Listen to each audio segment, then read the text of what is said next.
the lives that could have been saved, the communities that could have been improved, the crisis on our southern border ended, and the positive work that we should do for our country. But we didn't, all because of divisive political theatrics. Congress can do better than this, and America deserves better. I yield back my time. The gentlelady yields back, and the gentleman from Georgia reserves. The gentleman from New York. Mr. Speaker, I now yield 2 minutes to the distinguished gentleman from Rhode Island, Mr. Cicilline. Gentleman is recognized. Mr. Speaker, I rise in support of the articles of impeachment against Donald J. Trump, the 45th President of the United States. Mr. Speaker, no one runs for Congress to impeach a president, but this president has left us no choice. President Trump abused the enormous powers of his office when he solicited foreign interference for the purpose of helping him in his re-election campaign in 2020. The president betrayed our national security and undermined the security of our elections when he put his own personal political interests ahead of the interests of our country. He tried to cheat to win re-election. And this wasn't an attack on Vice President Biden. This was an attack on our democracy. And if we do not hold the president accountable today, we will no longer live in a democracy. We will live in a dictatorship where any future president will be free to abuse their office in order to get reelected. So today, every member of this chamber faces a choice, whether to do what the Constitution demands and the evidence requires, or to turn a blind eye to the president's grave misconduct, a blind eye to the overwhelming evidence of high crimes and misdemeanors. To my friends on the other side of the aisle, I say this: this is not about making history. This is about holding a lawless president accountable in the way our framers intended. This is a time to put our country over your political party. Do not seek safety in the high grass of a vote against these articles. We are all Americans. Show the American people your devotion to your country is more powerful than your loyalty to your political party. United, we can defend our democracy from all enemies, foreign and domestic. Divided, we risk losing our democracy. All you have to do is look at the evidence, because it will leave you with only one answer. The President of the United States must be impeached. Remember these facts. He tried to cheat, he got caught, he confessed, and then he obstructed the investigation into his misconduct. For our democracy, for our Constitution, for the people you represent, and for all who will inherit our country from us, I pray you will do the right thing. And I yield back. The gentleman yields back. The gentleman from Georgia. Thank you, Mr. Speaker. At this point, it gives me pleasure to yield a minute and a half to the gentleman from Alabama, Mr. Rogers. Gentleman is recognized, Mr. Rogers. Thank you, Mr. Speaker. I rise today in complete and total support of President Trump. The matter before the House today is based solely on a fundamental hatred of our president. It's a sham, a witch hunt, and is tantamount to a coup against the duly elected President of the United States. This is a sad day for our nation when one political party, along with their cohorts in the deep state and the mainstream media, try to hijack our Constitution. The Democrat majority has irresponsibly turned the impeachment process into a political weapon, something that Republicans refused to do when our base was calling for the impeachment of President Obama. It is well past time for the House to move beyond this hoax and put our nation first. That's exactly what President Trump is doing. The United States has record low unemployment, historic performance in the stock market.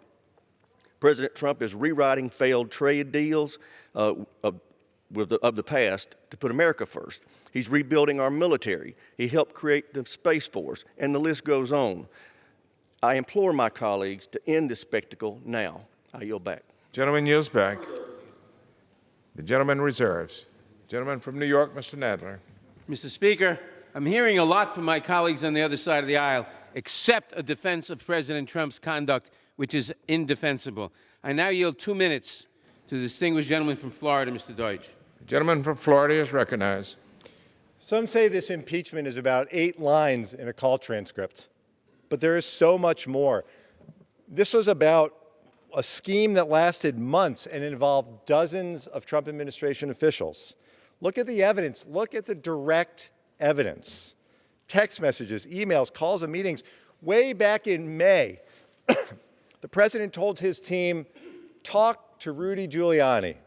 The president's message, no White House meeting unless Ukraine helped him in the 2020 election. Ambassador Sondland said there was a prerequisite of investigations into the Bidens, and announcement of investigations was a deliverable. Ambassador Volker said the most important thing for the Ukrainian president to do was to commit to an investigation of the Bidens. Just before the July 25th call, Volker told the Ukrainians, Assuming President Xi convinces Trump he will investigate, we will nail down a date for a visit to Washington. The direct evidence kept coming after the call, more texts, more emails, more calls, all with the same message. If Ukraine didn't announce an investigation into the president's political rival, then they wouldn't get the White House meeting that they had been promised, and they wouldn't get the aid that they needed in their war against Russia. American presidential power comes from the people through elections, and the Constitution requires that we protect those elections. But when the president abused his power to solicit foreign interference, he was cheating American voters before they even had a chance to vote. President Trump's actions force us to protect our elections and the Constitution. I urge my colleague to defend the Constitution, support these articles of impeachment, and remind the world that in America no one is above the law. I yield back. The gentleman yields back. The gentleman from Georgia. Thank you, Mr. Speaker. And I would remind this whole body that it is more than 8 lines. In fact, there's 4 facts. There's no pressure. There's no conditionality. They did nothing to get it, and they got the money. With that, I yield a minute and a half to the gentleman from Florida, Mr. Spano. The gentleman is recognized. I rise in opposition to this political effort to remove President Trump from office. I'm not surprised this day has come, but I am disappointed. Disappointed because impeachment is one of the most consequential decisions that we can make in this body. And this impeachment is based purely on partisan motives. Speaker Pelosi said we shouldn't go down this path unless there was something compelling, overwhelming, and bipartisan because of how divisive it would be. Unfortunately, it's clear the majority has had laser focus on one thing for 3 years, impeaching the president. The majority has failed to deliver for the American people. They failed to pass a budget on time, failed to pass the spending bills on time, and failed to deliver bipartisan solutions that will actually help improve the lives of Americans. But the American people see through this sad charade for what it is, an attempt to undo the 2016 election based on hearsay and opinion, not fact. The transcript of the call showed no conditions were placed on the aid. President Trump and Zelensky have said there was no pressure and Ukraine received the aid without taking any actions.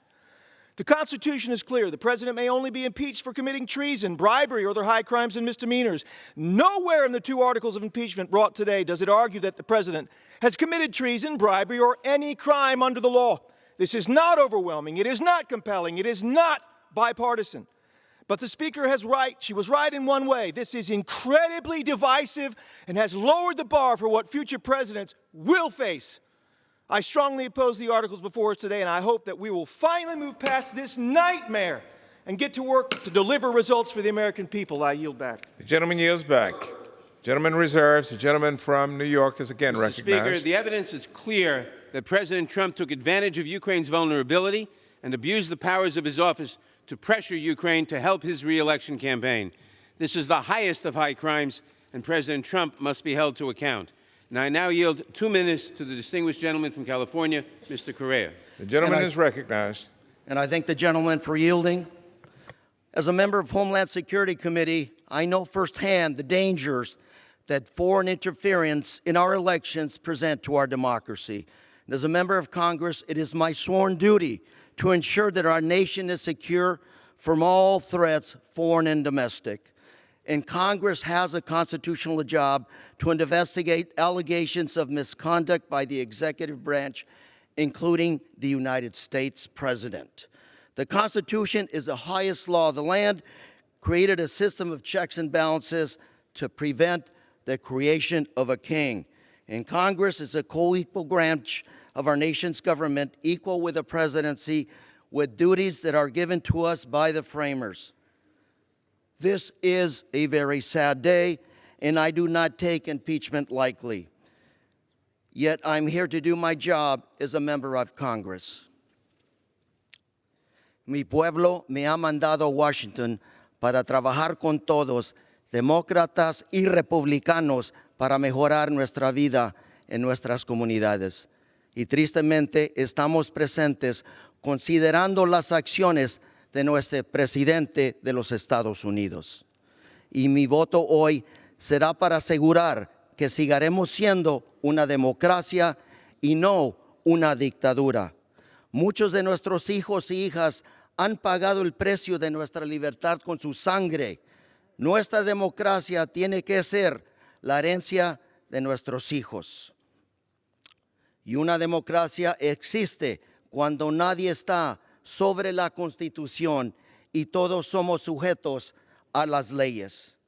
Y hoy también le pido a Dios que nos dé sabiduría y que nos ayude a unir a nuestra querida patria, los Estados Unidos americanos.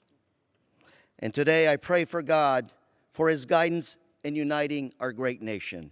And with that, the gentleman from New York, I yield. The gentleman will be required to provide a translation of your remarks. The gentleman from New York. Do you reserve, Mr. Nadler? Gentleman reserves. Mr. Collins is recognized. Thank you, Mr. Speaker. Yes. I would just have to disagree with my chairman. I'm not sure what he's been watching, but facts are not undisputed. In fact, they're very much disputed not only by the minority, but by the witnesses who actually testified. With that, I yield a minute and a half to the gentleman from Georgia, Mr. Carter. Gentleman is recognized. I thank the gentleman for yielding. Mr. Speaker, I rise today in opposition to the Democrats' sham process, which makes a mockery of the rules of the House and is frankly dangerous to this country. Since day one, the Democrats have made it clear that they wanted to move towards impeachment well before any of the accusations took place. What Democrats unfortunately don't recognize is the damage that this will cause for our political institutions and America's trust for years to come. Every American should be concerned that Speaker Pelosi doesn't trust our citizens to let them decide who should lead our great country. This impeachment process isn't focused on strengthening and protecting our political foundations, but rather shaping public opinion. I ask you, is it worth that? Not only is the process alarming, but it's wasting taxpayers' dollars and valuable time that elected officials could be using to move our country forward. That includes securing our borders, addressing student loan debt, or bringing down the cost of health care and prescription drugs. I urge all of my colleagues, while considering these articles, to ask themselves whether this is truly being done for the good of the country. Thank you, Mr. Speaker, and I yield back. The gentleman yields back. The gentleman from New York, Mr. Nadler. I would remind the gentleman that after recovering millions of dollars in ill-gotten gains, the Mueller investigation was actually a net plus for the taxpayers. I now recognize the gentleman from Colorado, Mr. Neguse, for 2 minutes. The gentleman from Colorado is recognized. Thank you, Mr. Speaker. And I want to thank Chairman Nadler and Speaker Pelosi for their leadership and their moral courage. Today, the House of Representatives is debating whether to take the rare step of voting to impeach a president for only the third time in our country's history. Unfortunately, President Trump has left us no choice. The fact of the matter is that the president abused the power of his office and invited a foreign country to interfere in our elections. In so doing, he undermined the sanctity of the free and fair elections upon which our republic rests. Making matters worse, over the past several months, President Trump and his administration have done everything they can to prevent Congress from uncovering the truth. Let us be clear, in the history of our republic, no president has ever obstructed Congress like this before. During the Watergate investigation, as my colleagues well know, President Nixon's chief of staff testified before Congress. President Trump's chief of staff refused. President Nixon's counsel testified. President Trump's refused. White House aides close to President Nixon testified. President Trump refused to allow any aide who may have knowledge relevant to this investigation to testify. Simply put, his administration has engaged in a wholesale obstruction of Congress, and that is exactly why we're considering not just one, but 2 articles of impeachment before the House today. Every member of this body has a responsibility to uphold our Constitution, to defend our republic, and when necessary, to hold the executive branch accountable. And we are exercising that responsibility today. So with that, and therefore, I will vote yes on both articles because it is what the Constitution requires and what my conscience demands. And with that, I yield back. The gentleman yields back. The gentleman from Georgia. Thank you, Mr. Speaker. Wow, I'd have never thought that a Department of Justice investigation was used as a money revenue plot, but I guess one thing is true. It was a loser for the minority in a net profit situation. With that, I yield to Mr. Newhouse, a minute and a half. Gentleman is recognized. Mr. Speaker, the People's House should be better than this. We should be better than this. During a member's remarks in the Judiciary Committee, the committee's impeachment proceedings, he stated, and I quote, "To my Republican colleagues, how do you want to be remembered during this watershed moment in our nation's history?" Well, Mr. Speaker, it won't be watching sports on a laptop during official Judiciary Committee proceedings to impeach a sitting president. It won't be using expletives to refer to our president calling for his impeachment just hours after being sworn into Congress. It won't be using the chairmanship of the once respected Intelligence Committee to distort the president's words in order to mislead the American people. And it certainly won't be using the most serious and solemn powers of Congress to overturn a legitimate national election for political expediency. No, Mr. Speaker, my fellow Republican colleagues and I won't be remembered in history for doing any of those things, because we know this is far too grave a matter for subversions such as these of our democratic republic. We should all be better than this. I yield back. Gentleman yields back. Reserve. Gentleman reserves. Mr. Mr. Nadler? Speaker, may I inquire how much time remains on both sides?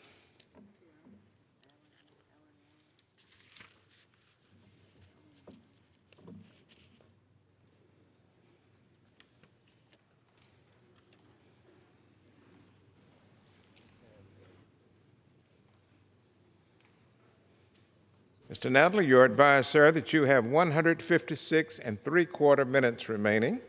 The gentleman from Georgia has 157 minutes remaining.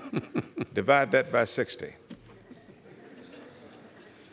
Thank you, Mr. Speaker. I now yield 2 minutes to the distinguished gentlelady from Texas, Ms. Escobar. Gentlelady is recognized. Our country faces a great tragedy and moment of truth. We have witnessed the President of the United States abuse his public office for personal political gain and invite foreign governments to interfere in our elections, putting the integrity of a government of, for, and by the people at great risk. The evidence is overwhelming and clearly shows that President Trump will continue to abuse his office and obstruct Congress if left unchecked. The Intelligence Committee conducted a robust investigation into the president's misconduct. Members interviewed 12 witnesses in public hearings totaling over 30 hours, conducted 17 depositions totaling over 100 hours, examined text messages and emails, reviewed the president's own words and actions, and published a 300-page report detailing their findings. All of this, despite the fact that under the president's direction, 12 current and former administration officials refused to testify, even ignoring subpoenas, and 71 document requests were denied. The Judiciary Committee then reviewed the evidence and concluded that 2 articles of impeachment, which I support, were warranted. The evidence shows that President Trump is a clear and present danger to our free and fair elections and our national security. The most powerful evidence of this pattern has come from the president himself. In 2016, we heard him when he called on Russia to interfere in our elections. He said, "Russia, if you're listening." He then repeated this call for election interference on the July 25th call with the Ukrainian president, and we heard him again on the White House lawn, further adding China to that mix. I stand ready to protect our sacred republic, support these articles of impeachment, and I pray that my colleagues have the courage to do the same. We must uphold our oath of office, defend the Constitution and our fragile democracy, because no one is above the law. I yield back. The gentlelady yields back. The gentleman from Georgia. Thank you, Mr. Speaker. I yield a minute and a half to the gentleman from Florida, Mr. Rutherford. Gentleman's recognized. I thank the gentleman for yielding. Mr. Speaker, in 2016, Vladimir Putin and his cronies waged a war on our elections with the goal of sowing discord and division in America. Do you think he's been successful? Somewhere in Russia right now, Putin is laughing at us today. The majority has given him exactly what he wants: a divided America with a pure partisan politics, with nasty political rhetoric at an all-time high. And some, already across the aisle, are discrediting the results of future elections. Already. It seems to many Americans that for the past 3 years, the House majority has been carrying out the wishes of the Kremlin. And the sad part is the Democrats have vowed to continue their sham investigations even after today's vote. Impeaching a duly elected president in a purely partisan manner with no crimes to show for it, not one element of a crime defined, disgraces the integrity of our democracy. Now is the time to end the partisan politics, come together, and put America first. I urge this body to vote no to partisan impeachment. The gentleman yields back. The gentleman reserves. Mr. Nadler.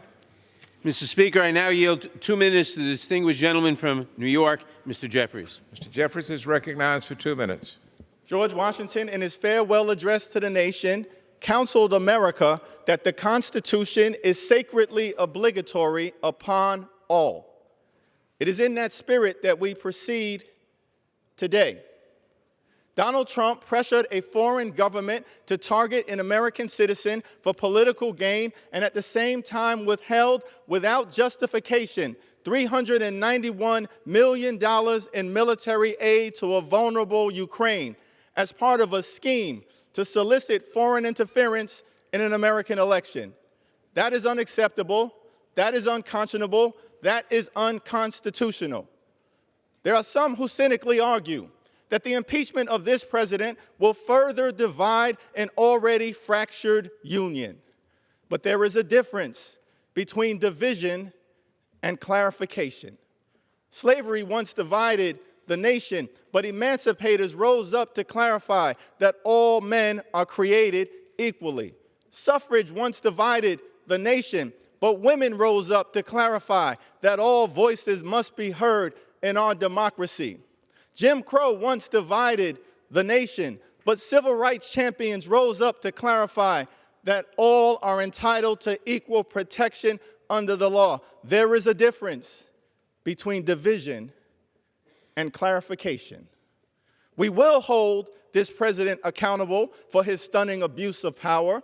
We will hold this president accountable for undermining our national security. We will hold this president accountable for corrupting our democracy. We will impeach Donald John Trump. We will clarify that in America, no one is above the law. The gentleman yields back. The gentleman from Georgia. Thank you, Mr. Speaker. I now yield 2 minutes from the gentleman from California, Mr. McClintock. Gentleman is recognized. Mr. Speaker, nullifying a national election requires an overwhelming case of high crimes supported by indisputable evidence that the vast majority of the nation finds compelling. Now, Article 1 is a made-up crime called abuse of office. It does not charge that the president broke any law, but that Congress doesn't like the way he lawfully discharged his constitutional duties. This would reduce the presidency to that of a minister serving at the pleasure of Congress, destroying the separation of powers at the heart of our Constitution. Article 2 is another made-up crime called obstruction of Congress. It means the president sought to defend his constitutional rights and those of his office. It removes the judiciary from our Constitution and places Congress alone in the position of defining the limits of its own powers relative to the president. Our Bill of Rights guarantees every American the right to confront their accuser, to call witnesses in their defense, to be protected from hearsay, and to defend these rights in court. The Democrats have trampled them all in their stampede to impeach. Even in this kangaroo court, the Democrats' hand-picked witnesses provided no firsthand knowledge the president leaked aid to action. In fact, 2 witnesses provided firsthand knowledge that he specifically ordered no quid pro quo. Any case that charged no actual crime and offered no legally admissible evidence would be laughed out of court in a heartbeat. That's the case before us today. It would redefine the grounds for impeachment in such a way that assures that it will become a constant presence in our national life. Now we know just how reckless is the Democrats' chant of resist by any means necessary. This is a stunning abuse of power and a shameless travesty of justice that will stain the reputations of those responsible for generations to come. I yield back. Gentleman yields back. Reserve. Gentleman reserves. Mr. Nadler. Mr. Speaker, abuse of power was no vague or weak notion to the framers. It had a very specific meaning: the use of official power to obtain an improper personal benefit while ignoring or injuring the national interest. President Trump has abused his office and must be removed. I now yield 2 minutes to the distinguished gentleman from Tennessee, Mr. Cohen. The gentleman is recognized. Thank you. Mr. Speaker, from our founding, the United States has been a special nation, a city upon a hill. Our values are enshrined in our Constitution: liberty, equality, and opportunity. We are a self-governing people where every person is equal before the law. In the United States, we don't have a king. We choose our leaders. We vote. Generations of Americans have fought, and some have died, to secure these inalienable rights. The Constitution begins, "We, the people of the United States." That's us. It's not we, the leaders of Russia, Ukraine, or China, or we, the Democrats, or we, the Republicans. It's we, the people of the United States, and all Americans, and only Americans, get to have a say in our elections. Donald Trump used the high power of the presidency to pressure a foreign nation to besmirch his perceived primary political opponent. He corrupted our elections and compromised our national security so that he could keep power. Not power for the people, power for himself. In 2016, candidate Trump called for foreign interference when he said, "Russia, if you are listening." In 2019, President Trump sought foreign interference when he needed a favor from Ukraine to intervene in the 2020 elections. President Trump attacked and is continuing threat to our system of free and fair elections. Like all of you, I took an oath to support and defend the Constitution. I urge my colleagues to abide by that oath and stand up to President Trump's abuse of power and obstruction of Congress. To my colleagues on both sides of the aisle, I appeal to your patriotism and implore you to defend free and fair elections and preserve the Constitution. God save the United States of America. I yield back the balance of my time. The gentleman yields back, and the gentleman and all members are reminded to address their comments to the chair. The gentleman from Georgia. Thank you, Mr. Speaker. And I do believe, Mr. Speaker, that our elections should be free and fair. I do believe that with all my heart, except it seems like in this case, this impeachment is based on the fact that the Speaker, who said in this month, or last month, it would be dangerous to leave it to the voters to determine if Mr. Trump stays in office. With that, I yield a minute and a half to the gentleman from Louisiana, Mr. Higgins. Gentleman is recognized.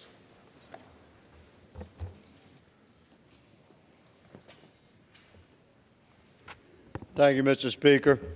I have descended into the belly of the beast. I have witnessed the terror within, and I rise committed to oppose the insidious forces which threaten our republic. America is being severely injured by this betrayal, by this unjust and weaponized impeachment brought upon us by the same socialists who threaten unborn life in the womb, who threaten First Amendment rights of conservatives, who threaten Second Amendment protections of every American patriot, and who have long ago determined that they would organize and conspire to overthrow President Trump. We don't face this horror because the Democrats have all of a sudden become constitutionalists.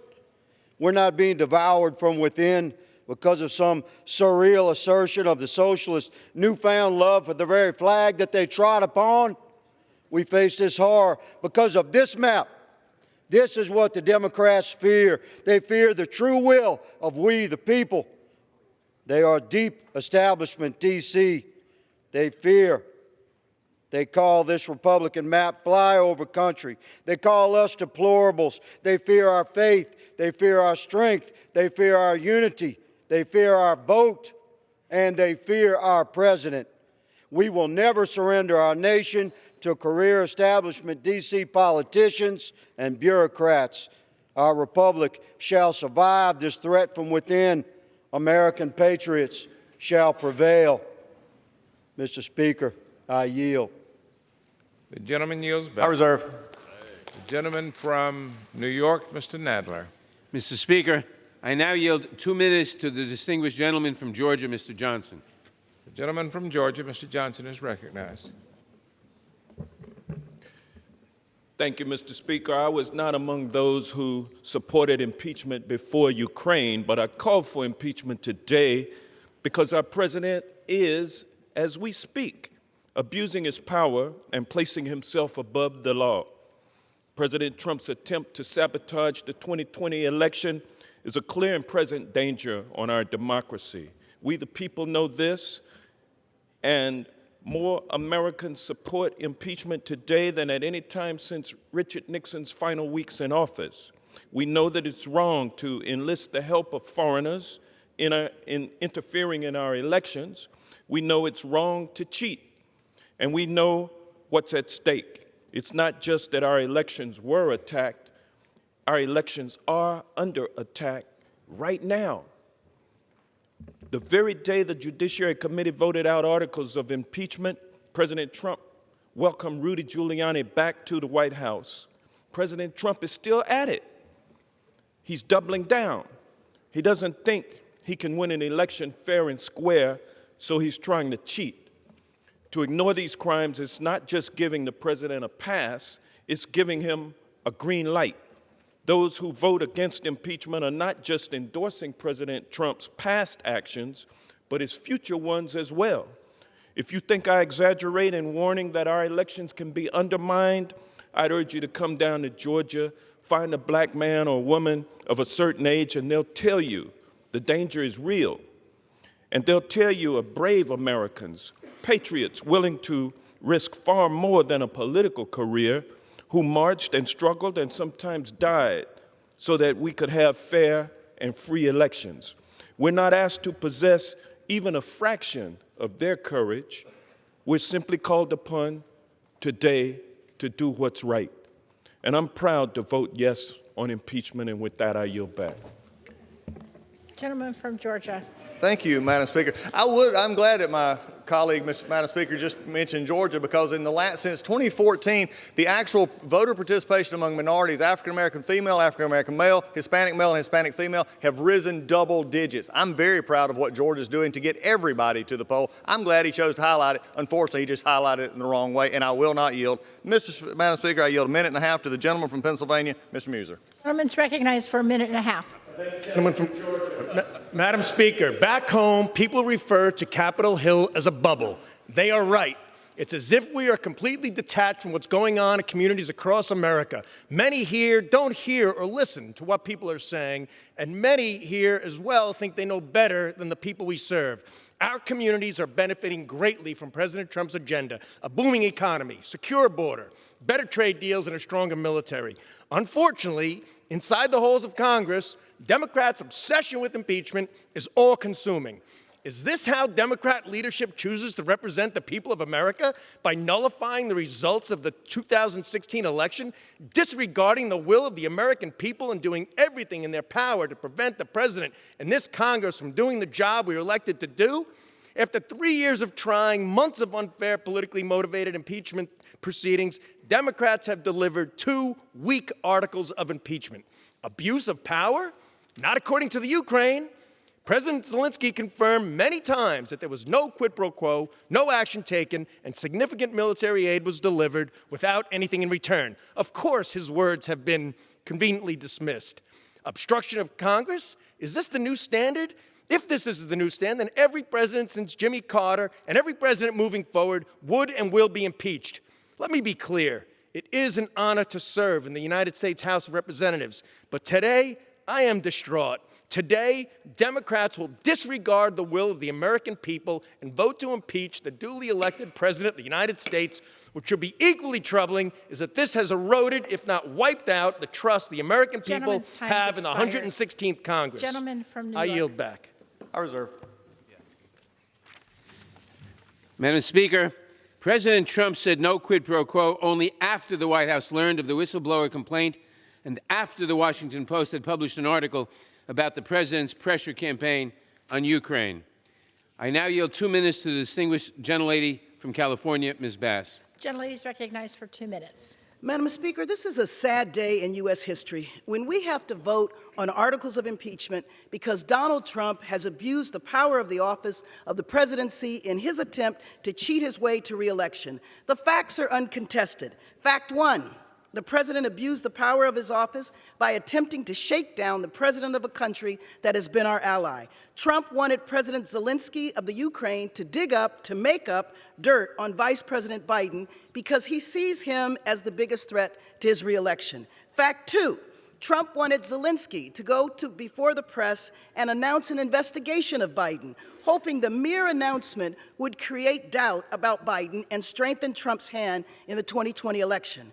Fact three, Trump obstructed Congress by engaging in a cover-up. Trump has refused to comply with congressional subpoenas and has blocked current and past employees from testifying before congressional committees. Congress is a co-equal branch of government, and one of our central responsibilities is to provide oversight and investigation of the administration. The very checks and balances the framers built into the Constitution so no one branch would have unchecked power. The House of Representatives has no choice but to vote and pass articles of impeachment because President Trump has abused his power and obstructed the ability of Congress from performing our constitutional duty. The urgency to move forward with articles of impeachment is because there is no reason to believe President Trump won't continue to abuse the power of his office. No reason to believe he won't continue to put his foot on the scale of his reelection. And in fact, his attorney just returned from the Ukraine and in an article just released in the New Yorker magazine confesses to continuing the effort to interfere in the election. In many of our congressional districts, we worry about voter suppression and schemes that purge legitimate voters from participating in the election. Or we worry about Russian interference in our election. It is a sad day in America when we have to worry about the commander-in-chief interfering in the election in order to be reelected. Elections should be decided by the American people. I will vote for both articles of impeachment. It is my constitutional duty that fulfill my oath of office. No one is above the law. Gentleman from Georgia. Thank you, Madam Speaker. I yield 2 minutes. Utah, Mr. Stewart. Gentleman's recognized for 2 minutes. I discovered something recently. It's shocking, I know, but it turns out that some people don't like President Trump. They think he's loud, they think he can be arrogant, they think sometimes he says bad words, and sometimes he's rude to people, and to their sensitive natures, they've been offended. I get that, I really do. But let's be clear, this vote, this day, has nothing to do with Ukraine. It has nothing to do with abuse of power. It has nothing to do with obstruction of Congress. This vote, this day, is about one thing and one thing only. They hate this president. They hate those of us who voted for him. They think we're stupid. They think we made a mistake. They think Hillary Clinton should be the president, and they want to fix that. That's what this vote is about. They want to take away my vote and throw it in the trash. They want to take away my president and delegitimize him so that he cannot be reelected. That's what this vote is about. And for those who think this started with this investigation, what nonsense. You've been trying to impeach this president since before he was sworn into office. Some of you introduced articles of impeachment before he was sworn into office. This isn't something you're approaching prayerfully and mournfully and sadly. Oh, the chaos, oh, the sadness. This is something you're gleeful about. And you've been trying to do it for 3 years. And it's very clear. You don't have to go back and Google very much to find out that is the absolute truth. I could give you pages of examples of things you have said for 3 years about this president. That's what this is about. And if you think if this impeachment is successful, the next president, I promise you, is going to be impeached. And the next president after that, if you set this bar as being impeachable, every president in our future will be impeached. It erodes our republic in ways that our founding fathers recognized. They got it right. High crimes and misdemeanors, other than that, settle it at the ballot box. I look forward to that day. Let the American people decide. Members are reminded to direct their comments to the chair. Gentleman from New York. Reserve. Madam Speaker, I would remind the gentleman that if President Trump is impeached and removed, the new president will be Mike Pence, not Hillary Clinton. I now yield 2 minutes to the distinguished gentlelady from Florida, Ms. McCarcel-Powell. I'm sorry. The gentleman yields 2 minutes? 2 minutes. Gentleladies recognized for 2 minutes. Madam Speaker, I did not have the privilege of being born into this country.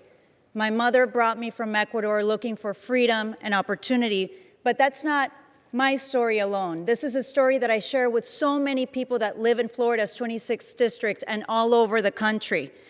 We've left and experienced corruption in our countries of birth where brutal dictatorships have choked their potential to benefit those in power.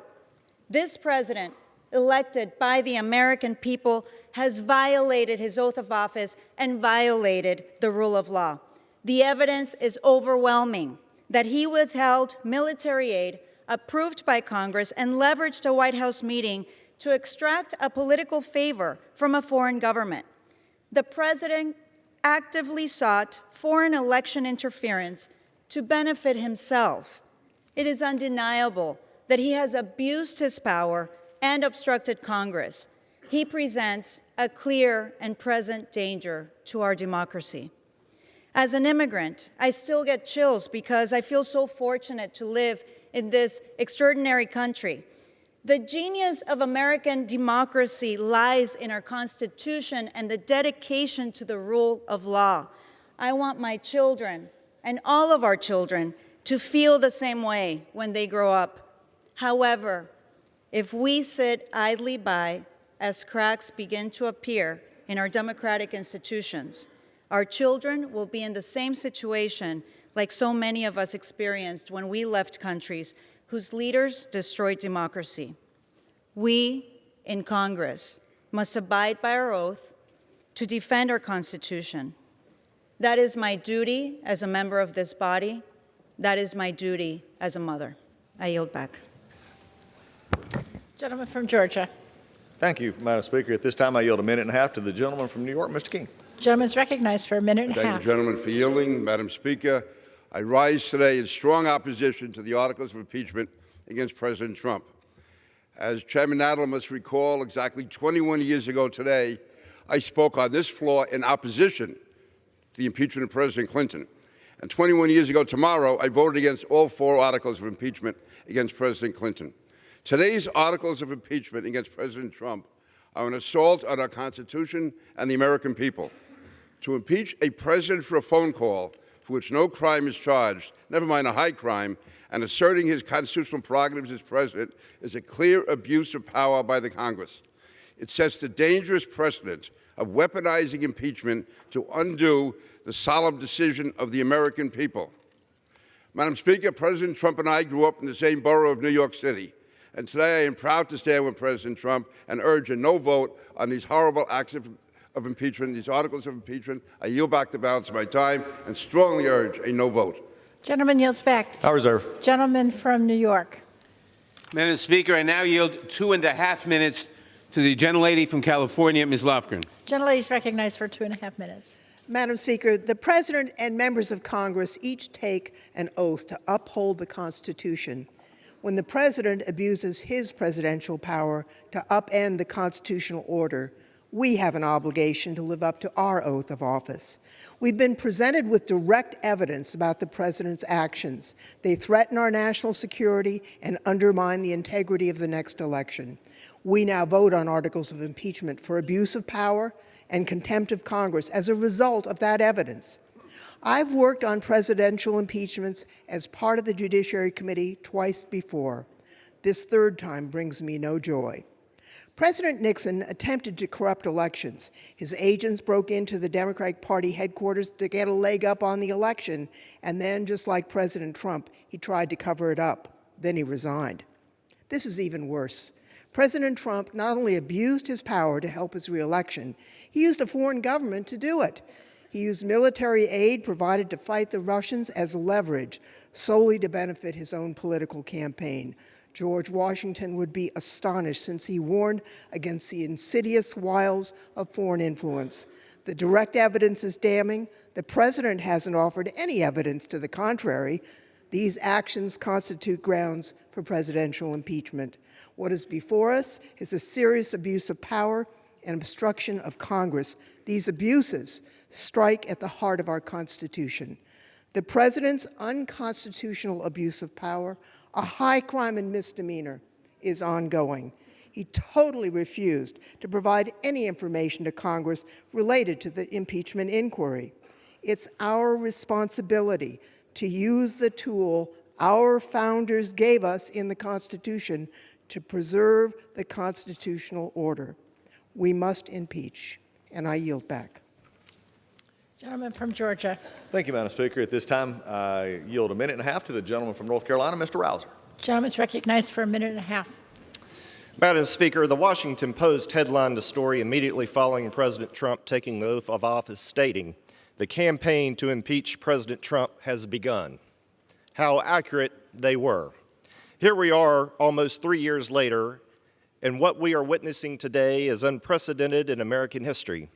A very partisan-based impeachment with no facts that warrant it. This is an impeachment based on hearsay and speculation rooted in a deep-seated hatred for a man for whom many of my colleagues on the other side detest. Not all, but many.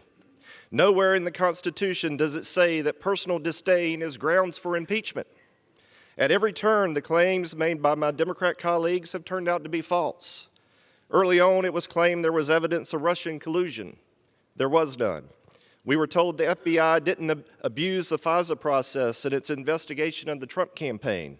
That, too, has now been proven completely false.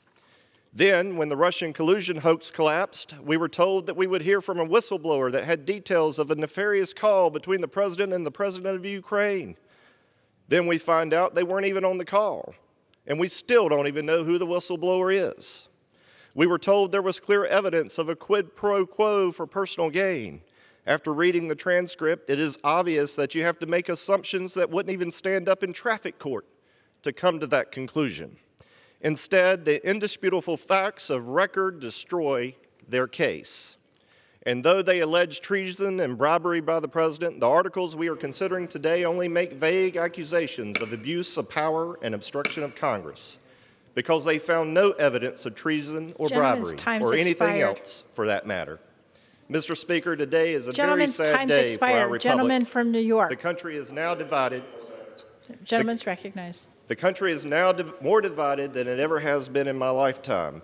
The truth has been trampled by this House of Representatives, and because of the abuses at the FBI and the Department of Justice, more Americans have an even dimmer view of very important American institutions. Thankfully, the lens of history will ensure that the truth is told and will endure. Gentleman from New York. Madam Speaker, one specific concern of the framers was a president who would corrupt our elections, who would abuse the great powers of his office to ensure his own reelection. The impeachment inquiry is not an effort to overturn an election.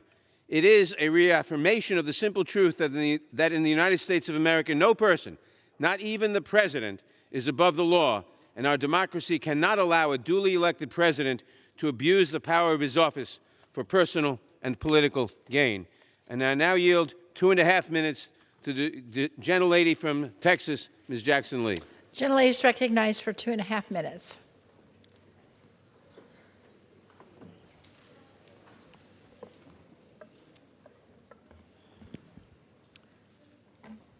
I hate no woman or man. Today, the American people should receive clarity and truth. The Constitution is the highest law of the land. The President breached and violated the Constitution of the United States of America. The President committed constitutional crimes. The President's crimes are impeachable. John F. Kennedy said, if this country should ever reach the point where any man or group of men by force or threat of force could defy the commands of our courts and Constitution, then no law would stand free from doubt and no citizen would be safe from his neighbors. The facts are undisputed. First, President Trump violated his oath of office by placing his personal political interests above the national interest by scheming to coerce Ukraine into investigating a potential election opponent. Second, President Trump betrayed the nation by withholding the congressionally agreed $391 million to a fragile ally against a very strong foe, Russia. Third, the essential purpose of the scheme concocted by the president was to enlist a foreign country to help in the 2020 election. These acts are constitutional crimes and abuse of power. The truth is, the president did ask for a favor. Those were his own words. In the July 25th call, no mention of corruption, only the mention of the Bidens. The president was engaged in wrongdoing and is a clear and present danger. He has a pattern, and his behavior remains a continuing threat to America's national security. The truth is that abuse of power does violate the Constitution, while both corrupting and cheating our American democracy. His acts betrayed the nation. He must take care to execute laws faithfully. This is the truth. Why does the truth matter? Because it matters to the farmer at his or her plow. It matters to the waitress on an early morning shift. It matters to the steel worker building America. It matters to the teacher in a 5th grade class. It matters to a mother kissing off her military recruit going off to war. The Constitution must be preserved. Our laws must be honored and respected. The bloodshed and sacrifice of fellow Americans cannot be ignored, trampled on, or rejected. And today, our actions on the vote taken today must be for no personal gain or grandeur. The bright light of this constitutional democracy has been dimmed because of his acts. The truth is no longer for all. It is for one man, Donald J. Trump, his truth, his way. We must reject that abuse of power because this is not America. No one is above the law. Alexander Hamilton said impeachment was designed to deal with the misconduct of public men and violation of public trust. The president has violated the trust. We must impeach Who seeks recognition? Donald J. Trump. Gentleman from Georgia. Thank you, Madam Speaker. At this time, it's my pleasure to yield a minute and a half to the gentleman from Michigan, Mr. Mitchell. Gentleman's recognized for a minute and a half.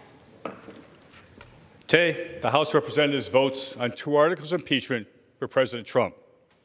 Members and all Americans must recognize that impeachment was intended to be a safety valve, rarely used, only when a president acts in such an immoral and blatantly unlawful manner as to threaten the very basis of our republic.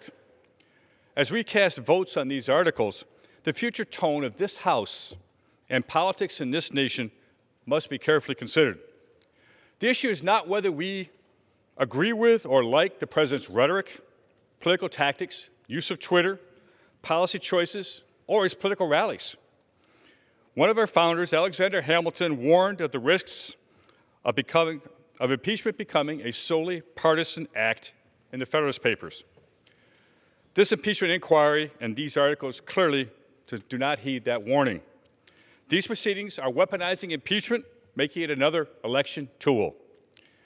I've carefully examined the evidence presented throughout the inquiry, and contrary to some, considered our history, our founding documents, and our future. It is clear President Trump's actions, as described in these articles, do not constitute treason, bribery, or high crimes and misdemeanors. You simply don't like him. I'll be voting no on these articles and will hope someday we return to serving the needs of the American people. With that, I yield back. Gentleman yields back. Gentleman from New York. Madam Speaker, I now yield 2 minutes to the gentleman from Louisiana, Mr. Richmond. Gentleman's recognized for 2 minutes. Madam Speaker, President Trump on January 20th, 2017 raised his hand and swore to preserve, protect, and defend the Constitution. Now we must preserve, protect, and defend the Constitution from him. Madam Speaker, I rise today not to disparage and embarrass the President of the United States, but to defend our precious democracy. I speak today not because I hate this president, but because I love this body, the People's House. I have heard Republicans say, why are we rushing to judgment? This is not a rush to judgment. It's a rush to justice, and we must not delay. Corruption is corrosive. It eats away like acid, and the longer we wait, the more time we allow for this president to do irreparable harm to our country and our democracy. Just last week, Rudy Giuliani was back at it in Ukraine. So please don't tell us to wait, because the corruption continues. There's a famous quote that says, politicians worry about the next election. Statesmen worry about the next generation. Today calls upon us to be statesmen and stateswomen, Democrat, Republican, and independent. Our election is under attack from within. So to my Republican colleagues, many of whom spend a lifetime trying to build a reputation of honesty and courage, I beg you, don't throw that away for President Trump. He doesn't deserve it, nor will he appreciate it past the next tweet or next week. My fear and my prediction is that his actions will continue. Madam Speaker, Donald Trump recently said, "I can do anything I want." He also bragged that he could shoot someone on Fifth Avenue and get away with it. Well, he's shooting holes in our Constitution on Pennsylvania Avenue. And our house, the people's house, must defend the Constitution from a domestic enemy to the rule of law, Donald Trump.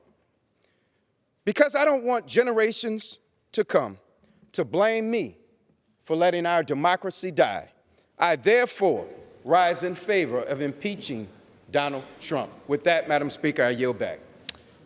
Gentleman from Georgia. Thank you, Madam Speaker. At this point, I yield a minute and a half to the gentleman from Missouri, Mr. Lukemeyer. Gentleman's recognized for a minute and a half. Thank you, Madam Speaker. I rise today in strong opposition to this political charade that has tormented our country for nearly 3 years. If there was ever any doubt that this entire illegitimate investigation is 100% politically motivated, earlier this month, Speaker Pelosi actually admitted the impeachment process began 2.5 years ago. Let me say that again. The Speaker of the House said publicly that the Democrats have been trying to remove our president from office since the day he got elected, simply because it was not the outcome they wanted. Another of my Democrat colleagues publicly admitted in May that the driving force behind their actions was, and I quote, "If we don't impeach the president, he'll get reelected." This wasn't an investigation, Madam Speaker. This was a political crusade. In order to arrive at their Stalinistic, predetermined conclusion, House Democrats spent the last several months staging well-rehearsed hearings where the charges were drawn up by their own focus groups, Democrat donors served as witnesses, and Democrat staff served as judge and jury. Even with the odds so blatantly stacked against the president, Democrats still came up with absolutely nothing. A while ago, the Speaker spoke of the Pledge of Allegiance. The last phrase of the pledge is justice for all. Justice was not something afforded the president during the investigation. He was denied due process, something the Supreme Court said should be afforded in all congressional investigations. That makes this process illegal and illegitimate. What a shame. What a sham. With that, I yield back. Reserve. Gentleman from New York. Madam Speaker, I now yield 2 minutes to the gentlelady from Texas, Ms. Garcia. Gentlelady is recognized for 2 minutes. Madam Speaker, I didn't come to Congress to impeach the president. Even when he separated babies from their parents at the border, even when he took money from our troops to build his wall, no, I didn't call for impeachment, because I'm here to make a difference in the lives of my constituents. Yet here we are in the middle of a constitutional crisis. As a former judge, I took my responsibility seriously to weigh the evidence and determine if the president's actions were impeachable. Unfortunately, the evidence in the intelligence and judiciary reports leaves us with no choice but to impeach the president. So I stand on my oath that I have sworn to the Constitution and to the American people. And today, I urge my colleagues to stand by their oaths too. The framers of the Constitution included impeachment as a safeguard against a corrupt president whose misconduct could destroy the very foundations of our country. Donald J. Trump abused his power when he obstructed Congress and ordered government officials not to appear before us. Donald J. Trump corrupted our election when he asked a foreign government to interfere for his personal and political gain. Today, sadly, I ask my colleagues, will you put your party over our country, or will you help save our democracy and vote yes on the articles of impeachment before you? I urge you to vote yes. I yield back. Thank you, Madam Speaker. Gentlelady yields back. Gentleman from Georgia. Thank you, Madam Speaker. I do have an inquiry as to the time remaining for both sides. Gentleman from Georgia has 2 hours, 22 and a half minutes.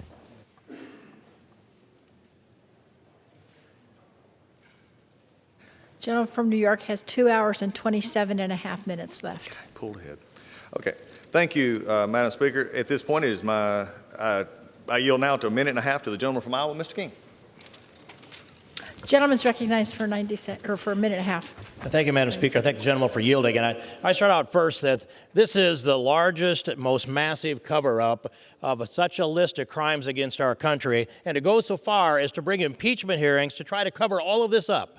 And I would take you back to October of 2015 when Barack Obama said Hillary Clinton would never intend to jeopardize our national security. Again, the following April, the next month, Peter Strzok wrote the statement that was delivered by James Comey, and they spent Democrat money and Hillary Clinton money in Russia to pick up dirt on Donald Trump. And then Joe Biden goes to Ukraine and makes the statement, here's $1 billion, but you must do what I tell you to do.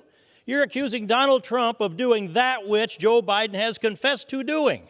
And by the way, Joe Biden was not the opponent of Donald Trump. He's in a 21-way primary for Democrats. He's running third in that race. His opponents are the other 20 Democrats. How would anybody dig into that mess of 21 people and decide he's going to go overseas and pull some maneuver like this? You have to assign him a motive. You assign him a motive, then you create the dots, then you go dot to dot. But the reality is that it was Biden that was doing the extortion of the power play in order to protect his own son. And it was Donald Trump that was following the law that said you have to ensure that there's not corruption here before this money is handed over. And by the way, there was a violent war going on in Ukraine, and that's when we sent blankets and MREs over there under Barack Obama. But when I hear this from the gentleman from Georgia, Mr. Johnson, he doesn't think he can win the election fair and square, so he would cheat. And I've heard that here on this floor. No, it's the other way around. Your number one proponent of impeachment is Al Green of Texas. And he said those very same things, and they brought this case November 9th, the day after Trump was elected. I yield back. I yield. Reserve. Gentleman from New York. Madam Speaker, I now yield 2 minutes to the gentlelady from Pennsylvania, Ms. Dean. Gentlelady is recognized for 2 minutes.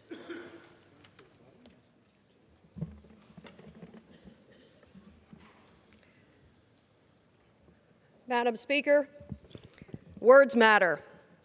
We've heard many words over the course of these last weeks. Still, what strikes me are the words that are missing from my colleagues on the other side of the aisle. A gaping hole in this conversation. The words they cannot or will not mouth. Defending a president's conduct. Conduct that threatens our constitutional order. And so, Speaker, I ask, when is it ever right for a president to coerce a foreign power to interfere in our elections? When is it ever right for a president to intimidate a foreign leader into announcing false investigations into a political rival? When is it ever right for that president to withhold congressionally appropriated aid to that country at the expense of its national security and our very own? And when is it ever right for a president to block a co-equal branch of government from investigating the scheme to cheat an election? The answer, of course, is never.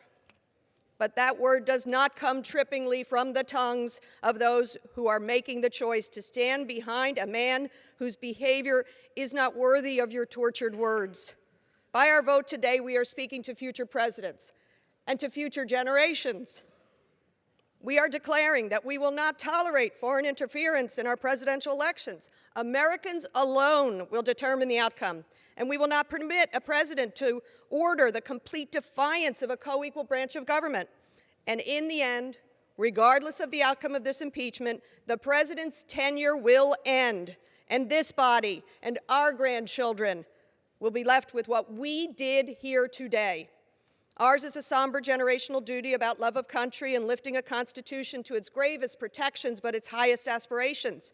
Our democracy is a matter of conscience, and by voting to safeguard our Constitution, mine is clear. I thank you, Madam Speaker, and yield back. Gentlelady yields back. Gentleman from Georgia. Thank you, Madam Speaker. As I've reminded many times, we have followed the sham process that we've had to deal with, and we've followed on the facts and won both. And I will remind that if you want to talk about elections, remember it was the Speaker of the House that said we can't trust the voters to, it's too dangerous to leave it with the voters for President Trump next year. With that, I yield 2 minutes to the gentlelady from Arizona, Ms. Lesko. Gentlelady is recognized for 2 minutes. Thank you, Madam Speaker. As you all know, I serve on both the Judiciary Committee and Rules Committee, and I have literally spent hours poring over testimony, looking at documents, sitting in hearings. And you know the conclusion I got from all of that? This impeachment is a total joke and a total sham. And let me tell you one of the reasons why I think that. All of those witnesses, the 17 witnesses that the Democrats brought forward, not one single one of them was able to establish that President Trump committed bribery, treason, high crimes, or misdemeanors, which is required in the U.S. Constitution. And again, 17 out of 24 Democrat members on Judiciary Committee voted on this floor to move forward articles of impeachment before the phone call. And 5 out of 9 Rule Committee Democrat members did the same thing. So if the main part of your impeachment is the call, why did you vote for impeachment prior to the call? I also want to remind the American public and others that for 2 years, Adam Schiff claimed he had proof that President Trump had colluded with Russia. That turned out to be false. And then overnight, it was obstruction of justice, then quid pro quo, then bribery, then extortion. And the list goes on, but yet not one of those is listed in the articles of impeachment. To my Democrat colleagues, Madam Chair, I say, please stop tearing the country apart. Stop this sham. And I yield back. Gentleman from New York. The gentlelady is correct. President Trump's behavior is not new. He has a pattern of engaging in misconduct and then obstructing any investigation into his misconduct to cover up his actions and hide the truth from the American people.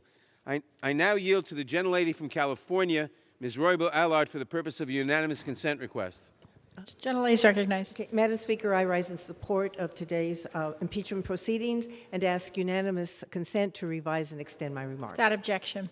I now yield 1 minute to the distinguished gentleman from Rhode Island, Mr. Langevin.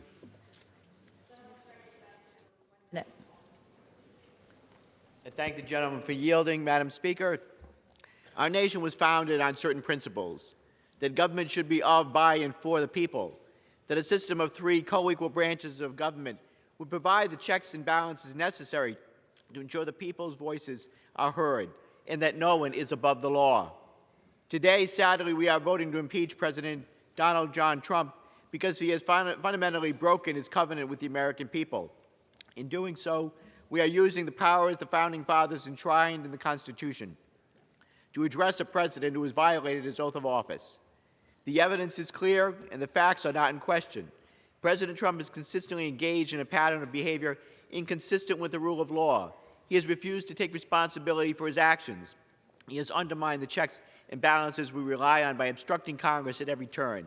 And most importantly, he has abused his power by using his office to solicit foreign interference in our elections, undermining the will of the people. So on this sad day for our nation, I will do what the President has so often failed to do, and I will fulfill my oath to support and defend the Constitution, and I will vote in favor of impeachment. I yield back the balance of my time. Gentleman yields back. Gentleman from Georgia. Thank you, Madam Speaker. At this time, it is my pleasure to yield 2 minutes to the gentleman from Ohio, Mr. Shabbat. Gentleman's recognized for 2 minutes. Thank you, Madam Speaker. Today is a sad day in our nation's history as House Democrats are poised to approve on a strictly party line vote articles of impeachment based on what constitutional scholar Jonathan Turley called wafer-thin evidence. This will set a dangerous precedent where impeachment becomes the norm rather than the exception. That's not what our founding fathers intended. They wanted impeachment to be rare. They set a high bar for impeachment: treason, bribery, high crimes, and misdemeanors. Alleged abuse of power, the first article, is not a high crime and misdemeanor. In fact, it's not even a crime. And since there's no concise legal definition of abuse of power, the majority party in the House can designate nearly any disagreement with the president from now on an impeachable offense. The second article, alleged obstruction of Congress, would produce a similarly dangerous precedent.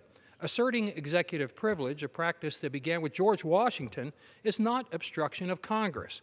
Rather, it's a function of the essential checks and balances contemplated under the Constitution. Here's what nearly every grade school student in America knows, but apparently House Democrats do not. If Congress disagrees with the president, if they don't agree with the president, take it to court. Let the third branch of government decide. They're the refs. The House has never, I repeat, never approved either abuse of power or obstruction of Congress as an article of impeachment. But that's going to change today. Today, House Democrats are pursuing a wacky constitutional theory under which all 4 presidents on Mount Rushmore could have been impeached. If all of this sounds absurd, Madam Speaker, it's because it is absurd. In fact, this whole process is absurd and has been from the outset. But here's what's not absurd, but rather frightening. House Democrats today are setting a dangerous precedent under which no future president will be immune from impeachment, and that will forever negatively tarnish the history of this House. I yield back. Gentleman yields back. Gentleman from New York.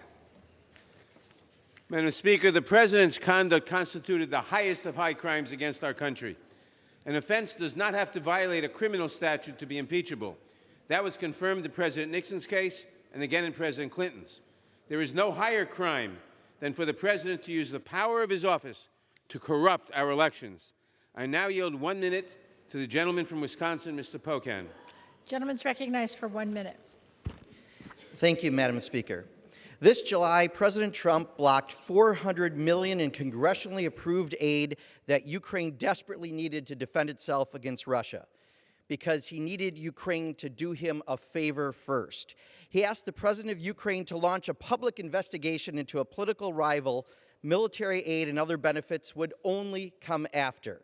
But this is not about a single call or a single transcript. This is about a perfect storm, months of activity directly ordered by the president to his senior cabinet and political appointees, an orchestrated plan demanding a foreign power interfere in our democracy. President Trump betrayed his oath of office. He abused the power of his office for personal and political gain and has refused to cooperate with a co-equal branch of government. This is a vote for our Constitution, setting the precedent for all future presidents, Democrat or Republican. Donald Trump must be held accountable for his actions. Today we send a clear signal to this president and all future presidents: no one is above the law. I yield back. Gentleman from Georgia. Thank you, Madam Speaker. At this time, I yield 1.5 minutes to the gentleman from Kansas, Mr. Marshall. Gentleman's recognized for 1.5 minutes. I rise today in opposition to the impeachment of the legitimately elected President of the United States. Enough. Madam Speaker, for the love of this country, enough. Enough of this impeachment circus. Enough of these sham witch hunts. I'm voting no because the President has done nothing wrong. The only thing the President Trump is guilty of is doing the things he said he would do. And if my Democrat colleagues were honest, they'd tell us the only thing President Trump is guilty of is not being Hillary Clinton. The only party guilty of obstruction, abuse of power, or whatever focus group term they're using today is the party on the other side of this aisle. They're obstructing the will of the American people. They're obstructing the very foundations of our country. By politically weaponizing impeachment, they have dangerously shattered precedent and abused our Constitution. They alone will bear this responsibility. Madam Speaker, they'll fail. And it's no wonder the American people don't trust this body. It's past time to be done with this circus and get to the work that matters, like securing our borders and passing trade deals. I will vote no and encourage this body to move on from this heartbreaking, disgraceful day to things that actually matter. I yield back. Gentleman yields back. Gentleman from New York. Madam Speaker, I now yield 1 minute to the gentleman from North Carolina, Mr. Price. Gentleman's recognized for 1 minute. Madam Speaker, The moment our founders anticipated in establishing the power of impeachment has arrived. The evidence is clear. President Trump abused his power by asking a vulnerable foreign leader to investigate both his political rival and a baseless Russian conspiracy theory, while withholding congressionally appropriated defense aid and a coveted White House visit. He then blocked congressional investigation into these abuses. These abuses threaten the integrity of our elections, they corrupt our diplomacy, and they undermine national security. We sometimes regard constitutional checks and balances as the indestructible underpinnings of our democracy. In fact, they're not fixed. They're not indestructible. The President has demonstrated this beyond all doubt. It's up to the Congress, the first branch of government, to apply the remedy that the Constitution prescribes, because the threats to our democracy are real and present. With this vote, we affirm that no one, including the President, is above the law. Gentleman from Georgia. Thank you, Madam Speaker. I yield a minute and a half to the gentleman from Kentucky, Mr. Comer. Gentleman's recognized for a minute and a half. Since the beginning of this impeachment inquiry, it's been extremely troubling to see the partisan, divisive way in which Democrats have carried out this entire process. I guess we shouldn't be surprised, though. They promised they'd unseat this president since the day he took his oath of office.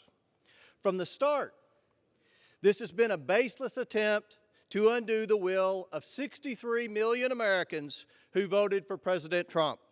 I can tell you, the people I represent in Kentucky, the very people who voted for this president to enact change and fight for this country, are appalled at the charade they've seen in the House in recent months. They are appalled at the actions from House Democrats who have failed to even come close to proving their case. I hope all of my congressional colleagues carefully consider the precedent they are setting by voting in favor of this sham process and these illegitimate articles of impeachment. These articles were written and built on a report that was drafted with biased presumptions, cherry-picked witnesses, and vastly disputed facts. The president did not commit any impeachable offense, and it's clear for all of us to see through the now very well-known transcript. This rigged process sets a concerning precedent for impeachable offenses moving forward, and I wholeheartedly oppose these baseless articles of impeachment, and I yield back the balance of my time. Gentleman from New York. Madam Speaker, I now yield 1 minute to the gentleman from California, Mr. Peters. Gentleman's recognized for 1 minute. Thank you, Madam Speaker. Many have lamented that this effort is not bipartisan, but that's on my Republican colleagues. Republicans have not sought the truth. They have sought to avoid the truth. They have demeaned and insulted witnesses, patriots, warriors, career diplomats who have provided evidence against the president. No House Republican has joined us to demand the documents and witnesses that President Trump has refused to produce. And Senate Republican leaders this week have announced that President Trump himself can set the rules of his own trial, and there will be no fact witnesses. Republicans refuse to seek the truth and condemn the abuse of power, or to work with us to prevent this ongoing behavior in the future. And that's the tragedy of today's events. In our nation's history, thousands of Americans have gone into battle without reservation to fight for our republic, as they still do today. Many have been gravely injured, and some have made the ultimate sacrifice. But today, in contrast, for fear of losing an election, my colleagues will not speak up for the rule of law or against presidential abuse of power. Voters may give them a pass, but history will judge them harshly. I will vote for the articles of impeachment. I yield back. Gentleman from Georgia. Thank you, Madam Speaker. It is my privilege now to yield a minute and a half to the gentleman from Georgia, Mr. Loudermilk. Gentleman's recognized for a minute and a half. I thank my colleague from Georgia and friend, Mr. Collins. Madam Speaker, I rise today in opposition not only to these articles of impeachment, but in strong opposition to the process that has brought us to this point. Our Constitution and Bill of Rights are all about process. Our founders knew that a government without constraints could accuse anyone of any crime at any time, even without compelling evidence. That's why the Fifth and the 14th Amendments established a bedrock principle of innocent until proven guilty beyond a reasonable doubt. But on November the 14th, Speaker Pelosi informed the press that the president should prove his innocence when she stated, "Mr. President, if you have anything that shows your innocence, then he should make that known." The Constitution also guarantees that the accused can call witnesses to testify on their behalf, but the Republicans and the president were continually denied that right throughout this process. The Sixth Amendment guarantees the right of the defendant to face their accuser, but not only have the Democrats prohibited Republicans and the president from questioning the so-called whistleblower, his identity has been kept secret. Before you take this historic vote today, 1 week before Christmas, I want you to keep this in mind. When Jesus was falsely accused of treason, Pontius Pilate gave Jesus the opportunity to face his accusers. During that sham trial, Pontius Pilate afforded more rights to Jesus than the Democrats have afforded this president in this process. I yield back. Gentleman from New York. The president was given the opportunity to come and testify before the Judiciary Committee, to send his counsel, to question witnesses. He declined to do so. I now yield 1 minute to the gentleman from Michigan, Mr. Kildee. Nice for 1 minute. Thank you, Madam Speaker. This is a sad day for our country and for our democracy. The president has abused the powers of his office, betrayed the public trust, and undermined America's national security by pressuring a foreign government to interfere in our elections for his own political gain. In this moment in our history, the Constitution is clear. The remedy for such misconduct by a president is impeachment. I didn't come here to Congress to impeach a president of the United States, but sadly, the president's misconduct leaves us no choice but to follow the Constitution. I have 2 grandchildren. My granddaughter Caitlin is 8, and my grandson Colin is 4. Someday, a long time from now, they'll ask me about this day. They'll ask about the time a president put himself above the law, and they'll want to know what I did to stop him. And I will have an answer for them. Today, I vote to uphold the Constitution. I will vote to impeach Donald Trump. I yield back. Gentleman from Georgia. Thank you, Madam Speaker. It is interesting that the president was supposedly given rights in the Judiciary Committee, but maybe who would he have asked questions of? 3 law school professors and a staff member? Not a lot of due process there. With this, I yield 1.5 minutes to the gentleman from Texas. Gentleman's recognized for 1.5 minutes. Madam Speaker, we're here today because House Democrats have spent upwards of $30 million in 3 years trying to overturn the 2016 election of President Trump and come up with nothing. Because of their radical left wing, Democrats are willing to make all future presidential elections invalid until judged worthy by the majority in the House of Representatives. The President of the United States does not serve at the pleasure of the House of Representatives. Perhaps the greatest denial of reality regarding President Trump is acknowledging that under his policies, things are actually going much better than they have in decades for working Americans. We are a democratic constitutional republic in which power flows from we the people to our president and elected officials. The Democrat majority thinks otherwise. They believe that they are entitled to rule us, even if they have to change the rules to invalidate the will and the votes of the people of America. And that is why the absence of a case does not matter in this charade of impeachment. I believe that the American people recognize and share my urgency about what is at stake here. Madam Speaker, you and your majority may decide today, but I have faith that the American people will decide otherwise next November. Thank you, and I yield back. Gentleman yields back. Gentleman from New York. Madam Speaker, I now yield 1 minute to the gentlelady from Washington, Ms. Del Bene. Gentlelady is recognized for 1 minute. Thank you, Madam Speaker. I rise today in support of this resolution. After carefully reviewing all of the evidence and the articles of impeachment before us, it is clear that President Trump abused the power of the presidency and obstructed Congress. I did not come to this conclusion lightly. Impeachment is an extremely serious matter, but no president can be allowed to pressure a foreign country for personal and political gain. No president is above the law. His behavior has jeopardized the integrity of our elections, put our national security at risk, and placed his personal interests above those of the American people. His obstruction has prevented the House from conducting its constitutional duty of oversight of the executive branch. By failing to uphold his oath of office, President Trump forces each of us, as members of the House of Representatives, to uphold ours. I urge my colleagues to do just that and defend our democracy. I yield back. Gentleman from Georgia. Thank you, Madam Speaker. At this time, I yield a minute and a half to the gentleman from Virginia, Mr. Riggleman. Gentleman is recognized for a minute and a half. Thank you, Madam Speaker. I oppose this impeachment effort and will vote no on the articles of impeachment. I represent the 5th District of Virginia, which is home to so many founding fathers whose visions shaped the great country we are living in today. Thomas Jefferson and James Madison are not around to see what their creation has become, but I don't think they would be pleased to see Congress subverting the will of democracy by holding an impeachment vote because the majority party simply cannot accept the 2016 election. Instead of wasting the taxpayers' time and money on specious investigations, we could have passed legislation to address surprise medical billing, secure the border, address the opioid epidemic, reduce student debt, and solve a litany of other issues that Americans actually care about.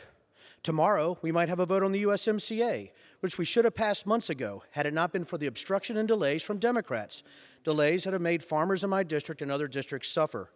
Votes like the one we will take today, the decisions that have led up to today's vote, the nature and entire process of this proceeding reeks of careerist bureaucrats and politicians that put politics over people. I was not elected to take political votes that attempt to overturn the will of the American people. I ran for office to serve my constituents. Let's remember, that's why we are here. Weaponizing emotion is not the way to serve the United States of America. And to my colleagues who do just that, I offer a quote Thomas Paine wrote in The Crisis. To argue with a person who has renounced the use of reason is like administering medicine to the dead. Thank you, and I yield back the balance of my time. Gentleman yields back. Gentleman from New York.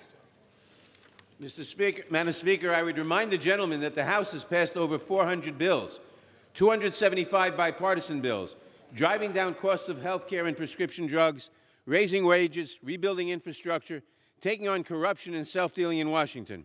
80% of these bills are languishing on Senator McConnell's desk. I now yield 1 minute to the gentlelady from Ohio, Ms. Capter. Gentlelady is recognized for 1 minute. Madam Speaker, I thank the chairman for yielding. I wish to place on the record that members of Congress swear a solemn oath to protect and defend the Constitution against all enemies, foreign and domestic, and today we fulfill our oath by defending liberty. The central figure testing America's resolve is not here in Washington today. Rather, the closeted villain sits in Moscow at the Kremlin. Vladimir Putin has coordinated murders, election hacking, propaganda, the entrapment of willing fools and greedy underlings who put their own selfish interests over liberty. Putin seeks to sow disarray and destabilize democracies and the NATO alliance. At Putin's direction, Russia illegally invaded Ukraine in 2014, and as Ukraine defends Europe's eastern flank, 14,000 people have been killed at Putin's hand, with over 2 million displaced. Rather than stand up to Putin, President Trump and his minions aided Putin, first in hastening Russian interference in our 2016 elections, and then more recently withholding vital military aid from Ukraine to coerce its interference in our 2020 elections for Mr. Trump's personal gain. Gentlelady's time's expired. Might I end by saying, onward liberty, vote for the articles of impeachment. Gentleman from Georgia. Thank you, Madam Speaker. At this time, I yield a minute and a half to the gentleman from North Carolina, Dr. Murphy. Madam Speaker, I rise in Gentleman's opposition recognized. to these baseless articles of impeachment and the unprecedented process that's been used in this effort to impeach the duly elected President of the United States. It is a mockery of American justice. In 1788, one of our founding fathers, Alexander Hamilton, wrote in the Federalist Papers, "In many cases, impeachment will connect itself with the pre-existing factions. And in such cases, there will always be the greatest danger that the decision will be regulated more by the comparable strength of parties, majority and minority, than by real demonstrations of innocence or guilt. What does this mean? It means that the majority can exert its influence regardless of justice. In this statement, Hamilton warned us about the danger of mob rule. Democrats have a criminal and have been searching for a crime for 3 years. But this president has not committed a crime.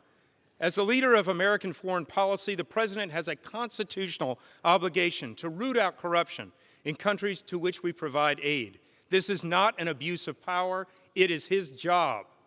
One of the articles is obstruction of Congress. The only thing that's been obstructed is this president's right to due process. I don't blame the president for refusing to fully participate in this guilty until proven innocent circus. This is not how our founding fathers framed American justice. This is a tragic day in our nation's history. We have individuals that hate this president more than they love this country. Our country needs prayer and not this destructive partisanship. Thank you. I yield back. Gentleman from New York. Madam Speaker, the president's obstruction is unprecedented and categorical.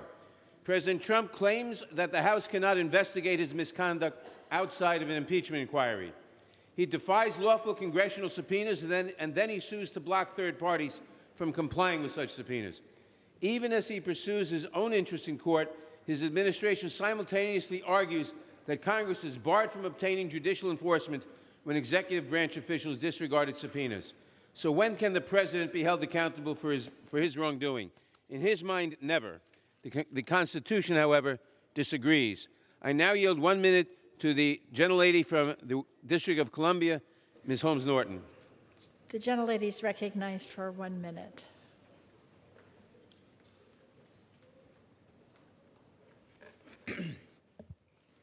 Madam Speaker, my words are my only remedy today. In spite of the upcoming D.C. statehood vote, we expect to be successful. The people of the District of Columbia have no vote on impeachment or on any other matter on this floor now. I spoke on this floor on the impeachment of President Clinton 20 years ago. Unlike the Clinton impeachment on perjury concerning an affair with an intern, Trump's impeachment turns on sabotage of national security to get himself reelected. Clinton repented. Trump insists that he did nothing wrong. That's a promise to continue his long pattern of abuse of power and obstruction of Congress. Impeachment is our only recourse. I yield back. Gentlelady yields back. Gentleman from Georgia. Thank you, Madam Speaker. At this time, I yield 2 minutes to the gentleman from Colorado, member of the Judiciary Committee, Mr. Buck. Gentleman's recognized for 2 minutes. Thank you, Madam Speaker. I thank the gentleman from Georgia. Today, Democrats lower the bar for impeachment. Under this standard, a president can be impeached in the absence of a crime, without due process, and for asserting a legally, constitutionally recognized privilege. History shows Democrat presidents have abused power to undermine democracy and win elections, and yet they have not been impeached. President Franklin Roosevelt used the IRS to target his political opponents. His son later admitted FDR used, quote, the IRS as a weapon of political retribution. President John F. Kennedy used the FBI to wiretap and monitor political opponents, including congressional staff. He deported one of his mistresses to avoid scandal. President Lyndon Johnson spied on Goldwater's campaign, signing off on wiretapping his opponent and Goldwater's airplane and using a CIA spy to obtain advanced copies of Goldwater's strategies and speeches. President Barack Obama refused to provide documents to Congress related to Fast and Furious. His unconstitutional recess appointments were unanimously struck down by the Supreme Court. He used national security agencies to lie to the American people about Benghazi to win the 2012 election. He spied on reporters. Finally, it was the Obama administration that committed 17 serious violations before the FISA court to spy on Trump campaign associates. Despite these clear abuses of power by FDR, JFK, LBJ, and Obama, Republicans did not impeach. Why? Because the framers did not want a low bar for impeachment. They wanted Congress and the president to work out their differences. When I asked Professor Turley in a Judiciary Committee hearing if any president could avoid impeachment with this low standard, he said no. I yield back. Gentleman from New York. Madam Speaker, I would remind the gentleman that President Obama provided thousands of pages of information to congressional requests that Attorney General Holder and others testified. Unlike now, I now yield 1 minute to the gentlelady from Illinois, Ms. Kelly. Gentlelady is recognized for 1 minute. Madam Speaker, today is a solemn day in America, a day that none of us hoped for when we came to Congress. But the events of today are something that each of us swore that we were prepared to execute in defense of the Constitution of the United States against all enemies, foreign and domestic. This is the oath that binds the men and women of the 116th Congress. As our democracy implores, we defend her. A clear and present threat to American democracy is what brings us here. The architect, a president who asked that a foreign nation interfere in our election. This was our founding fathers' greatest fear. I cast this solemn vote for the many individuals in my district who entrusted me to be their voice in Congress. They entrusted me to uphold our Constitution for them. I vote yes for Sarah in Chicago, Doug in Kankakee, Diane in Flossmoor. Yes for Kathy in Momence, Catherine in Crete, and Jimmy in Park Forest. The facts are simple. The path forward is clear. Impeachment is not an option. It is an obligation because no one is above the law. I yield back. Gentleman from Georgia. Thank you, Madam Speaker. At this time, it is my privilege to yield 2 minutes to the gentleman from Pennsylvania, another member of the Judiciary Committee, Mr. Reschenthaler. Gentleman's recognized for 2 minutes. Thank you, Madam Speaker, and thank you, Ranking Member Collins. You know, in the Navy, we had a saying, bluff, bottom line up front. Well, I'll give you the bottom line. Democrats are terrified that President Trump is going to win re-election. They can't beat him on the merits.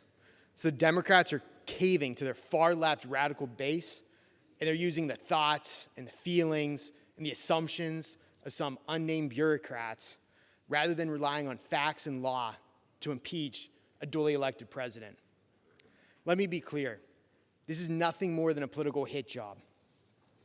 You know, I've been on all sides of the courtroom.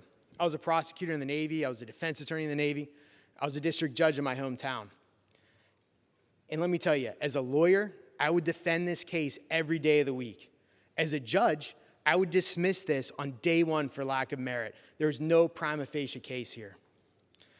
I'll tell you who I'd prosecute, though. I would prosecute Adam Schiff for abuse of power. Why? How about the fact that he used his position as chairman to leak phone records of Ranking Member Devin Nunes? How about the fact that he dumped over 8,000 pages of documents on Republicans less than 48 hours before a hearing? That is the abuse of power. And obstruction? I'd prosecute the Democrats for obstruction. How about the fact that Judiciary Democrats voted down my request to subpoena the whistleblower? How about the fact that Chairman Nadler refused every single Republican request for a fact witness? That is obstruction of Congress. So again, let me be clear. Today is nothing more than a political hit job. Thank you, and I yield back. Gentleman yields back. Reserve. Gentleman from New York. Madam Speaker, once again, I hear a lot of attacks on Democratic members of Congress, but not one single word of substantive defense of the President's conduct. I now yield 1 minute to the distinguished gentleman from Virginia, Mr. Connolly. Gentleman's recognized for 1 minute. Madam Speaker, each of us here took an oath to protect and defend the Constitution of the United States, not the President and not our political party. Today, history will judge. Did we abide that oath? To extort a foreign country, to investigate your political opponent is an unconstitutional abuse of power. To solicit foreign interference in an American election is an unconstitutional abuse of power. The need to protect against just such abuses prompted our founders to grant the sole power of impeachment to this House. The delicate balance of power that underpins our democracy is threatened when a president disregards the Constitution by obstructing Congress's power to cover up illegal behavior. In doing that, President Trump violated his oath. Today, we must put country over party, conscience over complicity. Today, we must assert no one's above the law. Today, we're summoned by history to do the right thing. I yield back. Gentleman from Georgia. Thank you, Madam Speaker. I know this is probably not true, but I think the speakers are not working on the majority side because I have talked about it. Many of our members have talked about the facts. Let's just go over them real quickly. No pressure, no conditionality, nothing was ever denied them when they got through. They actually got the money and they never did anything for it. We have talked about the facts. That's a distraction that doesn't need to happen. With that, Madam Speaker, I yield a minute and a half to the gentleman from Ohio, Mr. Davidson. Gentleman's recognized for a minute and a half. Madam Speaker, I've heard numerous colleagues say they didn't run for Congress to impeach the president. Well, maybe not originally, but unfortunately from the moment proceedings began, after the fourth vote to launch an impeachment inquiry, today's vote was inevitable.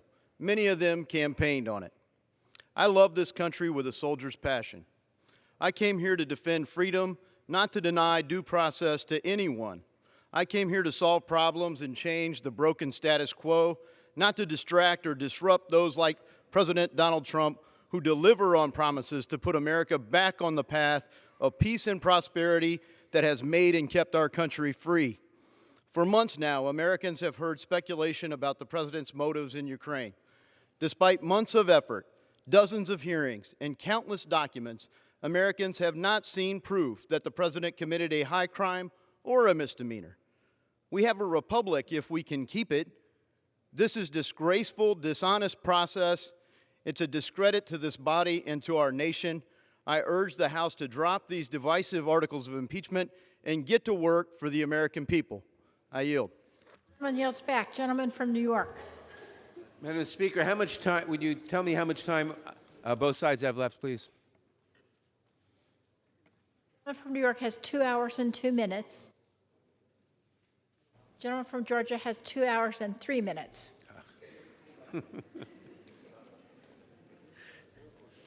Madam Speaker, I now yield 1 minute to the gentlelady from New York, Ms. Velasquez. Gentlelady is recognized for 1 minute. Madam Speaker, the facts are clear. The President of the United States withheld $400 million in military aid to an ally of the United States and also held back a White House meeting to compel a foreign nation to investigate his political opponent. At the exact time the President was doing this, Ukraine was engaged in a battle for its very existence with one of America's adversaries, Russia. The President abused his power to persuade a foreign nation to dig up dirt on a political opponent, and that's the truth. This was quite simply a geopolitical shakedown. The President then tried to block Congress from exercising its constitutionally mandated duty to uncover the truth. Every single one of us today faces a stark choice. If we choose to turn a blind eye to put political expediency before the Constitution, then we are complicit in this subversion of democracy. If we do not hold this President accountable, we have failed the people who sent us here, and we have abdicated our own oath to defend the Constitution. In the United States of America, no one is above the law, not even the President. Thank you, Madam Speaker. At this time, it is my pleasure to yield 2 minutes from the gentleman from Alabama, Mr. Byrne. Gentleman's recognized for 2 minutes. Madam Speaker, in 3 months, we've gone from receiving an unsubstantiated, hearsay, and discredited whistleblower complaint to the production of articles of impeachment against the President of the United States. Not since Andrew Johnson has the House engaged in such a partisan political stunt. From the beginning, this has been a sham, and this House has been nothing but a star chamber. The Democrat majority literally locked themselves in the basement of this building, hiding from the American people. When my colleagues and I refused to stand for it, Democrats moved to public hearings, but denied us questions, denied us witnesses, and denied the President any meaningful opportunity to defend himself. With this complete abusive process, the Democratic majority has produced the flimsiest and most legally unsound articles of impeachment in the history of this nation. Never before has the House reported an article of impeachment that does not allege an underlying crime, yet this majority will do so today. Read the transcripts. There was no quid pro quo, no bribery, no extortion, no crime, and no abuse of power, and they don't even allege a crime in their articles of impeachment. The president raising Ukrainian corruption is not an impeachable offense. If the dealings of Hunter Biden were so above board, you would think the majority would be just fine looking into this matter. Yet they haven't moved my resolution asking for an investigation, and our subpoenas for Hunter Biden have all been denied. Hunter Biden doesn't get a pass because his dad was vice president. I am proud to have fought against this charade every step of the way, and I will proudly vote no today, and I yield back. Gentleman yields back. Gentleman from New York. Madam Speaker, I now yield 1 minute to the gentlelady from Wisconsin, Ms. Moore. Gentlelady is recognized for 1 minute. Madam Speaker, the facts are uncontestable. The evidence is overwhelming.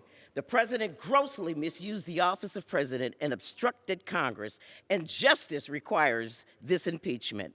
I feel compelled to respond to the false narrative that Democrats are using this process to overturn an election. You know, I agree. Elections are the appropriate venue for public policy disputes. However, we're not talking about a public policy dispute. We're talking about a president who subverted national security by soliciting foreign interference in our elections, the exact thing our founding fathers feared, and the exact circumstance for which they drafted the impeachment clause. Our democracy, our Constitution deserves standing up for, not Donald John Trump.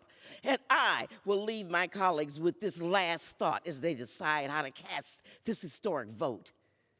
For what shall it profit a man to gain the whole world only to lose his own soul? I yield back. Lady yields back. Gentleman from Georgia. Thank you, Madam Speaker. At this time, I yield 1.5 minutes to the gentleman from Texas, Mr. Goodman. Gentleman's recognized for 1.5 minutes. Thank you, Madam Speaker. This is the day the Founding Fathers feared, when they granted Congress the power of impeachment, where we have a political party so dead set against the president that they will do anything to impeach him. And they're about to get away with it simply because they have the votes. But that's not how this process is supposed to work.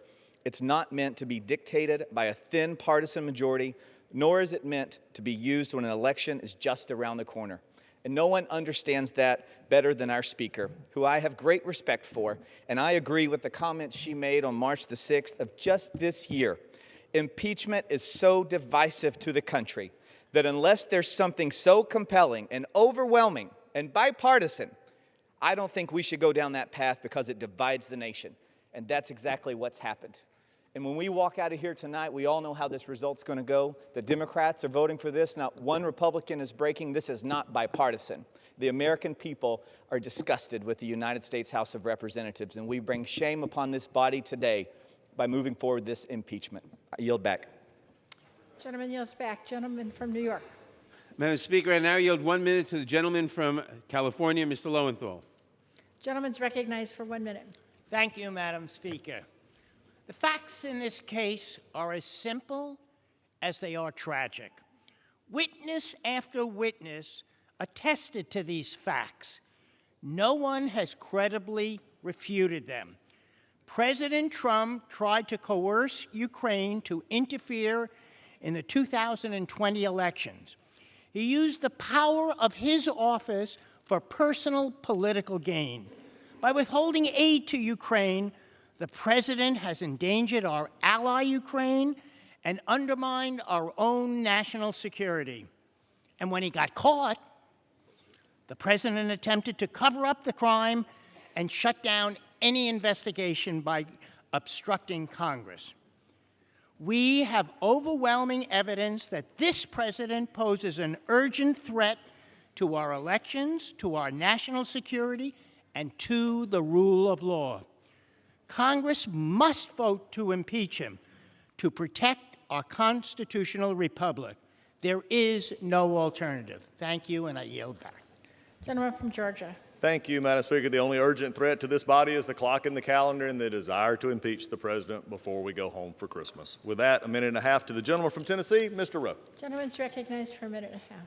Thank you, Madam Speaker. Today is a sad day in the People's House. Since Donald Trump was elected in 2016, Democrats have been on a crusade to stop him by any means. I believe the American people are the fairest people on this earth. They believe that everyone should be treated equally under the law, no matter what your station you occupy in life. Rich, poor, president, factory worker, fair. This process has been anything but fair. For 2 years, we've been told that then-candidate Donald Trump colluded with Russians to interfere with our elections. 2 years, millions of dollars spent on the Mueller investigation. No collusion. You'd think after being that wrong, Democrats would finally decide to work on the problems that the American people sent us here to do. You'd be wrong again. Then we were told that the president withheld money to the Ukrainians in a quid pro quo. No, a bribery, no, abuse of power. I guess whatever polls best, to gather information on a political rival, potential rival. Well, here are some facts about what happened. Fact number one, the transcript of July 25th phone conversation that President released shows no pressure. Fact number two, President Zelensky did not know the money was withheld. Fact number three, no investigation occurred or was announced. Fact number four, the money was released September 11th, 2019. Facts are stubborn things.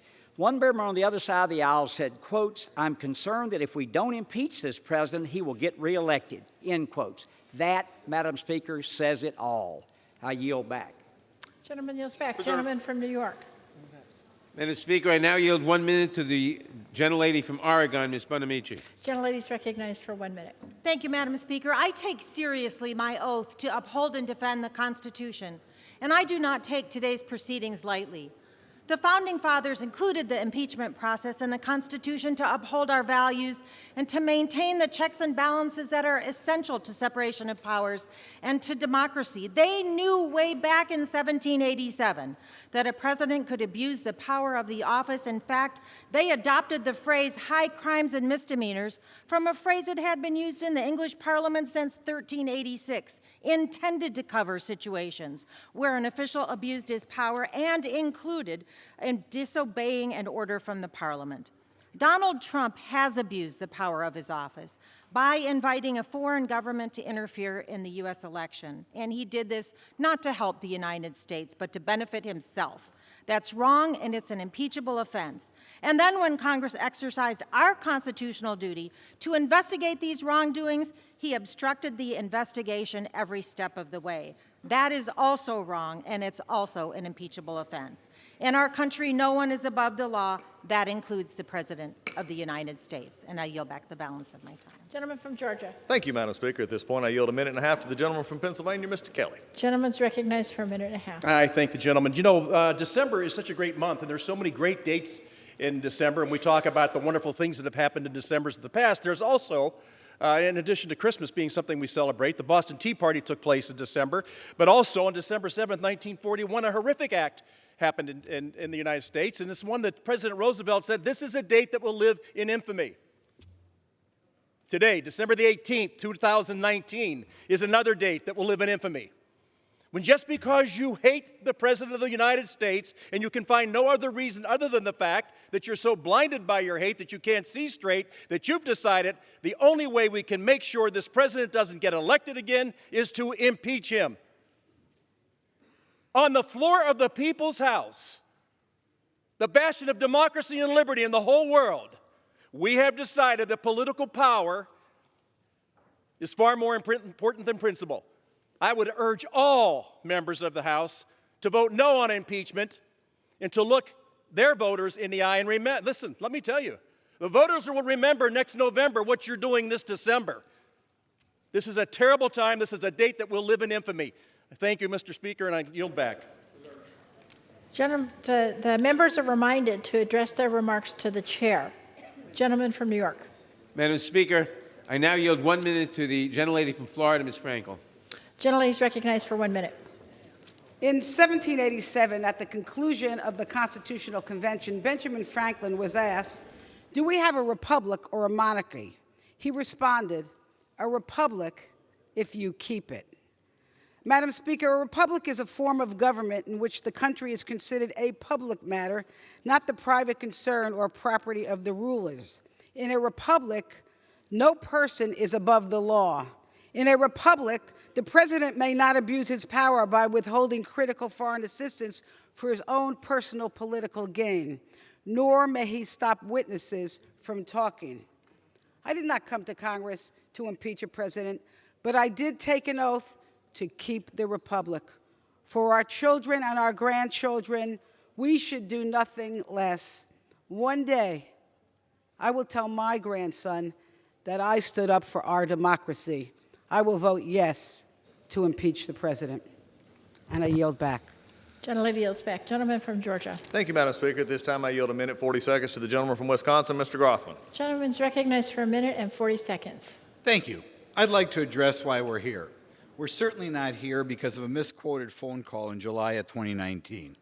The Washington Post ran an article headlined, "The campaign to impeach President Trump has begun the day he was sworn in." The gentleman from Maryland who spoke earlier today called for impeachment 2 days before President Trump was before he was sworn in. The gentleman from Texas was introducing impeachment resolutions 2 years ago and said President Trump should be impeached so he can't get reelected. This impeachment is not about anything that happened on a phone call. This impeachment is about what President Trump has done. The people in this country who are let in, who are inadmissible or apprehended and don't have legal authority, fell from 100,000 people in May to under 5,000 people in November, and you hate him for it. Ben Carson thinks that low-income housing should be used by American citizens and not people who are here illegally, and you hate him for it. President Trump doesn't want people coming here and going on welfare, and you hate him for it.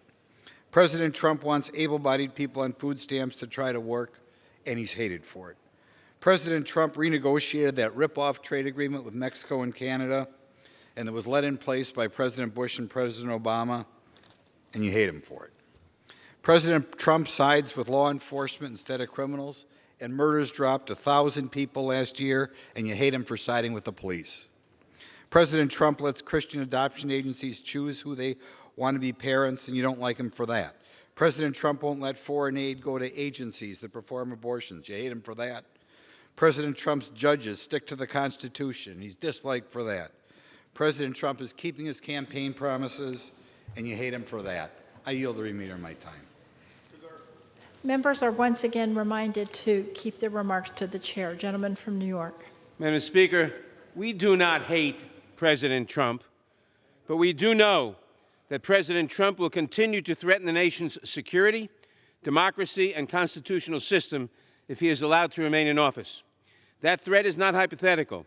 President Trump has persisted during this impeachment inquiry in soliciting foreign powers to investigate his political opponent. The president steadfastly insists that he did nothing wrong and is free to do it all again.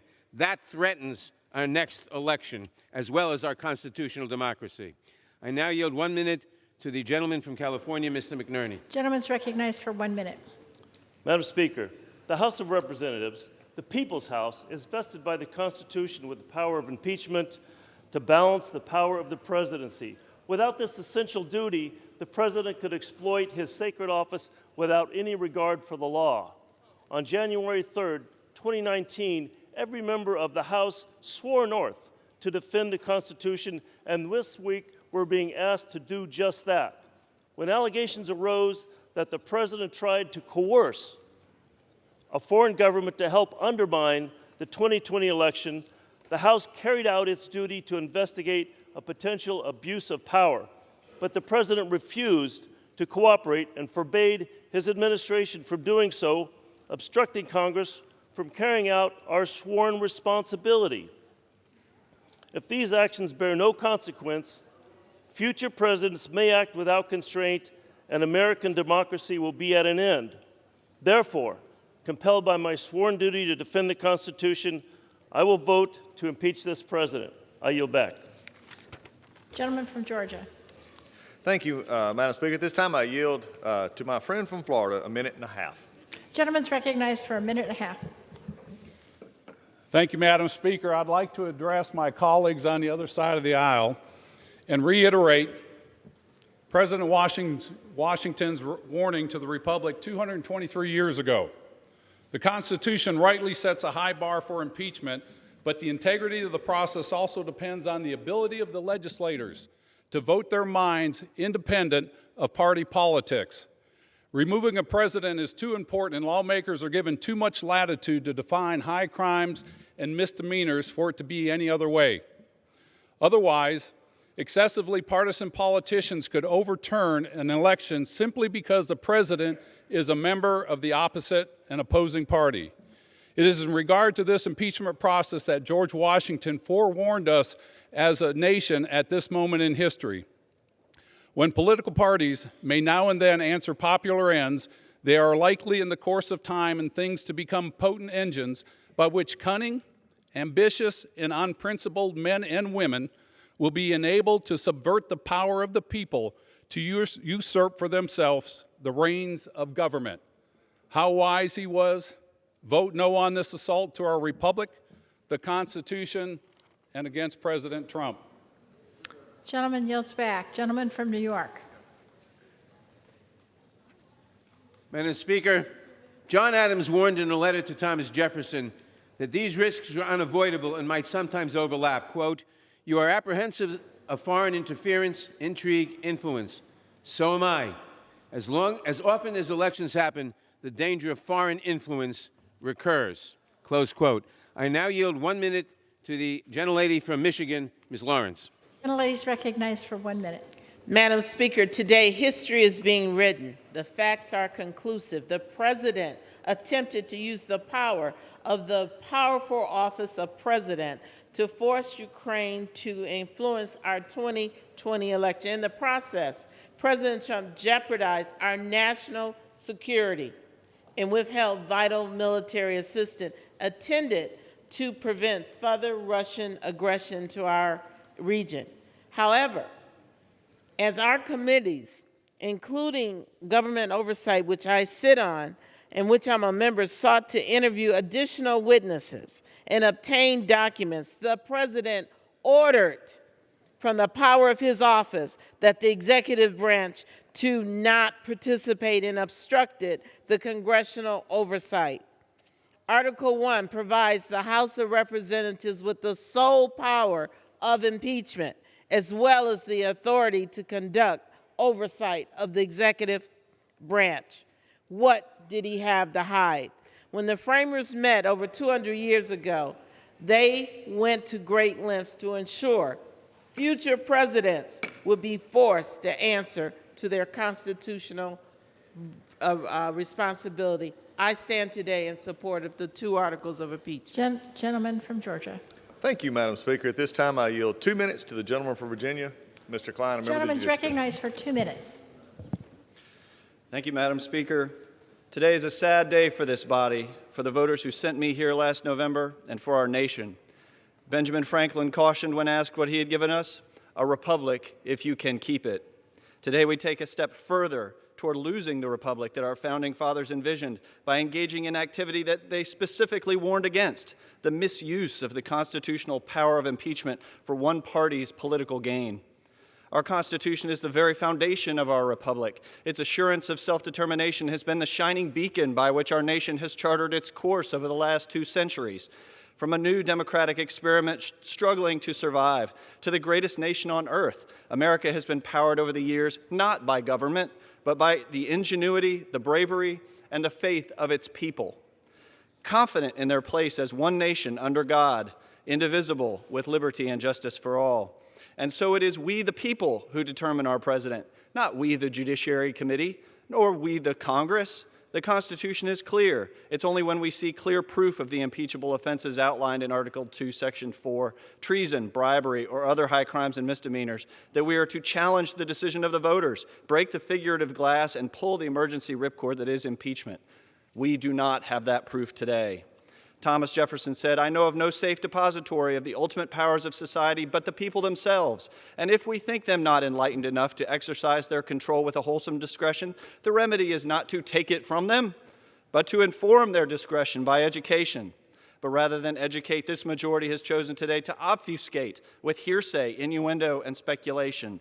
And when history looks back on this shameful period for this House, it will judge it for what it truly is, the ugly hijacking by the majority of our Constitution and the powers it so solemnly entrusts to us to engage in a blatantly political process designed to finally achieve what they could not achieve at the ballot box, the removal of a duly elected president. Compelled by my sworn duty to uphold this Constitution and for the people, I vote no on impeachment today." I yield back. Gentleman from New York. Madam Speaker, I now yield 1 minute to the gentleman from California, Mr. Huffman. Gentleman's recognized for 1 minute. Madam Speaker, as we take this solemn, necessary step of impeaching President Trump, my Republican colleagues have made up their minds. We can't persuade them to do the right thing, so I'll address my remarks to the future. Today's vote will be judged by future generations, including my precious children, Abby and Nathan, maybe grandkids.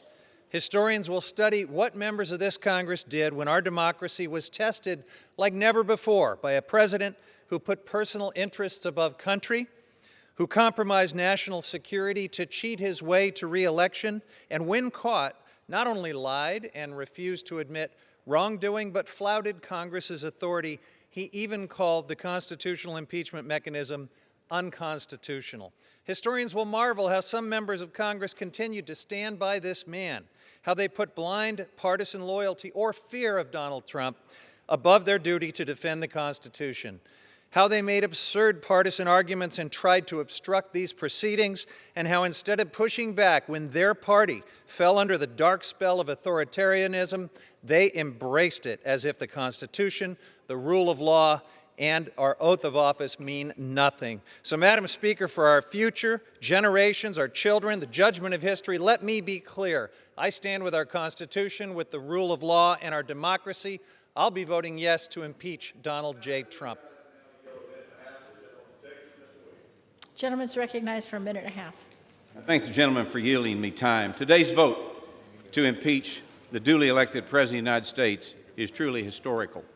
However, its unique place in history is not for the reasons the Democratic Party and their mainstream media overlords are so desperately trying to convey.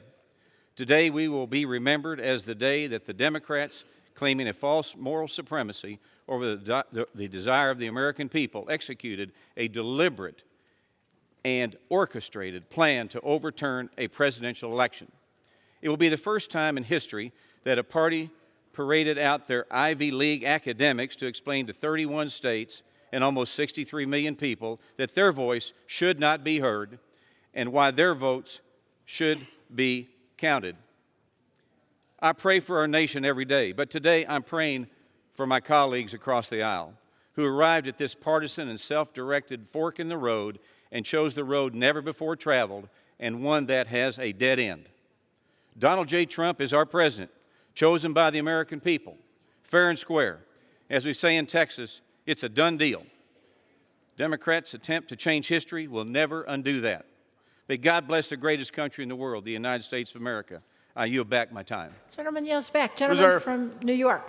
Madam Speaker, I would remind the gentleman that the impeachment clause was placed in the Constitution to protect the American people and our form of government against a president who would subvert our constitutional liberties in between elections. I now yield 1 minute to the distinguished gentleman from Texas, Mr. Green. Gentleman's recognized for 1 minute. And still I rise, Madam Speaker. I rise because I love my country. And Madam Speaker, shall any man be beyond justice? This is the question posed in 1787 by George Mason at the Constitutional Convention. Shall any man be beyond justice? Madam Speaker, if this president is allowed to thwart the efforts of Congress with a legitimate impeachment inquiry, the president will not only be above the law, he will be beyond justice. We cannot allow any person to be beyond justice in this country. In the name of democracy, on behalf of the Republic, and for the sake of the many who are suffering, I will vote to impeach, and I encourage my colleagues to do so as well. No one is beyond justice in this country. I yield back the balance of my time. Gentleman from Georgia. Thank you, Madam Speaker, and I'd also remind my chairman that the impeachment was not to be used in the between election cycles to defeat a sitting president who you think will be reelected. With that, I yield 1 minute to the gentleman from Florida, Mr. Buchanan. Gentleman's recognized for 1 minute. Thank you, Madam Speaker. I will vote today against both articles of impeachment because we are without merit and setting a dangerous precedent for our country. This political vendetta is an abuse of the impeachment process and would subvert the votes of 63 million Americans. Just because the president's opponents are afraid that he'll win re-election is no excuse for weaponizing impeachment. No president in history has ever been impeached 10 months before an election. Elections are the heart of our democracy. Our founding fathers devised a simple way to remove a president if you disagree with him. It's called an election, and we have one coming up in less than a year. Let's let the people decide this next November, and I yield back. Gentleman yields back. Gentleman from New York. Madam Speaker, I now yield 1 minute to the gentlelady from Michigan, Ms. Tlaib. Gentlelady is recognized for 1 minute. Thank you. I rise today in support of impeachment. I learn so much every single day from my residents at home. Their common sense and understanding of what is right and wrong is centered on why they oppose any person using the most powerful position in the world for personal gain. We honor our veterans in this chamber almost on a daily basis, but do we ever follow their lead, where we serve the people of the United States and uphold the Constitution, not as Republicans or Democrats, but as Americans? We should learn from their sense of duty and responsibility to country and democracy, not political party. Doing nothing here, Madam Speaker, is not an option. Looking away from these crimes against our country is not an option. This is about protecting the future of our nation and our democracy from corruption, abuse of power, criminal cover-ups, and bribery. And this, Madam Speaker, this vote is also for my sons and the future of so many generations. So I urge my colleagues to please vote yes on these articles of impeachment. With that, Madam Speaker, I yield. Gentleman from Georgia. Thank you, Madam Speaker. At this time, I yield 1.5 minutes to the gentleman from Pennsylvania, Mr. Joyce. Gentleman's recognized for 1.5 minutes. Madam Speaker, I rise today on this dark day in the United States House of Representatives to voice my opposition to the shameful impeachment process that has occurred in the People's House. Some of my colleagues on the other side of the aisle do not like President Trump. We know this because they proudly boasted about their intention to impeach our president before he was even sworn into office. Out of disdain for the president and for those of us who elected him, the House of Representatives is considering 2 articles of impeachment that are so very weak that they even fail to include specific crimes. The people that I represent in South Central and Southwestern Pennsylvania know the truth. The American people know the truth. This impeachment circus has never been about the facts. This process has always been about seeking revenge for the president's election in 2016 and attempting to prevent him from winning again in 2020. Madam Speaker, I wholeheartedly oppose this partisan and shameful effort to impeach our democratically and duly elected president. For the sake of our nation, I urge my colleagues to join with me and vote no on the articles of impeachment. Thank you. I yield back. Gentleman yields back. Gentleman from New York. Madam Speaker, all we keep hearing from the other side are attacks on the process and questions of our motives. We do not hear because we cannot hear, because they cannot articulate a real defense of the president's actions. I now yield 1 minute to the gentlelady from Massachusetts, Ms. Presley. 1 minute. Madam Speaker, I rise today to protect our democracy. Today, we take a stand against corruption and abuses of power. What we are doing here today is not only patriotic, it is uniquely American. America is a story of ordinary people confronting abuses of power with a steadfast pursuit of justice. Throughout our history, the oppressed have been relegated to the margins by the powerful, and each time we have fought back, deliberate in our approach, clear-eyed.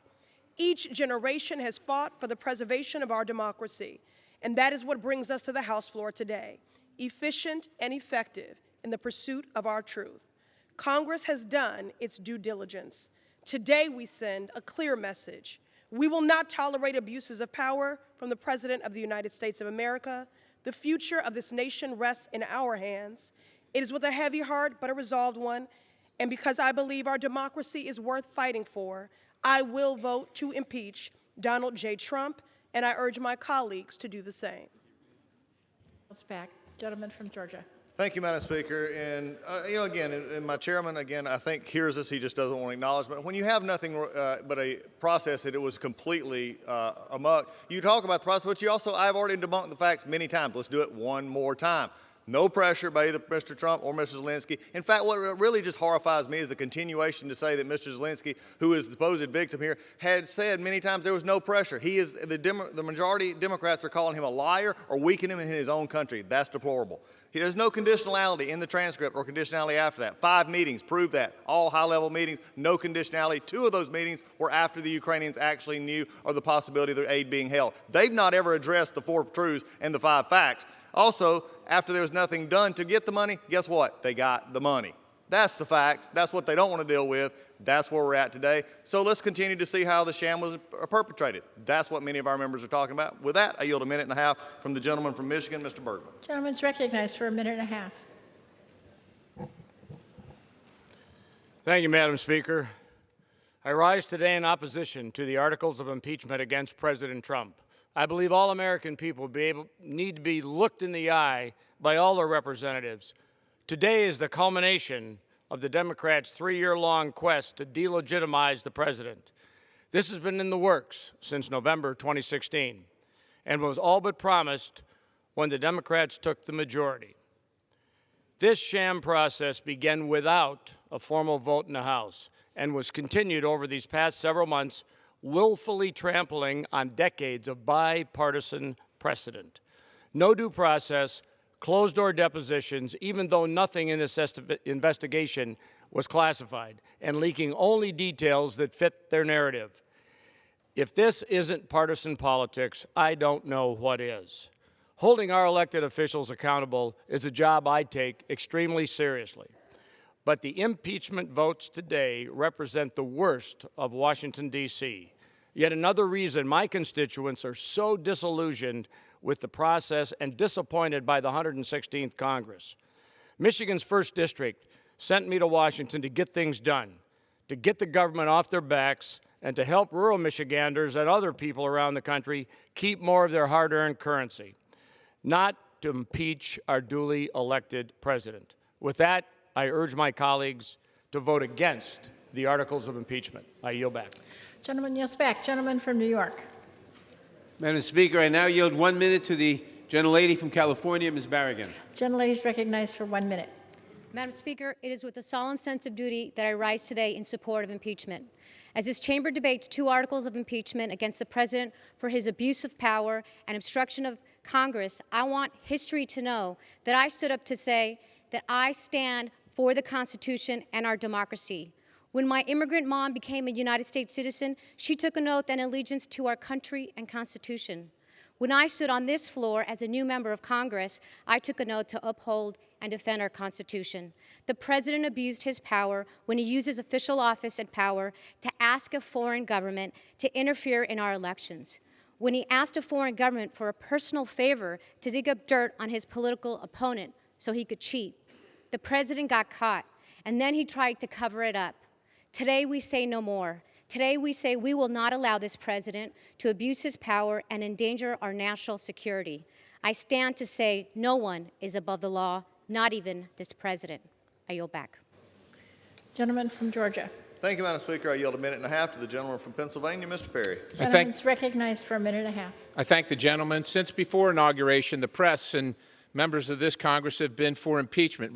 Members refused to attend the inauguration. They called for impeachment. They voted for impeachment without any evidence. They voted for impeachment creating and manufacturing evidence. Recall and votes of no confidence are not included in our Constitution for a reason. Our system demands evidence of high crimes and misdemeanors. If such evidence existed, there would be an agreement in this chamber, but there is not. There is not an agreement because there is not evidence. Madison and Hamilton warned us that this might happen, that impeachment would veer toward political factions, and that's exactly what this is. This is bitterly and nakedly partisan. My colleagues on the other side of the aisle have made a mockery of this process and this government.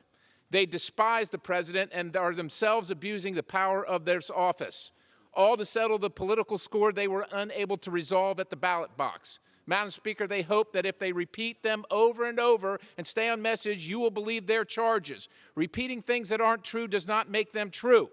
The call record between the two presidents is clear. President Trump was interested in getting to the bottom of what happened in the 2016 election. He asked the Ukrainians to work with our Attorney General. The Ukrainians were already getting the military hardware, and they got the assistance money and the meeting they desired. These are not crimes. These are disagreements over foreign policy and the fact that this president is conducting it. If it weren't so sad, it would be laughable, Madam Speaker. My colleagues are not driven by a quest for facts or truth. They are driven by their partisan animus and a timetable. These are the reckless and irresponsible act of elitists in the swamp, and they underline the fabric of our republic. I urge a no vote, and I yield. Gentleman from New York. Madam Speaker, I would remind the gentleman that there is, in fact, extensive direct evidence, including the President's own words and actions, which is corroborated and supported by indirect and circumstantial evidence. The record leaves the following key facts indisputable. President Trump's personal lawyer, Rudy Giuliani, pushed Ukraine to investigate Vice President Biden and a debunked conspiracy theory about the 2016 elections. President Trump directed U.S. officials and President Zelensky himself to work with Mr. Giuliani to fulfill his demands. President Trump withheld critical military aid for Ukraine, and President Trump stonewalled Congress investigation to cover up his misconduct. I now yield 1 minute to the gentleman from Illinois, Mr. Caston. Gentleman's recognized for 1 minute. Madam Speaker, this should not be a partisan vote. This is a vote about America. It's a vote about our democracy and our oath to the Constitution. We all took an oath to protect the Constitution against all enemies, foreign and domestic, and we all know that what President Trump did was wrong. We all know it's wrong to withhold foreign aid as for a political favor. We know it's wrong to ignore congressional subpoenas. And we know it's wrong to default to silly partisan process arguments rather than to rise and defend this beautiful but all too fragile democracy. And when those in elected power abuse their position for personal advantage, it's on us to somberly uphold and defend the responsibility that the founders bestowed on us. So when you talk about partisanship, I'd remind you of those great words of Lincoln. And paraphrasing him slightly, when one party would inflame partisanship rather than let the nation survive, I'm proud to be the party that would accept partisanship rather than let the nation perish. So in this moment, the answer is clear, not because we want to impeach, but because we must. So when you vote in a few hours, don't vote your party, vote your character. That's how you're going to be judged, and that's how we're all going to be judged. Thank you, and I yield back. Gentleman from Georgia. Madam Speaker, I ask for a time check for both. Gentleman from Georgia has an hour and 44 and a half minutes. Gentleman from New York has an hour and 47 and a half minutes. Thank you, Madam Speaker. At this time, I yield a minute and a half to the gentleman from Colorado, Mr. Tipton. Gentleman's recognized for a minute and a half. Madam Speaker, I rise in strong opposition to this partisan impeachment process. Make no mistake, this process did not begin with the whistleblower report. In fact, impeachment efforts began shortly after the president was elected. The theatrics, political posturing have ensured that this body is not actually pursuing to preserve checks and balances. Rather, this process echoes the calls by some that refuse to accept the 2016 election results. Neither of the articles receiving a vote justify the removal of the president from office. The first article suggests that the president pressured a foreign government to be able to assist in an upcoming election. Ukraine received its aid without a prearranged agreement. This is unsubstantiated. The second article is premised on the obstruction occurred when the White House ignored subpoenas issued by the House. Our federal courts are the ultimate arbiters of these decisions. In fact, previous administrations, Republican and Democrat both, have dealt with these issues and claimed executive privilege. Mr. Speaker, Madam Speaker, the articles that are before this House are unsubstantiated. I intend to vote no on these articles, and I would encourage my colleagues to be able to do the same. Gentleman yields back. Gentleman from New York. Madam Speaker, I now yield 1 minute to the gentleman from Arizona, Mr. Gallego. Gentleman's recognized for 1 minute. Madam Speaker, today I will vote to impeach President Donald Trump for abuse of power and obstruction of Congress. Those still defending the president's actions are desperately grasping at straws while living in an alternate universe where facts don't exist. To those still unwilling to search their souls, ask yourself, would you support a Democratic president using taxpayer dollars to pressure a foreign government to investigate a Republican political opponent based on false Russian conspiracy theories? Of course not. That's absurd. Any president who does that has abused the power of the presidency for personal gain and undermined our most sacred tradition, our elections. In a few hours, every member will make a choice. Will you fall into the age-old political trap of thinking blind partisanship is all that matters? Or will you vote to defend the Constitution and our democracy so that the President Trump and every future president will know that they are not above the law and will be held accountable for their actions? I have made my choice. I hope every member puts the defense of our nation first and joins me. I yield back. Gentleman from Georgia. Thank you, Madam Speaker. I need to yield a minute and a half to the gentleman from Nebraska, Mr. Smith. Gentleman's recognized for a minute and a half. Madam Speaker, I rise today to speak out against this attempt to remove the duly elected President of the United States. Impeachment is importantly established in our Constitution. The impeachment of a president has only happened twice in our country's 243-year history. Yet today, for highly political purposes, the House majority is trying to remove President Trump from office based on secondhand indirect accounts. The articles of impeachment we are voting on today offer no evidence of a crime, but instead are purposely broad to fit the majority's narrative. Less than 1 year until the next presidential election, we are being asked to override the choice of the American people. This lopsided and hyper-partisan biased impeachment process has been predetermined as an outcome from the very beginning. This is an unfortunate day in the history of our great country. We must hope this political game does not set a precedent of which to follow in the future. Surely there will be disagreements between a president and Congress for many years to come. Instead of unnecessarily dividing our country, as we are seeing today, we should be looking at ways to bring our country together. Thank you. I yield back. Gentleman yields back. Gentleman from New York. Madam Speaker, President Trump's actions are both impeachable and criminal. Although the violation of the federal criminal statute is neither necessary nor sufficient to justify impeachment, President Trump's conduct violated the federal anti-bribery statute very clearly. Madam Speaker, I now yield 1 minute to the gentleman from Virginia, Mr. Beyer. Gentleman's recognized for 1 minute. I thank the chairman. Madam Speaker, today I vote to impeach President Donald Trump for abuse of power and obstruction of Congress. I don't hate the president, but I love my country and I have no other choice. Voting for these articles of impeachment is the only moral course of action, the only way to honor our oath of office. I have no doubt that the votes I cast today will stand the test of time. This has nothing to do with the 2016 elections. I'm so disappointed that my Republican friends approve of the president's abuses of power and solicitation of foreign interference in our elections. This is the very definition of the willful suspension of disbelief. They know in their hearts that what the president has done is deeply wrong. They know that they would vote without hesitation to impeach a Democratic president who had done these things. I remind all Americans the president did not rebut the facts, the many, many facts which have led to the articles of impeachment today. For the sake of our democracy, our Constitution, and our country, we must do the right thing and vote to impeach President Trump. I yield back. Gentleman yields back. Gentleman from Georgia. Thank you, Madam Speaker. I was just amazed by what the chairman just said. If it was obviously that he violated the bribery statute clearly, then why didn't we add it as an article of impeachment? The reason why? It didn't. With that, I yield a minute and a half to the gentleman from Mississippi, Mr. Guest. Gentleman's recognized for a minute and a half. Thank you, ma'am.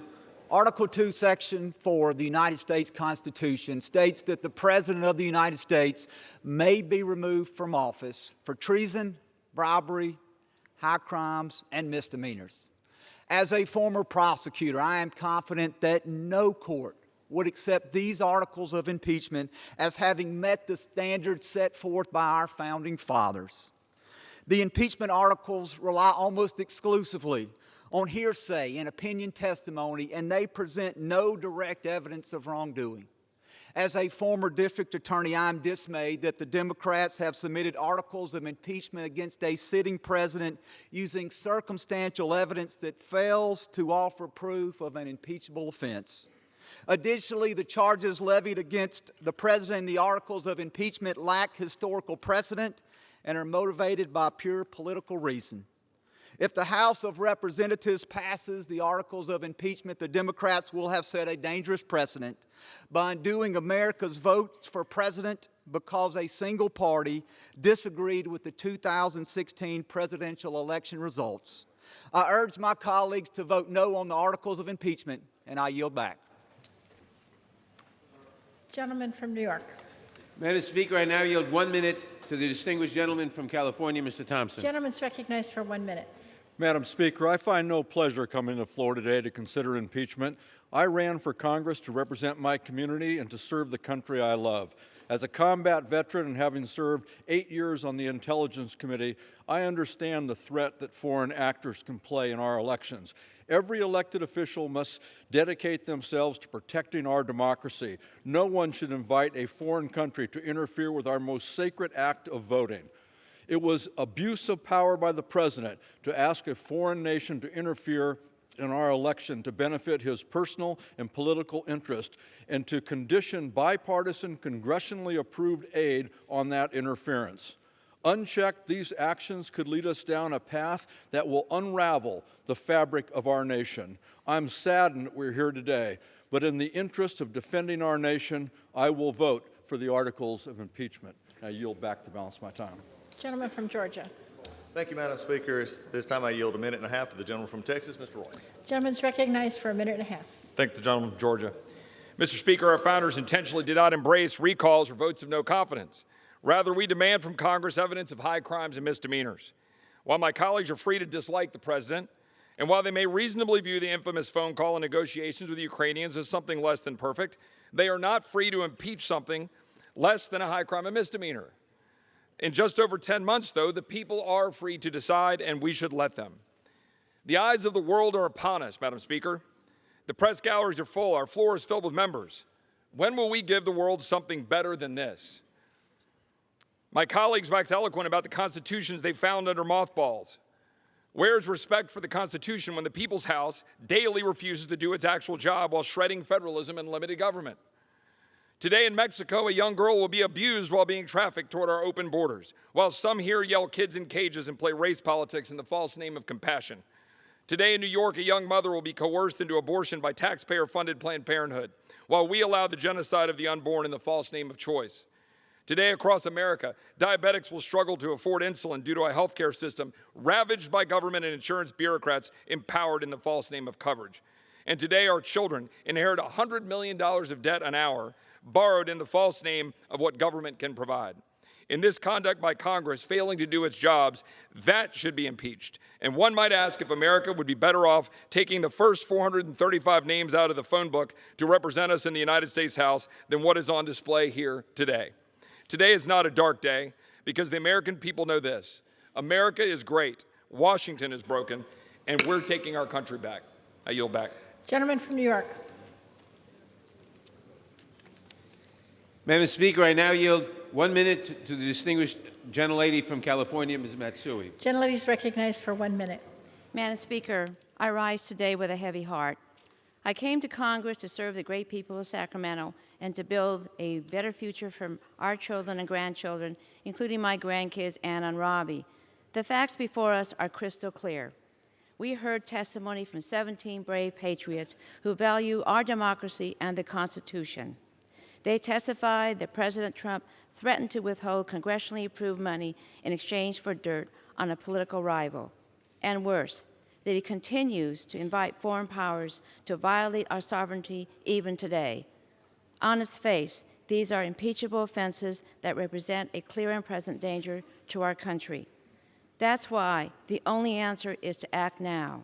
We need to stand together and stop President Trump immediately so that he cannot violate the next election. For the sake of our country and our democracy, I will vote yes to impeach the president, and I yield back. Gentleman from Georgia. Thank you, Madam Speaker. I yield 1.5 minutes to the gentleman from Pennsylvania, Mr. Smucker. Gentleman's recognized for 1.5 minutes. Thank you, Madam Speaker. I rise today to ask my colleagues on the other side of the aisle, how much is the trust of the American people worth? When the American people are dissatisfied with their government, the primary tool that the Constitution gives them to make a change is their vote. And on November 8, 2016, Americans from every part of this nation packed the polls to elect Donald J. Trump to be the President of the United States. The country wanted a disruptor, a fighter, a deal maker, a president that would put America first. But sadly, on that very same day, Democrats had no plan or interest in honoring the vote of the American people. They were going to attempt from day one to delegitimize this president and ultimately remove him from office. Right after the president was sworn in, the Washington Post wrote, "The campaign to impeach President Trump has begun." Even before he took office, a Politico article headline read, "Could Trump be impeached shortly after he takes office?" So, House Democrats have been planning for this day since January 2017. It's clear that facts have never mattered to the House Democrats. They never planned to work with the president. Instead, they intended only to fulfill their divisive partisan agenda. Again, I ask, how much is the trust of the American people worth? Because after the vote today, for what you think is a short-term partisan gain, you can be sure that the American people will have lost their trust in our institution. They will have lost their trust in Congress. And most importantly, they will have lost trust that their vote counts. Gentleman from New York. Madam Speaker, I now yield 1 minute to the gentleman from California, Mr. Garamendi. Gentleman's recognized for 1 minute.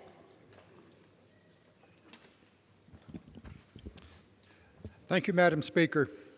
Impeaching a president is one of the most solemn and consequential decisions the United States Congress can make. It's not an action that I or my fellow House colleagues take lightly. Investigations and hearings conducted by the House prove overwhelming evidence that President Trump abused his power and endangered our national security. President Trump also issued a blanket order prohibiting all executive office personnel from testifying, responding to subpoenas, or turning over documents. Therefore, he has obstructed the legitimate constitutional obligation of Congress. The President's actions leave me no choice. President Trump violated his oath of office. Now, I will uphold my oath of office to preserve and protect our Constitution, and my promise to my constituents to carefully analyze all issues before me. I will vote in favor of both articles of impeachment against President Donald John Trump.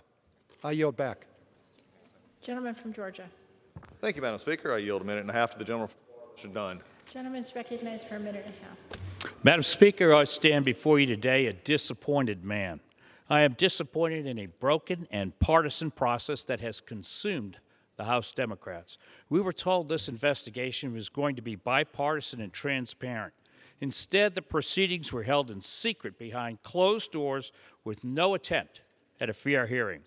All this was done deliberately in an effort to undo the results of the 2016 election. Madam Speaker, my constituents in Florida want to see us get to work. They want us, they're counting on us to actually fix the surprise medical billing, to lower the cost of prescription drugs. Instead, we're here a week before Christmas voting to impeach the legitimate president, Donald J. Trump, on the strength of nothing but rumors. We've wasted almost a year on this process while House Democrats chose political theater over serving the American people. This shameful vote to impeach our president will be a lasting stain on our House, and I urge all of my colleagues to vote no. I yield back. Gentleman from New York. Madam Speaker, I now yield 1 minute to the distinguished gentleman from Oregon, Mr. DeFazio. Gentleman's recognized for 1 minute. Thank the gentleman. It's clear-cut. The President of the United States has violated his oath of office and betrayed the Constitution and the American people. He admitted to soliciting assistance from a foreign leader to interfere in a U.S. election and aid his political re-election campaign. That's a violation of the law, a violation of the Constitution, and a betrayal of the American people, and an impeachable offense. Overwhelming evidence also demonstrates the president withheld congressionally approved taxpayer dollars to blackmail the young new president of Ukraine under attack from Russia. Now, the gentleman from Georgia says Ukraine didn't feel any pressure. They're being invaded by Russia. Vladimir Putin, you know, Trump's friend, and he withheld that aid until the whistleblower report came out. Then the aid was released. It wasn't released for any good purpose. Congress voted for that aid. The president signed the bill. That is another impeachable offense. And the Judiciary Committee has put together an extensive document which shows that there is evidence of numerous other federal crimes, including bribery and wire fraud. The president's actions threaten the continuation of our representative democracy. I'm proudly voting for impeachment today. Gentleman from Georgia. Thank you, Madam Speaker, and I am glad to know that Mr. Trump was giving them lethal aid, actually something to fight back with, not what was previously given to them. And there was, again, from the president himself, no pressure put on him. Your whole case sort of destroys if you're coercing somebody if there was no pressure felt. But yet we don't seem to get that part on this floor debate today. So with that, I yield a minute and a half to the gentleman from Montana, Mr. Gianforte. Gentleman's recognized for a minute and a half. Today, this chamber is pushing through the most partisan, baseless articles of impeachment in our history. House Democrats' hyper-partisan impeachment has been a sham since day one, driven by those whose bitter rage against President Trump has blinded their better judgment. The fact is, they've resolved to overturn the results of the 2016 election the day President Trump won. Earlier this year, Speaker Pelosi said, impeachment is so divisive to the country that unless there's something so compelling and overwhelming and bipartisan, I don't think we should go down that path. None of those standards have been met. None. The committee hearings were a scripted, substance-free, made-for-TV show. They would be comedy if impeachment weren't so serious and grave. Witnesses denied awareness of an impeachable offense. And because the majority has failed to make the case for impeachment, there is no bipartisanship. Compelling, overwhelming, bipartisan. Speaker Pelosi has not met her own criteria for impeachment. But here we are. Despite Democrats testing and tweaking their impeachment message, the American people have rejected it. I will vote against this partisan impeachment sham. Let's get back to the work that the American people sent us here. And on this sad day of an impeachment charade, I yield back the balance of my time. Gentleman from New York. Madam Speaker, I now yield 1 minute to the gentleman from Texas, Mr. Gonzalez. Gentleman's recognized for 1 minute.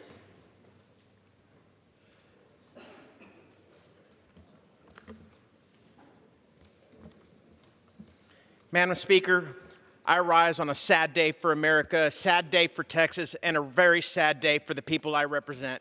I'm not gleeful for today. I came to Congress to lower the cost of prescription drugs, fight for a debt-free education, improve the cost of special needs children, our seniors, and our veterans.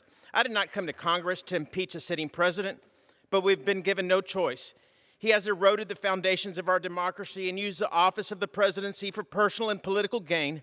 Our founding fathers feared that one day the power of the presidency was stretched beyond its limits. Thus, they enshrined in the Constitution a system of checks and balances. We cannot and will not lower the ethical standards of our presidency. We cannot afford to wither like a cheap flower in bad weather, watching our democracy crumble and rot from within. That is not the America the world knows and loves, and it's certainly not the America we would be proud to have our future generations inherit.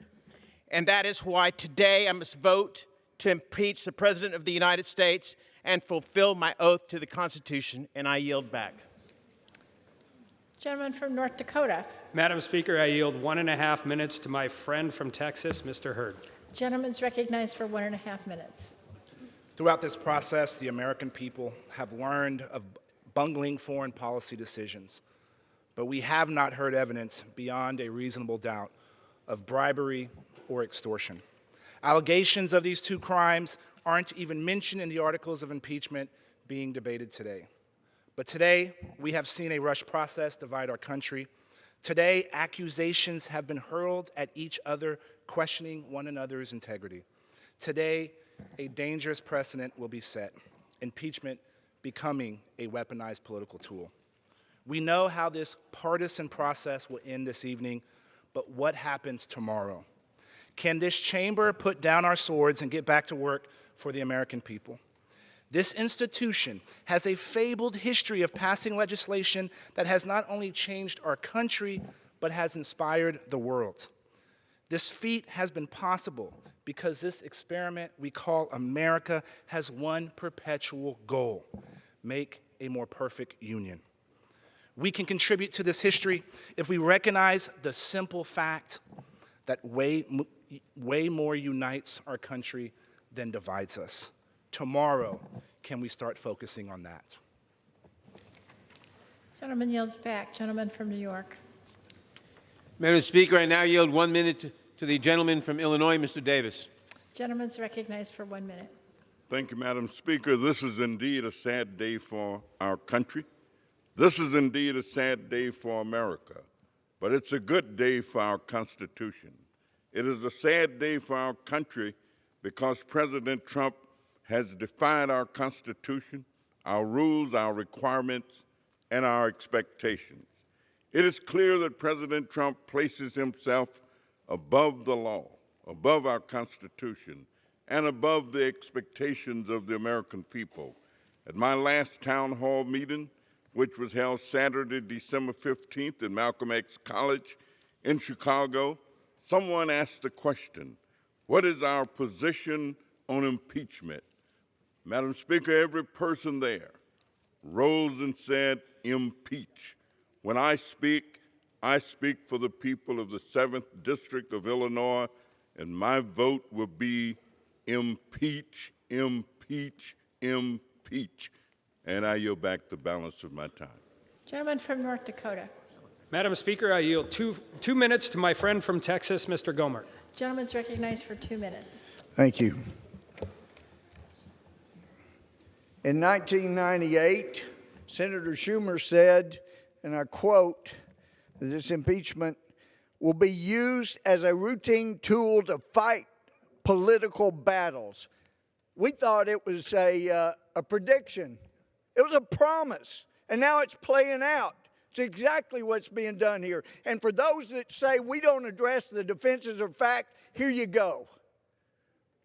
The impeachment serves two purposes. Number one, stop the investigation by the U.S. Department of Justice and Ukraine into the corruption of Ukraine interference into the U.S. Election in 2016. You said this was about, this terrible Russia collusion. Then that fell through. It's about emoluments. It's about bribery. It's about extortion. It's changed, but one thing hasn't changed, and that is the intent to impeach this president. It's always been there. But let's be honest. The president turning his back on Ukraine, that happened in 2009. Because in 2008, Ukraine invaded Georgia. What happened? Bush put sanctions on Russia to teach them a lesson. What happened after that? Well, in March of 2009, Hillary Clinton was sent over to Russia with a reset button to say, Bush overreacted. We're okay that you invaded Georgia. It was a green light to Russia to invade Ukraine. And what do? Oh, yeah, you send blankets and MREs they can eat and be warm while the Russians are killing them. That is what the Obama administration did. This is a travesty, and we're in big trouble because Schumer was right. Now it's lowered even farther, the bar. It will be used for political battles, and this country's end is now in sight. I hope I don't live to see it. This is an outrage. I yield back. Gentleman from New York. I am deeply concerned that any member of the House would spout Russian propaganda on the floor of the House. I now yield 1 minute to the gentleman from New York, Mr. Higgins. The gentleman from New York is recognized for... The House will come to order. The gentleman from New York is recognized for 1 minute. Thank you. The House will come to order. The House will come to order. The gentleman from New York is recognized for 1 minute. Thank you, Mr. Chairman. Madam Speaker, the United States Constitution is explicit.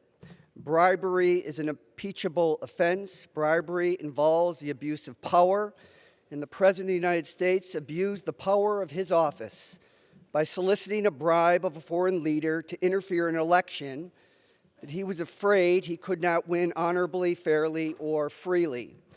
You, President of Ukraine, opened and announced an investigation of my political rival, and I, President of the United States, will release $391 million in military aid and give you the stature-amplifying White House meeting that you need. This is a this for that, something for something transaction. Soliciting a bribe from a foreign leader is an abuse of power and a federal crime. I yield back.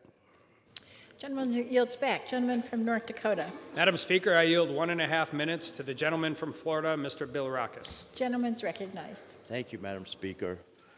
I want to thank my Republican colleagues who have toiled honorably in defense of the Constitution and the rule of law under difficult circumstances, Madam Speaker. You know, Madam Speaker, it's a darn shame that we have found ourselves in this position today. Every time I step into this chamber, I'm humbled to be serving in the greatest legislative body in the history of the world.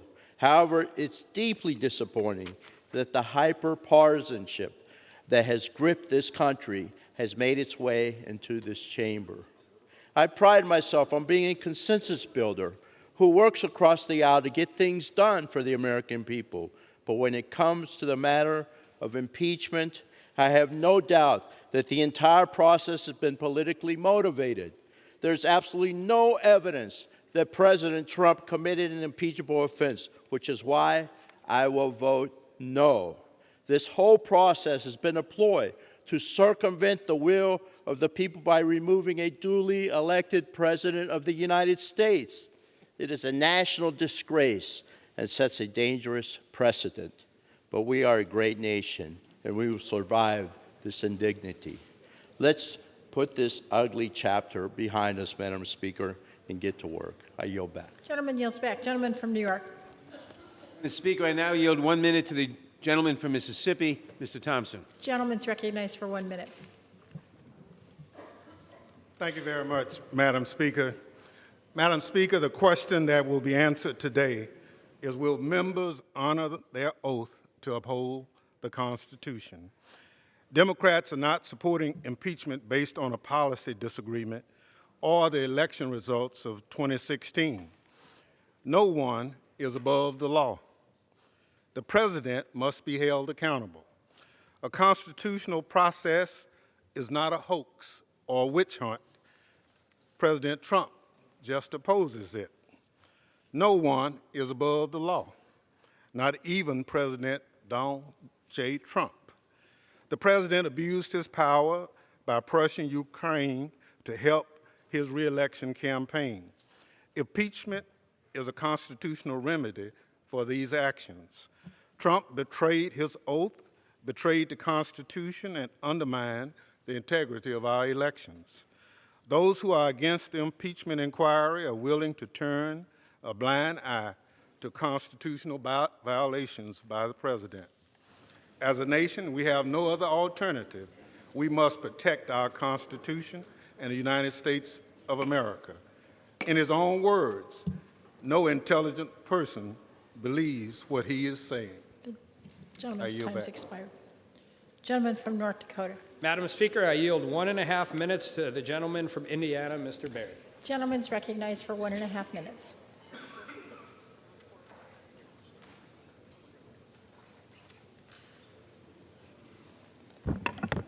Madam Speaker, the totality of this process is just another reminder that my colleagues across the aisle are more focused on politics than policy.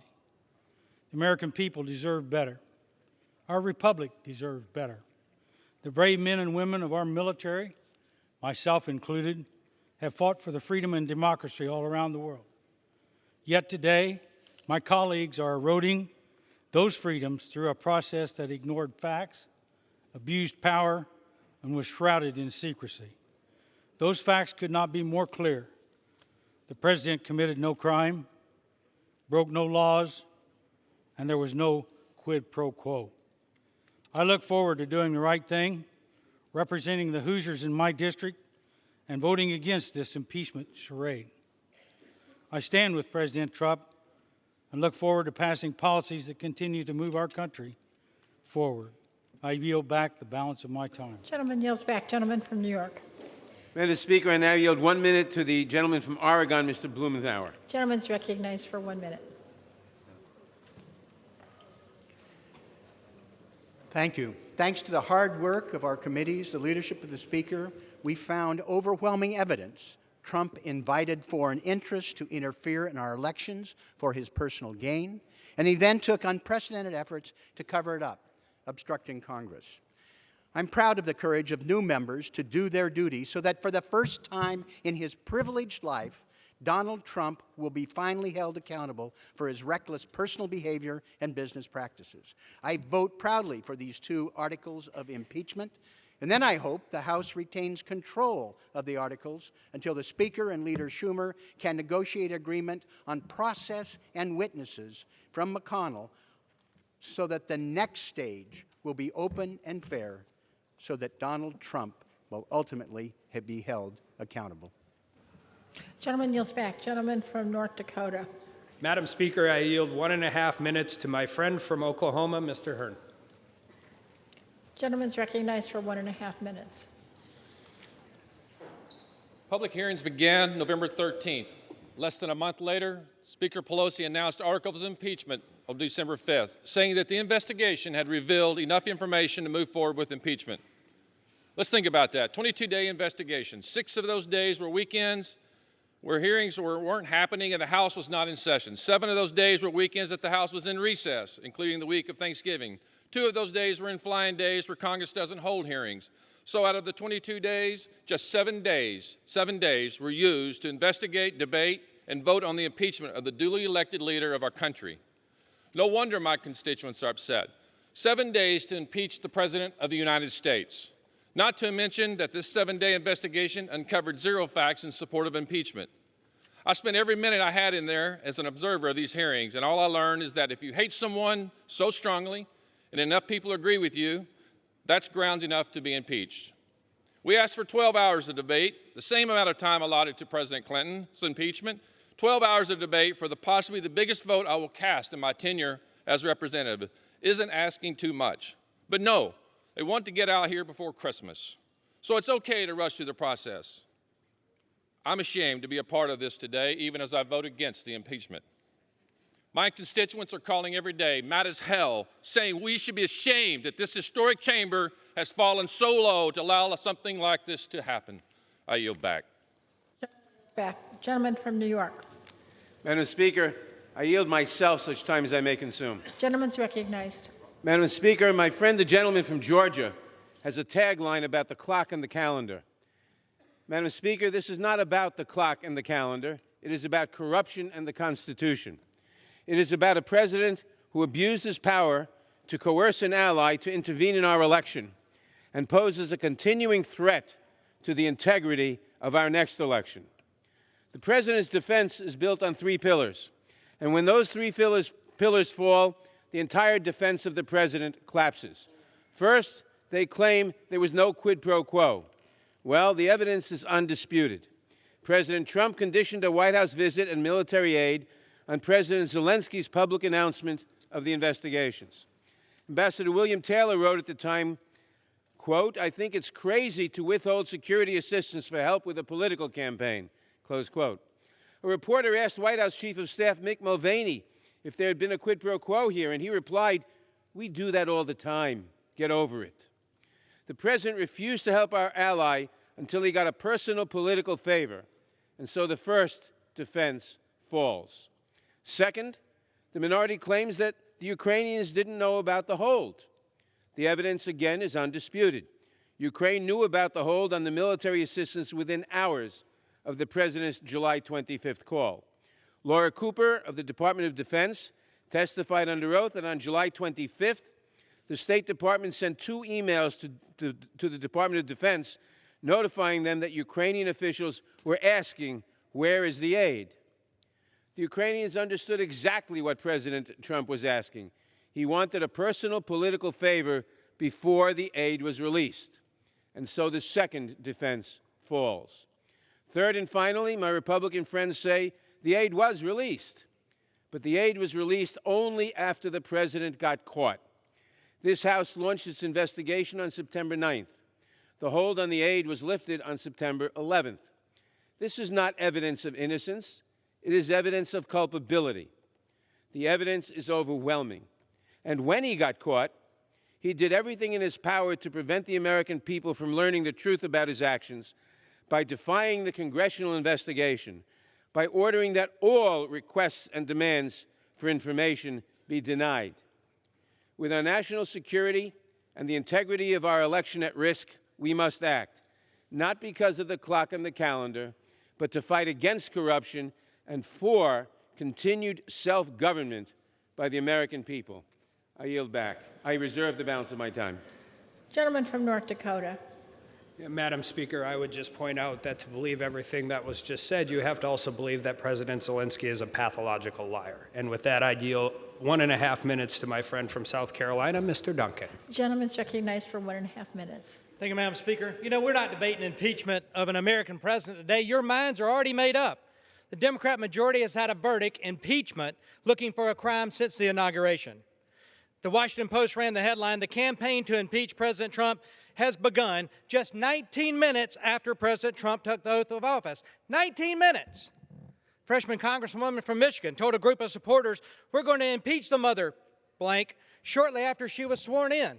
Even Speaker Pelosi admitted last week that the impeachment effort has been going on for 2.5 years, long before any phone call between two world leaders. In fact, 71% of the Democrats on the Judiciary Committee supported impeachment before the phone call. The impeachment sham is based on hearsay, conjecture, and opinion. And you know what? You can't even get a speeding ticket in this country based on hearsay. But yet we're going to impeach an American president based on just that. Where are the crimes of treason, high crimes, or misdemeanors committed here? Those are things that constitute impeachable offenses, not hatred or policy disagreements. If memory serves me right, Congress told the administration to withhold aid to Ukraine until they got their act together, addressed corruption, straightened out. That was in multiple NDAAs voted on by both parties in this chamber. So in the simplest terms, we're impeaching the president for doing something we told him to do? Give me a break. We have wasted precious time we are given to serve the American people. While you held secret hearings and depositions behind closed doors in Chairman Schiff's Chamber of Secrets. But the American people have a great sense of fairness, I promise you. They see President Trump has not been treated fairly in this process. Impeachment based on hearsay and opinion, not facts. It's a sad day in this chamber, the People's House. I yield back. Members are again reminded to address their remarks to the chair. Gentleman from New York. Madam Speaker, I would now inform you that the gentleman from California, Mr. Schiff, the chair of the Intelligence Committee, will now serve as my designee and will control the remainder of the time on the majority side. Does the gentleman yield to the gentleman from California? He's my designee. Okay. Does the gentleman from California yield to himself? Yes, Madam Speaker, I yield to myself as much time as I may consume. Gentleman's recognized. I thank my colleague, Chairman Nadler. I thank him for the extraordinary job that he has done as Chairman of the Judiciary Committee and throughout these difficult proceedings. Madam Speaker, my colleagues, my fellow Americans, I rise to support the impeachment of President Donald J. Trump. When a man, unprincipled in private life, desperate in his fortune, bold in his temper, possessed of considerable talents, having the advantage of military habits, despotic in his ordinary demeanor, known to have scoffed in private at the principles of liberty, when such a man is seen to mount the hobby horse of popularity, to join in the cry of danger to liberty, to take every opportunity of embarrassing the government, the general government, and bringing it under suspicion, to flatter and fall in with all the nonsense of the zealots of the day, it may justly be suspected that his object is to throw things into confusion, that he may ride the storm and direct the whirlwind. These are the words of Alexander Hamilton, written in 1792. Could we find a more perfect description of the present danger emanating from 1600 Pennsylvania Avenue?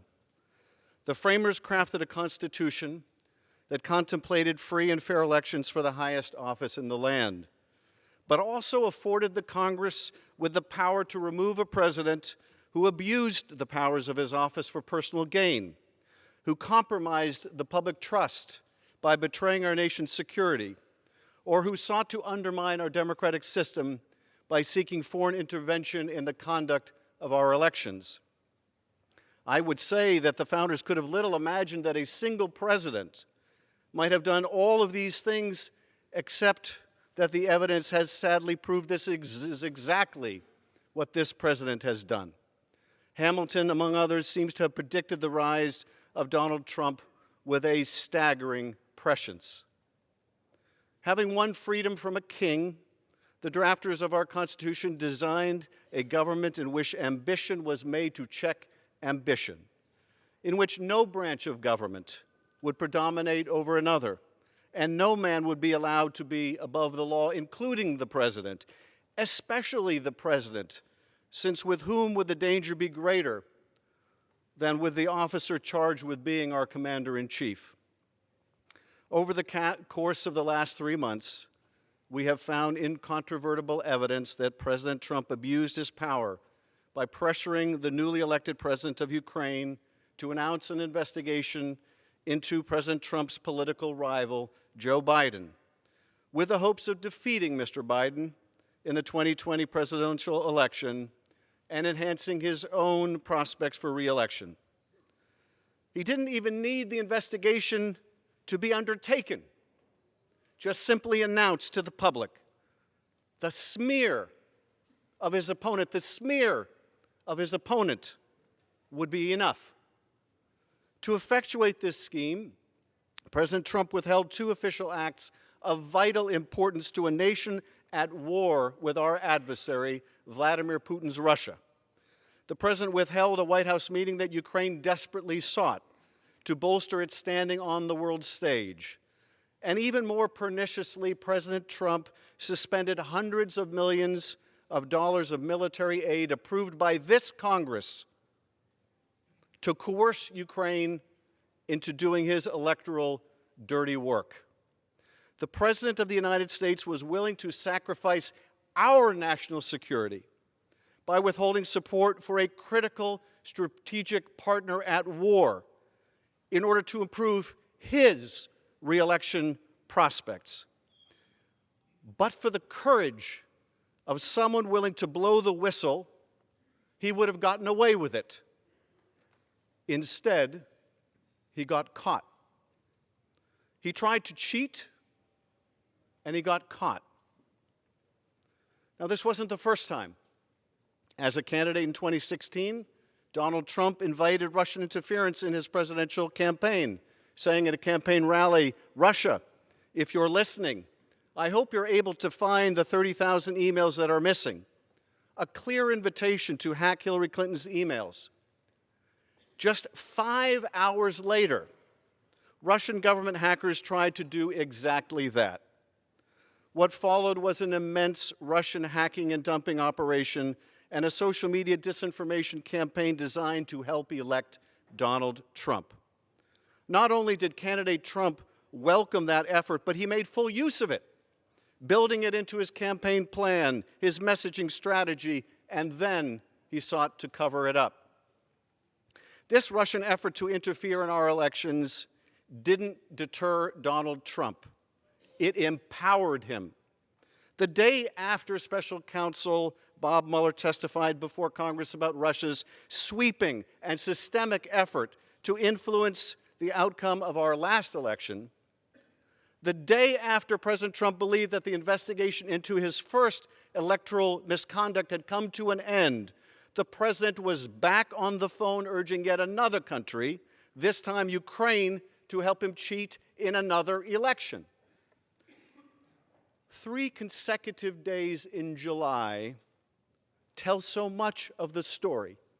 3 consecutive days in July of 2019. July 24th, the day that Special Counsel Mueller testified before Congress, and President Trump thought he was finally in the clear. July 25th, the day that President Trump got on the phone with the Ukrainian president, and in the context of a discussion about military support for that embattled nation that the president had recently frozen, said, I would like you to do us a favor, though, and asked Ukraine to do 2 investigations to help his re-election efforts in 2020. That was July 25th.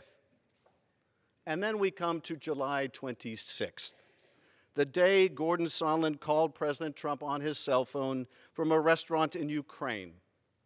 Gordon Sondland, not some anonymous never-Trumper, but $1 million donor to the president's inauguration and his hand-picked ambassador to the European Union.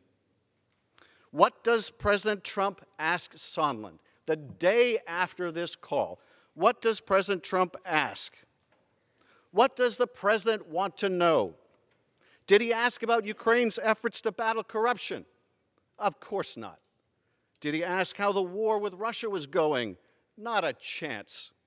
On the phone, his voice loud enough for others to hear, President Trump asked Sondland, so he's going to do the investigation? And the answer was clear. Sondland assured Trump that the Ukrainian president was going to do it, and that he would do anything you asked him to. If that wasn't telling enough, my colleagues, in a conversation that followed, an American diplomat dining with Sondland asked if it was true that President Trump didn't give a blank about Ukraine. Sondland agreed, saying the president cared only about big stuff. The diplomat noted that there was big stuff in Ukraine, like a war with Russia. And Sondland replied that the president cared only about big stuff that benefits him personally, like the Biden investigation that Mr. Giuliani was pushing. In that short conversation, we learned everything we need to know about the 45th President of the United States. He doesn't care about Ukraine or the impact on our national security caused by withholding military aid to that country fighting for its democratic life. All that matters to this president is what affects him personally, an investigation into his political rival and a chance to cheat in the next election. As Professor Gerhardt testified before the Judiciary Committee 2 weeks ago, if what we're talking about is not impeachable, then nothing is impeachable. Even as this body uncovered the facts of this Ukraine scheme, even as we opened an impeachment inquiry, even as we gathered evidence, President Trump continued his efforts to seek foreign help in the next election. Well, I would think, he said from the White House lawn on October 3rd, that if they're being honest about it, they'd start a major investigation into the Bidens. It's a very simple answer, he said. And he made it clear it's an open invitation to other nations as well, saying China should start an investigation into the Bidens too. President Trump sent his chief of staff to the White House podium and he told the world that, of course, they had linked aid to investigations and that we should just get over it. And even as these articles have made their way to this House floor, the president's personal attorney has continued pursuing these sham investigations on behalf of his client, the president. The president and his men plot on. The danger persists. The risk is real. Our democracy is at peril. But we are not without a remedy prescribed by the founders for just these circumstances: impeachment. The only question is, will we use it? Or have we fallen prey to another evil that the founders forewarned? The excess of factionalism, the elevation of party over country. Many of my colleagues appeared to have made their choice to protect the president, to enable him to be above the law, to empower this president to cheat again, as long as it is in the service of their party and their power. They've made their choice, despite this president and the White House stonewalling every subpoena, every request for witnesses and testimony from this co-equal co-equal branch of government. They have made their choice, knowing that to allow this president to obstruct Congress will empower him and any other president that follows to be as corrupt, as negligent, or as abusive of the power of the presidency as they choose. They have made their choice, and I believe they will rue the day that they did. When Donald J. Trump was sworn in on January 20th, 2017, he repeated these words: "I do solemnly swear that I will faithfully execute the office of the President of the United States and will, to the best of my ability, preserve, protect, and defend the Constitution of the United States." Has he lived up to that sacred obligation? Has he honored his oath of office? Has he preserved, protected, and defended the Constitution of the United States? The uncontested evidence provides the simple yet tragic answer: he has not. In America, no one is above the law. Donald J. Trump sacrificed our national security in an effort to cheat in the next election. And for that, and his continued efforts to seek foreign interference in our elections, he must be impeached. I reserve the balance of my time. Gentleman from North Dakota. Madam Chair, it's nice to see you here, Chairman Schiff. It would have been nice to have either you or the whistleblower present in either the judiciary or the oversight hearings. And I think we're continuing to neglect the four key facts of this. The transcript is out. Everybody can read it. The American people can read it. There's no conditionality or aid discussed on that call. Yes, ma'am. Go ahead. The two principals on that call, President Trump and President Zelensky, have said there is no pressure. President Zelensky has basically screamed from the rooftops on numerous occasions that there was no pressure, no bribery, no quid pro quo. The Ukrainian government got the money and didn't know the aid was being paused, and no investigation was announced, and a meeting with the president took place, and the aid was released. And with that, I would yield. To address the remarks to the chair. And with that, I would yield a minute and a half of my time for my friend from Missouri, Mr. Smith. Gentleman's recognized for a minute and a half. Thank you, Madam Speaker. Madam Speaker, I come from a state that raises corn and cotton, cockleburrs, and Democrats. Your frothy eloquence neither convinces nor satisfies me. I'm from the show me state. You have to show me. The only thing that you all have shown so far is that you're about to impeach a duly elected president who has done nothing wrong. Democrats are not impeaching the president because they are scared of our republic or that he has committed a crime. They are impeaching him because they fear the president's policies and how well they are working for the American people. Most of all, they fear the election because they know they can't beat them. In fact, one of my Democrat colleagues is quoted stating, "I'm concerned if we don't impeach him, he will get reelected." This kind of rhetoric is disgusting. Impeachment is not a political weapon, and any member who votes for impeachment should be ashamed today. You cannot undo the results of the 2016 election simply because your flawed candidate did not win. And thank God she didn't. Over the last 3 years, unemployment has dropped to the lowest point in generations. We are seeing better trade agreements with our trading partners, and record numbers of taxes and regulations that stifle economic growth have been rolled back, all thanks to President Trump's leadership and commitment. But we shouldn't be surprised. Democrats have introduced articles of impeachment. Can I have 30 seconds? We'll yield him 15 seconds. Gentleman's recognized. This is very important. We shouldn't be surprised. Democrats have introduced articles of impeachment in 5 out of our last 6 Republican presidents. They are the party of impeachment. The Democrats are the party of impeachment. Gentleman yields back, and once again, members are admonished to address their remarks to the chair. Gentleman from California. Thank you, Madam Speaker. It is my pleasure to yield 2 minutes to the gentleman from California, Mr. Swalwell.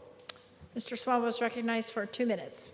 Donald Trump is using the presidency to put his own personal gain above our national interests. He is using our taxpayer dollars and foreign interference to cheat the next election, and it jeopardizes our national security and integrity at the ballot box. And not a single fact in this case is seriously in dispute. I ask my colleagues, who sent his personal lawyer to Ukraine to investigate his political rival? Who fired an ambassador who stood in his way? Who conditioned a White House meeting on investigations that only personally benefited him and not the national interest? Who cut off military aid to an ally that desperately needed it? Who pressured President Zelensky to conduct those investigations? Who stood on the White House lawn and asked not only Ukraine to investigate his rival, but also China? Who has buried evidence and blocked witnesses from testifying? And who is still, today, sending his personal lawyer to Ukraine to dig up dirt and rig an election? The answer to all of these questions is President Donald Trump. This is a crime spree in progress, but we know how to stop it. Courage. Yes, this investigation has shown us how corrupt President Trump is, but it's also shown us the courage of some of our fellow patriotic civil servants who have used their courage to not only stand up around the world to extinguish corruption, but also to extinguish it at the White House. How? Well, my colleagues argue, no harm, no foul. Ukraine got the aid. Wrong. Trump cheated. Patriots caught him. Then Ukraine got the aid. Standing up, turns out, works. Now is the time to summon the courage of those patriots and to summon the courage that they showed against Donald Trump.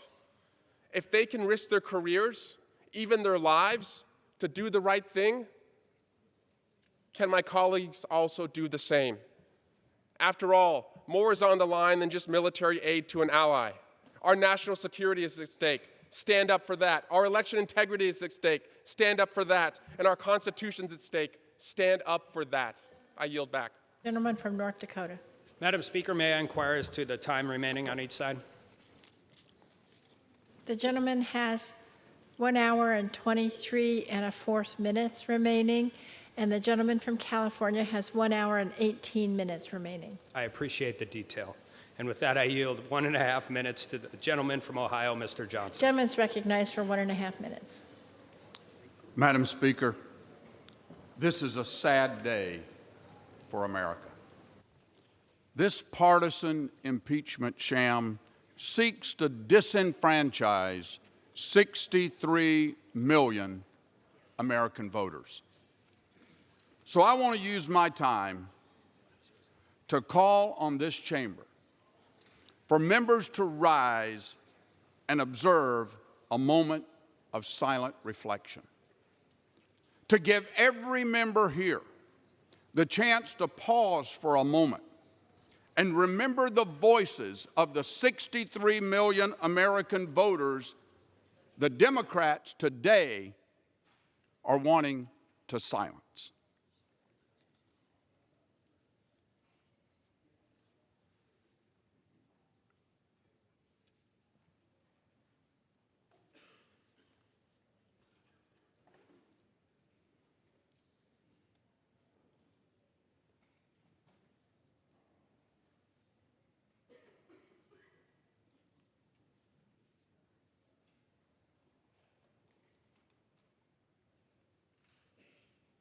Madam Speaker, disenfranchising 63 million voters gives me 63 million reasons to vote no, and I urge my colleagues to do the same. Gentleman yields back. Gentleman from California. Madam Speaker, it's my pleasure to yield 2 minutes to Ms. Sewell, the gentlewoman from Alabama. Gentlelady is recognized for 2 minutes.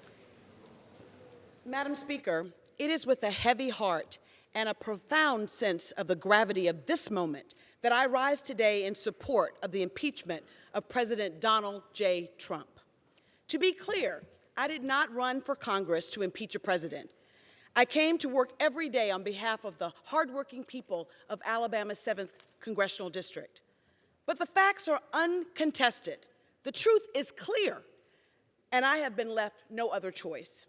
As a member of the Intelligence Committee, I sat in shock, in awe, as witness after witness came forward, their stories painting a clear picture of the president's abuse of power. They testified that the president had direct orders to withhold vital military aid for Ukraine and a White House visit in exchange for investigation into the Bidens. To date, all the military aid has not been released, and there still has been no White House meeting. The bottom line is clear. President Trump endangered our national security and the very essence of our democracy for his own personal political gain. Then President Trump sought to cover it up by subverting the oversight authority of Congress. If presidential abuse of power is left unchecked, we all become accomplices when he does it again. This cannot become the new normal, not on our watch. While President Trump's indefensible actions set in motion this event, my vote for impeachment today is not about the president. It is about my oath to defend and protect the Constitution of this United States of America and to make sure that I uphold and honor the sacred trust that my constituents gave me. President Trump has betrayed his oath of office. Let us not betray ours. I yield back the balance of my time. Gentleman from North Dakota. North Dakota. I'm from. You're back? I'm back. From I'm Georgia. Back. Thank you, Madam Speaker. I'm back. I also noticed some changes around here since we left, and I noticed I have a new manager on the other side who, as I came back in from getting a quick bite, noticed gave an eloquent defense of his side of this story that we're telling. I just wish we could have had that same eloquent defense before the Judiciary Committee where he could have been asked questions instead of just giving one side. With that, I yield a minute and a half to the gentleman from Pennsylvania, Mr. Keller. Gentleman's recognized for a minute and a half. Thank you.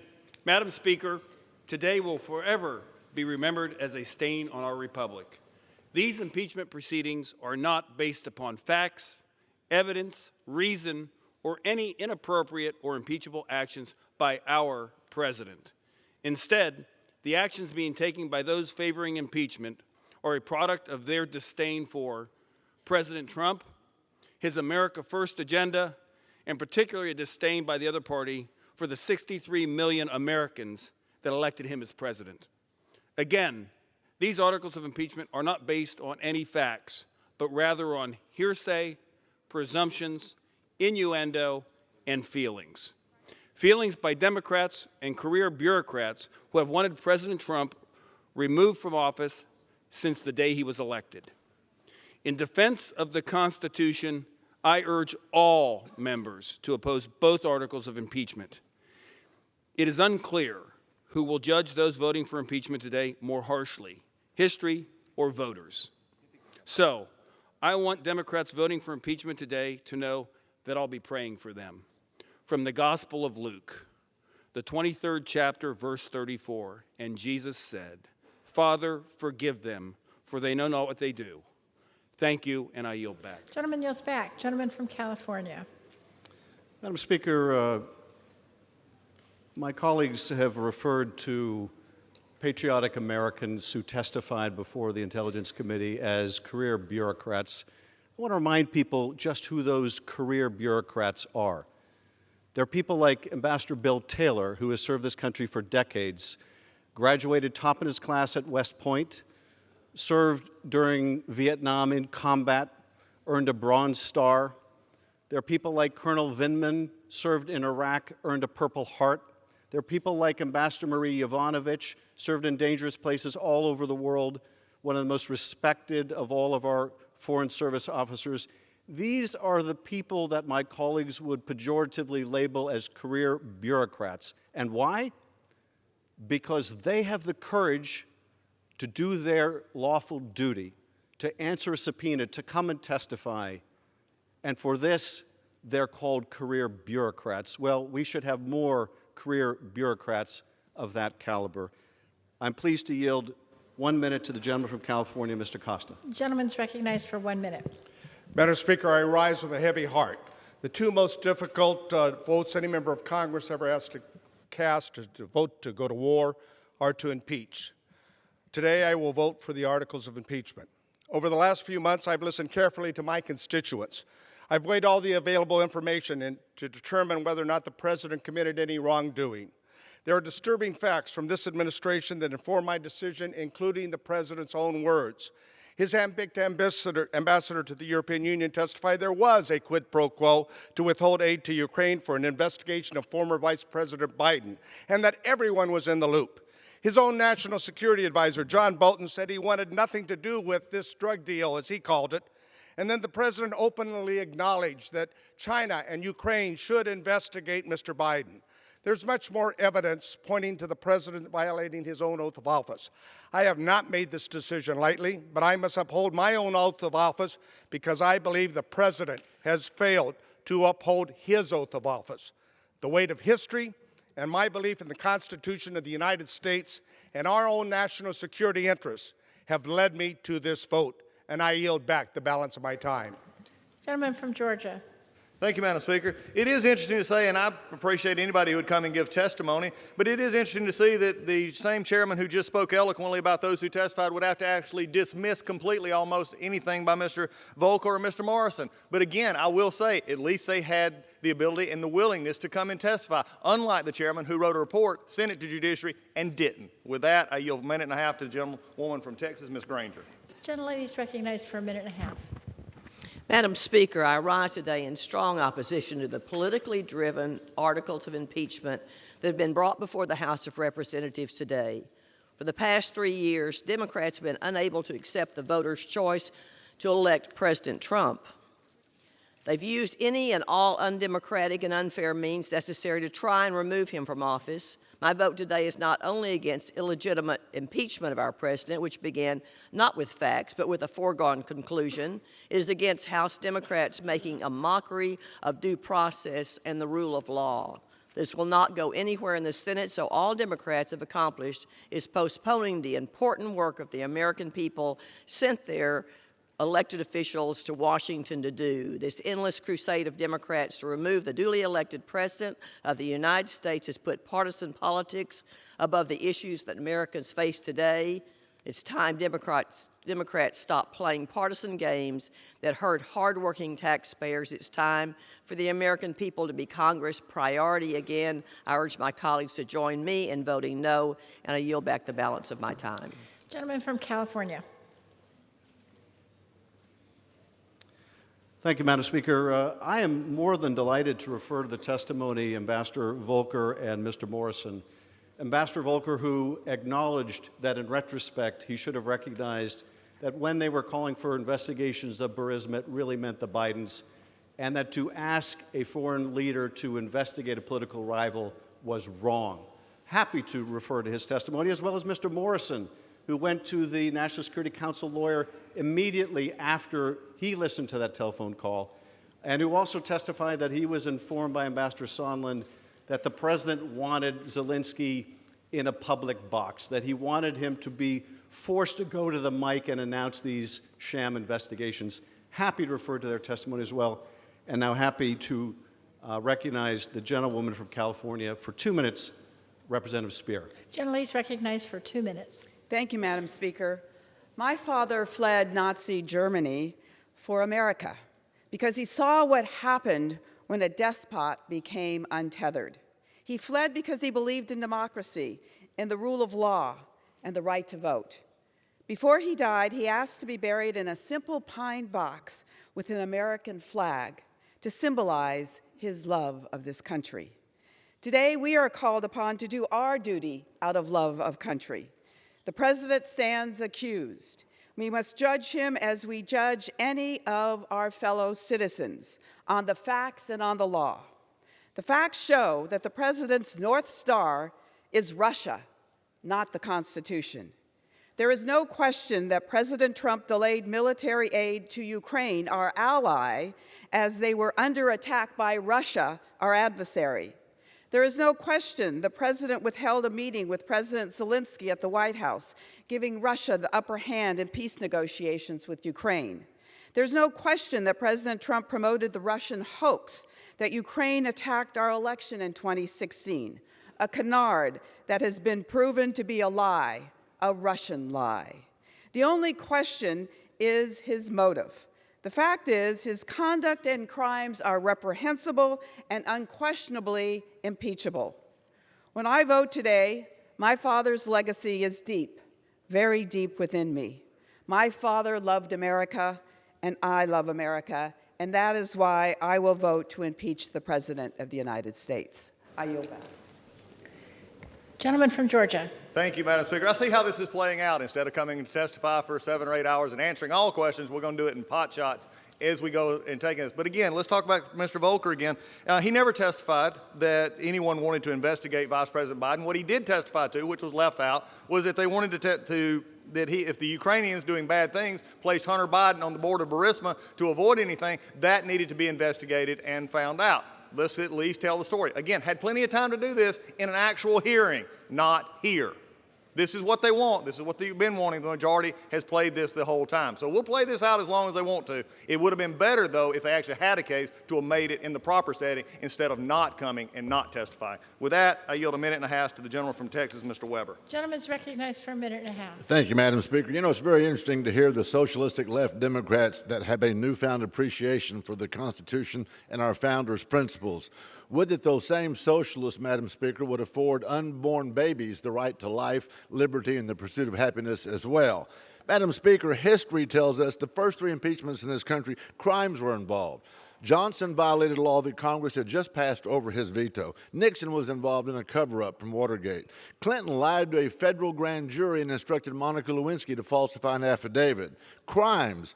All instances of crimes. Now comes the socialistic-leaning D's, in my opinion, Madam Speaker, ostensibly reading the president's minds, knowing what his intent was, and dictating to us and the witnesses that were in the hearings what his mindset was, and that, quite frankly, they didn't believe that he had the right to be in charge of foreign policy. We heard ambassadors, and yes, we heard career bureaucrats, career diplomats, whatever you want to call them. They get to ride the bus. They don't get to drive the bus. The president is in charge of foreign policy. They said that the president had the audacity to use his judgment on foreign policy instead of theirs. Opinions. Suppositions indeed. The very swamp he is draining is objecting. Who knew? Who knew? Today, now during the earlier rule debate, comes the floor manager of the other side from Massachusetts, citing not facts witnesses, but newspaper articles, CNN, USA Opinions, editorials. Unbelievable, Madam Speaker. Americans are watching. The D's are delusional, deleterious, delirious, and in deep yogurt. I yield back. Gentleman from California. I would just remind my colleagues that Ambassador Volker said that the attacks on Joe Biden were meritless, and he tried to persuade Mr. Giuliani that there was no factual support for them. Proud to recognize the gentleman from Georgia, Mr. Lewis, for 2 minutes.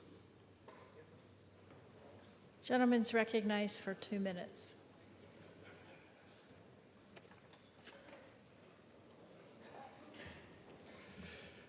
Madam Speaker, I want to thank the gentleman for yielding. Madam Speaker, I rise with a heavy heart to support this resolution. When we came to Washington in 1961 to go on the Freedom Rise, we chose that day. When we came here on August 28, 1963, for the March on Washington, it was joyful. We met with a young president, President John Fitzgerald Kennedy. When we came here on August 6, 1965, for the signing of the Voting Rights Act, we were excited, hopeful. We met with President Lyndon Johnson, but today, this day, we didn't ask for this. This is a sad day. It is not a day of joy. Our nation is founded on the principle that we do not have kings, we have presidents. And the Constitution is our compasses. When you see something that is not right, not just, not fair. You have a moral obligation to say something, to do something. Our children and their children will ask us, what did you do? What did you say? For some, this vote may be hard, but we have a mission and a mandate to be on the right side of history. I'll yield back the balance of my time. Gentleman from Georgia. Thank you, Madam Speaker. I always like to be polite, and I do appreciate the gentleman from California confirming everything I just said in my statement just a moment ago. With that, I yield 2 minutes from the gentleman from Ohio, Mr. Winstrup. Gentleman's recognized for 2 minutes. Thank you, Madam Speaker. Since 2016, America has seen a pattern of failed and disproven attacks and allegations against President Trump. Today is the fourth impeachment-related vote since President Trump took office. It's yet another attempt to reach the predetermined conclusion of impeachment on a conclusion built on political bias, accusations, and innuendo. These repetitive and false allegations reveal a political obsession disguised as some kind of righteous oversight. When they didn't win at the ballot box, they pursued a Russian collusion narrative that Special Counsel Robert Mueller had to waste time and taxpayer dollars to prove false. When the Russia collusion malicious deception didn't work, Madam Speaker, Democrats sought a new path forward to impeach President Trump. They created a made-for-TV set of hearings, complete with witness auditions held in the basement of the Capitol. Despite all their efforts, the charges the House considers today lack evidence to support them. There wasn't one witness that said a crime or impeachable offense was committed. Madam Speaker, I remind my colleagues, no crime, no impeachable offense. That's a pretty good defense, if you ask me. I will work diligently to further reveal the truths and further reveal the abuses of power, Madam Speaker, that Democrats paid for and enacted during the last 3 years. Abuses of power from the other side of the aisle within this body and within our FBI. Americans deserve the truth. All in all, history will remember today as the political impeachment that set the precedent for presidents to be impeached every time there's a divided government. I oppose the articles before us today, and I yield back to the other side and their superior imaginations. Gentleman from California. I'm proud to recognize the gentleman from Illinois, Mr. Quigley, for 2 minutes. Gentleman's recognized for 2 minutes. Thank you, Madam Speaker. Indeed, we are here today because the President of the United States abused his power and betrayed his oath of office. He laid siege to the foundation of our democracy, the electoral process. These actions have posed a direct threat to the freedom and fairness of the upcoming 2020 election. The very day after Robert Mueller testified that Russia had systematically and relentlessly attacked the 2016 election, the President picked up the phone and made his now infamous July 25th call to Ukrainian President Zelensky, asking the President Zelensky on that call to, quote, do us a favor, though, and announce investigations into his political rival, Joe Biden. We have since learned from numerous National Security Council and State Department officials the President did not even expect Ukraine to open these investigations. Rather, he just wanted them announced so he could smear his rival. Rather than trusting the voters to decide who should hold the White House, he again sought the aid of a foreign country to tip the scales in favor again. After Russia's unprecedented interference, a dark cloud hung over the 2016 election, and instead of leading the American people out from under the cloud, the President, instead, emboldened by perceived lack of consequence, attempted to pressure Zelensky to interfere in the 2020 election. After a courageous whistleblower came forward and warned Congress and the public about the President's scheme, the President stood on the White House lawn in front of TV cameras broadcasting around the world and called for China to interfere too. Some of my colleagues have asked, why not wait? Why are we proceeding? That's very simple. Because nothing could be more urgent. We are on the precipice of the 2020 election, and Congress has ultimate responsibility to protect the sacred equalizer, our right to vote, to defend the integrity of our elections, and to fulfill our duty to the Constitution. I will be voting in favor of impeachment today, and I yield back. Gentleman from Georgia. Thank you, Madam Speaker. At this point, I yield 1 minute to the gentleman from Colorado, Mr. Lamborn. Gentleman's recognized for 1 minute. Madam Speaker, anyone watching this impeachment sound and fury signifying nothing should look out for three misrepresentations the Democrats are making. One, Trump endangered national security. No, the 55-day delay did not stop the Ukrainians from defending themselves. Trump actually gave them lethal aid, which Obama never did. During Obama's negligence, Democrats said nothing. Two, Trump is not above the law. No one is, but why don't the Democrats tell us what law he broke? They can't because he didn't break any. So Democrats have resorted to two vague and subjective articles, abuse of power and obstruction of justice. And three, the evidence is not in dispute. No, the evidence is very much in dispute. In fact, for every statement Democrats cherry pick to indict Trump, many more statements back up the president. In reality, this is nothing but a partisan ploy by Democrats to overturn an election. But this charade will fail, and the Senate will exonerate Trump, and everyone knows it. Gentleman yields back. Gentleman from California. Madam Speaker, I'm proud to recognize the gentleman from Texas, Mr. Castro, for 2 minutes. Gentleman is recognized for 2 minutes. Thank you. As my colleagues have said, the evidence of the president's abuse of power and obstruction of Congress is uncontested. But let's outline a few key events involving the nearly $400 million in military aid that was held up by President Trump and for President Trump despite congressional mandate. The summer of 2019 was the summer of shame at the White House. On July 3rd, the White House first blocks security assistance money for Ukraine with no explanation. On July 10th, Gordon Sondland states during a White House meeting with Ukrainian officials that they will get a White House meeting only after announcing an investigation into President Trump's political rival. On July 18th, a White House staffer announces the freeze on Ukrainian aid per direct presidential order. And just 1 day after Robert Mueller's testimony before Congress, President Trump makes the now infamous phone call with Zelensky, asking him to investigate the Bidens. Then, things start to fall apart. See, the White House learns that a whistleblower has reported President Trump's phone call with President Zelensky in a complaint.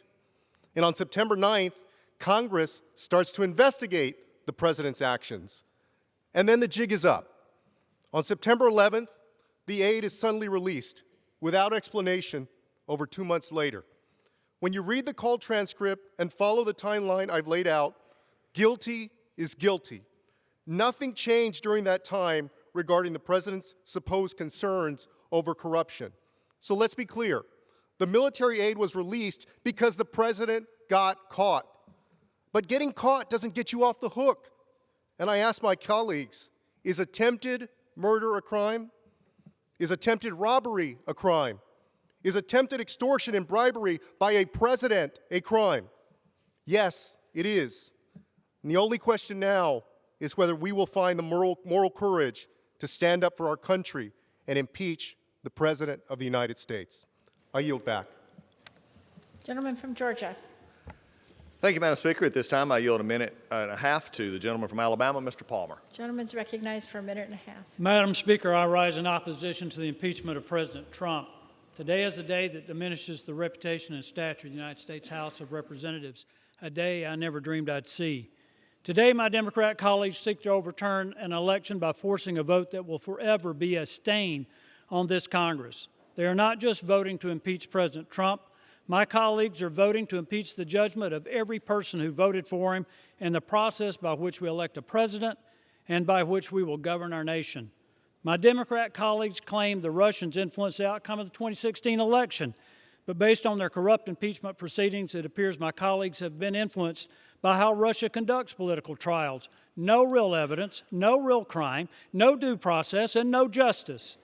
The Democrats have failed to show any legitimate justification for the impeachment of President Trump. When they could not find real evidence, they made it up, called it a parody. They conducted most of the hearings in secret. They instructed witnesses not to answer Republican members' questions, and they denied Republicans our right to call witnesses, making it absolutely clear their objective was from the beginning pathetically political. We all understand that elections have consequences.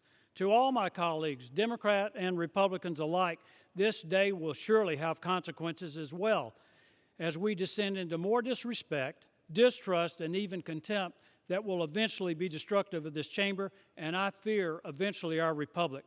I urge all members to vote no on impeachment. I yield back. Gentleman from California. I thank the Speaker. Very quickly, my colleagues have made repeated reference to some secret proceedings in some secret Star Chamber. This is apparently what they call depositions. I remind my colleagues that when they were in the majority, they conducted depositions, but they were different in this respect. In the depositions we conducted in the Intelligence Committee, over 100 members were able to participate. That's how secret they were. We revealed all of the transcripts of those depositions. The repetition of this falsehood does not make it true. It only makes the falsehood that much more deliberate. With that, I am pleased to recognize the gentleman from Michigan, Mr. Mosh, for 2 minutes. Gentleman's recognized for 2 minutes. Thank you, Madam Speaker. I rise today in support of these articles of impeachment. I come to this floor not as a Democrat, not as a Republican, but as an American who cares deeply about the Constitution, the rule of law, and the rights of the people. Under our system of government, impeachment is not about policy disagreements or ineffective governance, nor is it about criminality based on statutes that did not exist at the time our Constitution was written. Impeachment is about maintaining the integrity of the office of the presidency and ensuring that executive power is directed toward proper ends in accordance with the law. The Constitution grants the House the sole power of impeachment and the Senate the sole power to try all impeachments. We in the House are empowered to charge impeachable conduct. The Constitution describes such conduct as high crimes and misdemeanors, but because it pertains to high office and relates to the misuse of that office. We need not rely on any other branch or body to endorse our determinations. We have the sole power of impeachment. In Federalist Number 65, Alexander Hamilton wrote that high crimes and misdemeanors, quote, are those offenses which proceed from the misconduct of public men, or in other words, from the abuse or violation of some public trust. They are of a nature which may, with peculiar propriety, be denominated political, as they relate chiefly to injuries done immediately to the society itself, end quote. President Donald J. Trump has abused and violated the public trust by using his high office to solicit the aid of a foreign power, not for the benefit of the United States of America, but instead for his personal and political gain. His actions reflect precisely the type of conduct the framers of the Constitution intended to remedy through the power of impeachment, and it is our duty to impeach him. I yield back. Gentleman from Georgia. Thank you, Madam Speaker. Undoubtedly, the House Resolution 660 does not matter to the majority, and particularly the manager of this bill, because the Inspector General, I see, his transcript has not been released. There's not been documents transferred that were supposed to be transferred to the White House, and we're still not sure we got everything we're supposed to get in Judiciary Committee. I guess when you want to be transparent and open, you hold it in a skiff and do whatever you want. With that, I yield 2 minutes to the gentleman from Florida, Mr. Stubbe. Gentleman's recognized for 2 minutes. Thank you, Madam Speaker. This impeachment charade did not start with a whistleblower complaint. The campaign to impeach a duly elected president and overturn the will of 63 million Americans started 19 minutes after the president took the oath of office. 19 minutes after the inauguration, the Washington Post published a story headline, "The campaign to impeach President Trump has begun." The first day of this Congress, on day one, a Democratic member of my class called for the impeachment of the president long before the call to the Ukraine. Then it was the Russia collusion hoax, then obstruction of justice, then bribery, then quid pro quo, none of which are included in these articles before us today. The first article of impeachment, crafted as a fiction, is not an enumerated basis in the Constitution for impeachment. The Democratic majority would have you believe that abuse of power is a high crime or misdemeanor. It's not. It's an opinion. It's not even a crime that can be charged in a court of law. Unlike Presidents Nixon and Clinton, who were tried for actual crimes, this president is being impeached on vague phrases that appear nowhere in our Constitution. The second article, obstruction of Congress, again, doesn't exist in the Constitution as a basis for impeachment and is attempting to impeach a duly elected president for asserting constitutionally based privileges that have been asserted on a bipartisan basis by administrations of both political parties throughout our nation's history. This House is impeaching a president over a phone call to another world leader, a few lines in a phone transcript that have been completely and utterly misrepresented by the majority. The process that ensued was anything but open, transparent, bipartisan, or equitable. abandoning all past historical due process afforded the minority and the president. The Democrats ran a partisan investigation, refusing the rights of the minority, refusing the ability for the President's counsel to call witnesses, refusing to allow the President's counsel to cross-examine fact witnesses, and refusing a minority hearing day, just to name a few. The majority waves around a report drafted that the Democratic staff concocted as a matter of fact. When they needed backup for their approach, they paraded out liberal professors with animus against the president who gave them license to impeach the president for any reason they wish. House Democrats are making themselves kings in a manner far worse and more obvious than what they are accusing the president of doing. The only abuse of power here is the Democratic-led Congress. I yield back. Gentleman from California. Madam Speaker, I'm proud to yield 1 minute to Mr. Cisneros, the gentleman from California. Gentleman's recognized for 1 minute. Thank you, Madam Speaker. When I was 18 years old, I joined the United States Navy and took the oath to support and defend the Constitution for the first time. I took that oath again earlier this year as a member of Congress. And every day, I work hard to live by that oath and give the 39th District the representation it deserves. I have always maintained that impeachment is a serious undertaking and must be done with incredible care. When the unprecedented allegations against the President and his interactions with Ukraine were first reported, I felt it was Congress's duty to investigate and find out the truth. And now the facts are before Congress and the American people. The President betrayed his oath to support and defend the Constitution by attempting to undermine the integrity of our election for his own personal benefit. He asked a foreign government to investigate a political rival and endangered our national security by withholding military aid to an ally. For me, it's not about personal politics or party affiliation. It's about upholding my oath to put our country and our Constitution first and protect our national security. This is why I will vote to move forward with the impeachment of the President. I hope all my colleagues will join me in recognizing this grave threat and stand up to this administration in defense of our country and our Constitution. With that, I yield back the balance of my time. Gentleman from Georgia. Thank you, Madam Speaker. I yield 1.5 minutes to the gentleman from Tennessee, Mr. Kustoff. Gentleman's recognized for 1.5 minutes. Madam Speaker, going back almost 3 years to when the President was sworn into office, we've seen some members on the other side of the aisle pledging and promising to impeach President Trump. Prior to the start of this inquiry, Speaker Pelosi claimed that the impeachment must be compelling, overwhelming, and bipartisan. The impeachment inquiry was announced less than 3 months ago, and what we know is that the process has been fast, faulty, and flawed. What we've witnessed since September 24th, when the inquiry was announced, is that the evidence we've seen is not compelling, it's not overwhelming, and the process is undoubtedly and unquestionably not bipartisan. I'm viewing this through the lens of a former United States attorney, and as we take this vote, here's the bottom line for the American people. There was no bribery, there was no extortion, there was no quid pro quo, there were no high crimes and misdemeanors committed by the President. And I yield back. Gentleman from California. Madam Speaker, I now recognize the gentlewoman from California, Ms. Chu, for 1 minute. Gentlelady is recognized for 1 minute. Madam Speaker, we know that President Trump withheld needed military aid to Ukraine. We know that he used it to demand Ukraine interfere in the 2020 election for his own benefit. And we know that Ukraine knew. None of these facts have been disputed. Instead, the White House has tried to hide the truth. But the President is not above the law. Nobody is. Corruption and obstruction. The President is guilty of both. The blatant abuse of power was made clear from over 100 hours of testimony before 3 committees and was clear in the call summary released by the White House. The obstruction has been made clear by the President's refusal to cooperate at every turn, even when ordered by a court. Setting a precedent that any president can abuse their power to interfere in our elections is an existential threat to our democracy.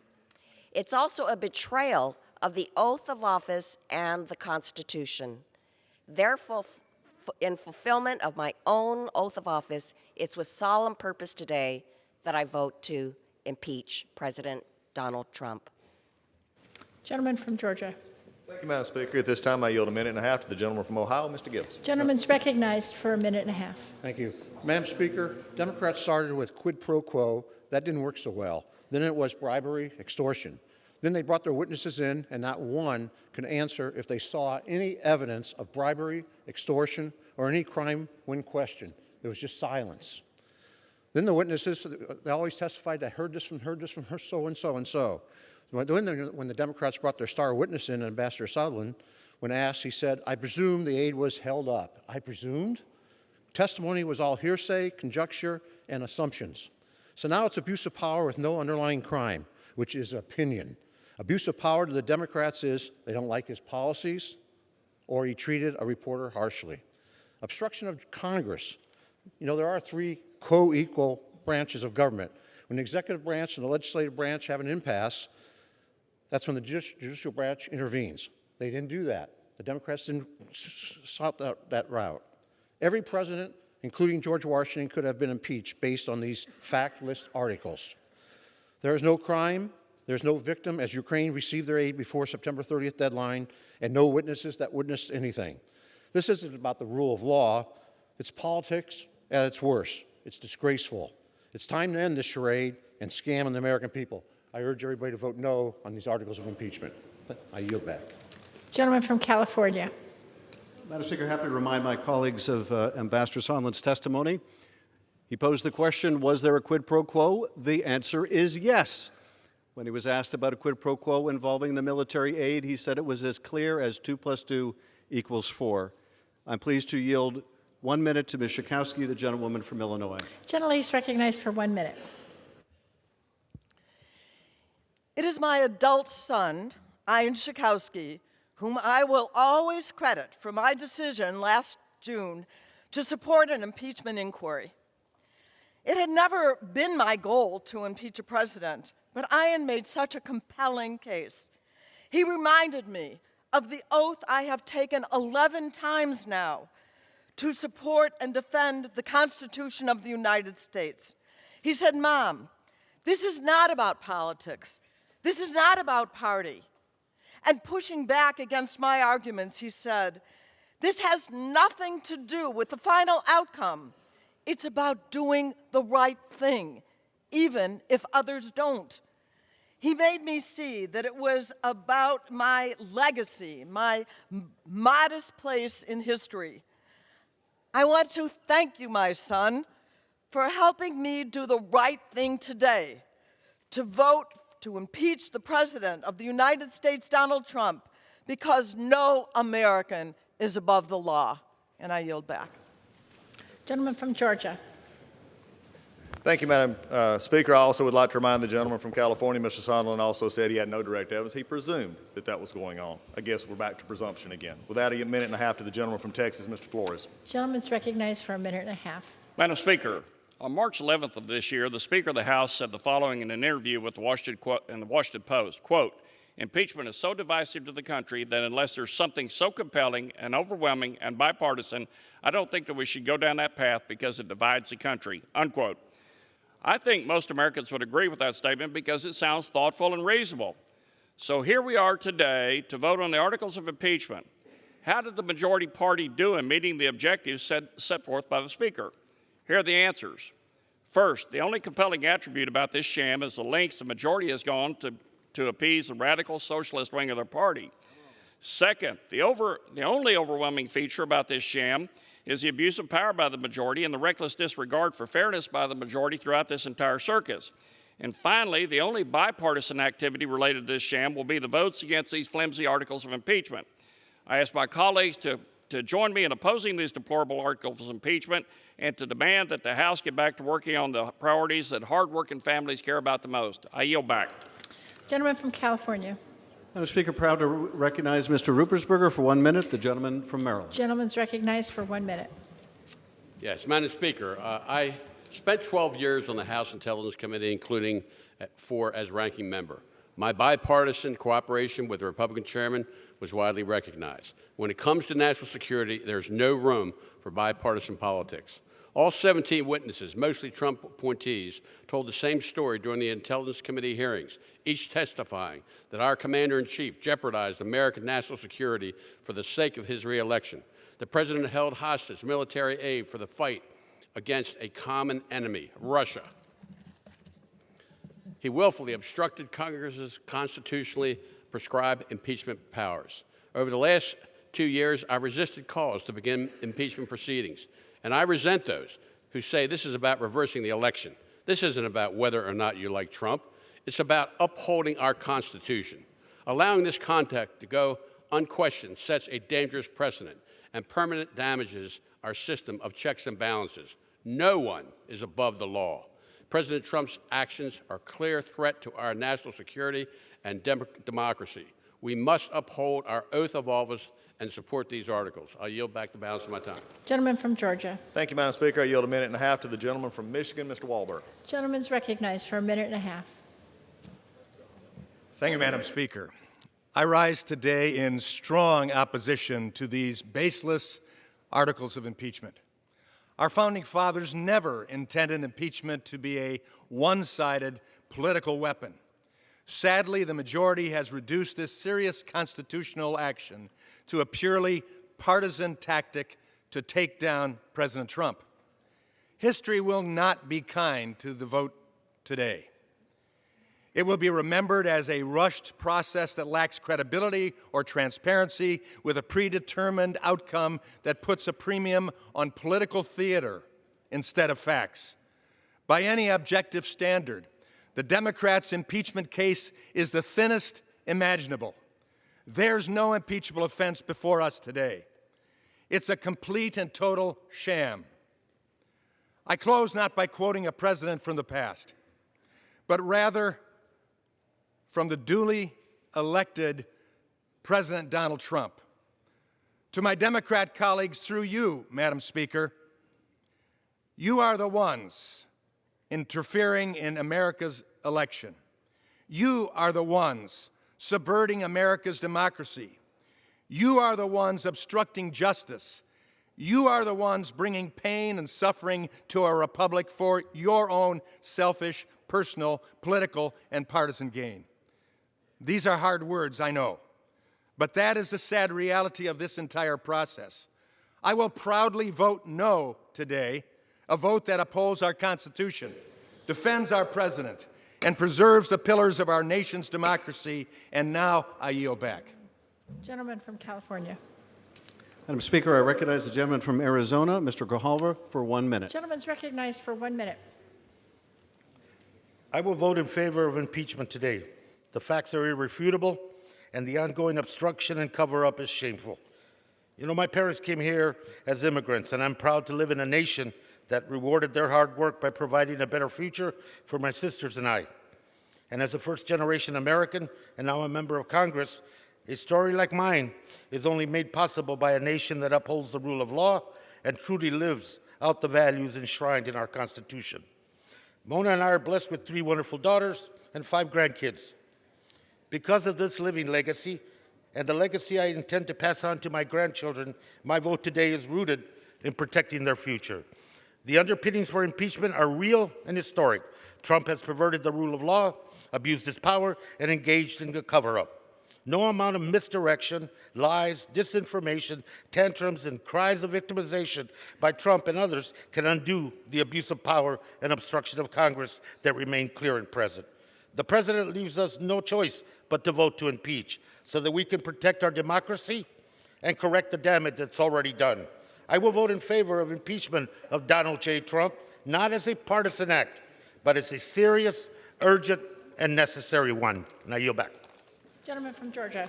Thank you, Madam Speaker. I yield 1 minute to the gentleman from Texas, Mr. Brady. Gentleman's recognized for 1 minute. 21 years ago this week, I spoke here on impeachment. In this, sadly, history will not treat Democrats well. They'll be forever remembered as the Senator Joe McCarthy's of our time. So blinded by their hatred of President Trump, they abandoned American rights of due process and fairness and just decency. Reminiscent of Joe McCarthy, they assaulted the Constitution, took glee in secret hearings, blocked evidence, and switched charges like rogue prosecutors. Ultimately, they chose abuse of power because they practice it so well. President Trump committed no crime or impeachable offense, none. His legacy won't be stained. Democrats will.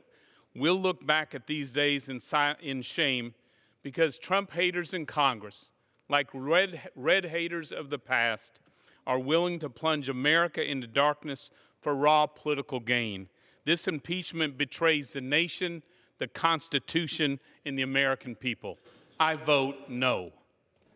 Gentleman yields back. Gentleman from California. Madam Speaker, I recognize the gentleman from Texas, Mr. Doggett, for 1 minute. Gentleman is recognized for 1 minute.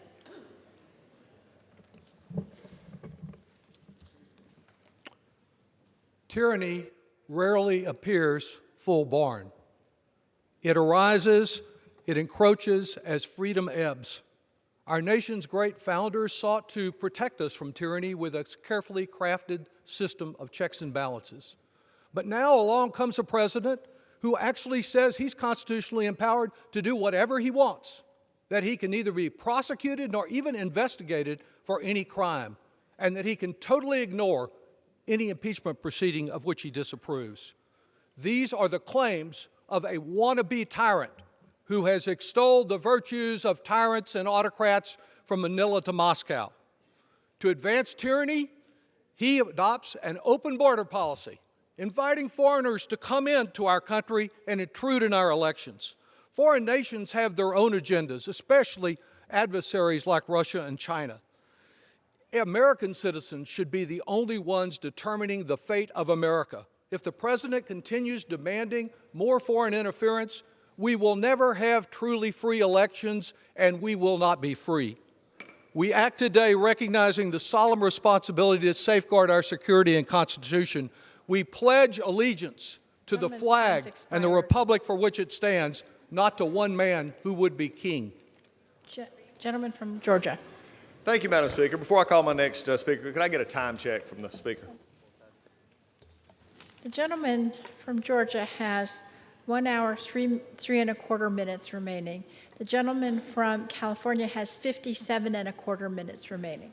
That was 1 hour and 3 minutes, 3 and a quarter minutes. 3 and a quarter 1 minutes. hour and 3 and a quarter minutes. Thank you, Madam Speaker. I couldn't hear. I apologize. Thank you. For that, I'll now yield 1 minute to the gentleman from 1 minute and a half to the gentleman from Georgia, Mr. Allen. Gentleman's recognized for a minute and a half. Thank you to my friend from Georgia, and thank you for your great work in dealing with this very sad day in our country. Today, for the third time in our nation's history, a president will be impeached. This will be, however, the first time impeachment has been entirely partisan and without merit. This charade is not because President Trump is guilty of a high crime or misdemeanor, but because one political party doesn't like him or his policies of America first. The facts are we have a divided government, and House Democrats are at war with the executive branch. Fact two, they have been planning for this day since President Trump took office. Fact three, they accused the president first and then have spent months looking for a crime. Fact four, but no evidence has been presented of an impeachable offense.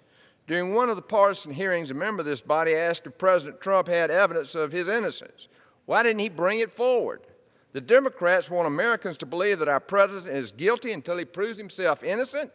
This whole process is unconstitutional. Today we've heard both sides, but we need to get the truth. And the truth is the decision of who should be our president should be made by the American people, not Speaker Pelosi, Adam Schiff, and House Democrats. Thank you, and I yield back. Gentleman from California. Madam Speaker, I recognize the gentleman from New York, Mr. Engel, Chairman Engel, for 3 minutes. Gentleman is recognized for 3 minutes.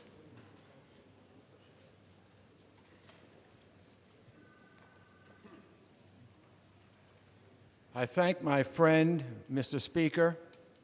As chairman of the Foreign Affairs Committee, I have to say that this is a sad day. No one is gleeful that the president's actions have brought us to this point, but when you boil it down, we're here today because the president abused the power of his office to help his chances of re-election. He used the enormous weight of the presidency and American foreign policy to push a foreign government to smear a political rival, and he got caught. Why is this conduct so serious? Why has the president's behavior pushed the House of Representatives to exercise one of its most consequential constitutional responsibilities? Because corrupting an American election, particularly in cahoots with a foreign power, means corrupting American democracy.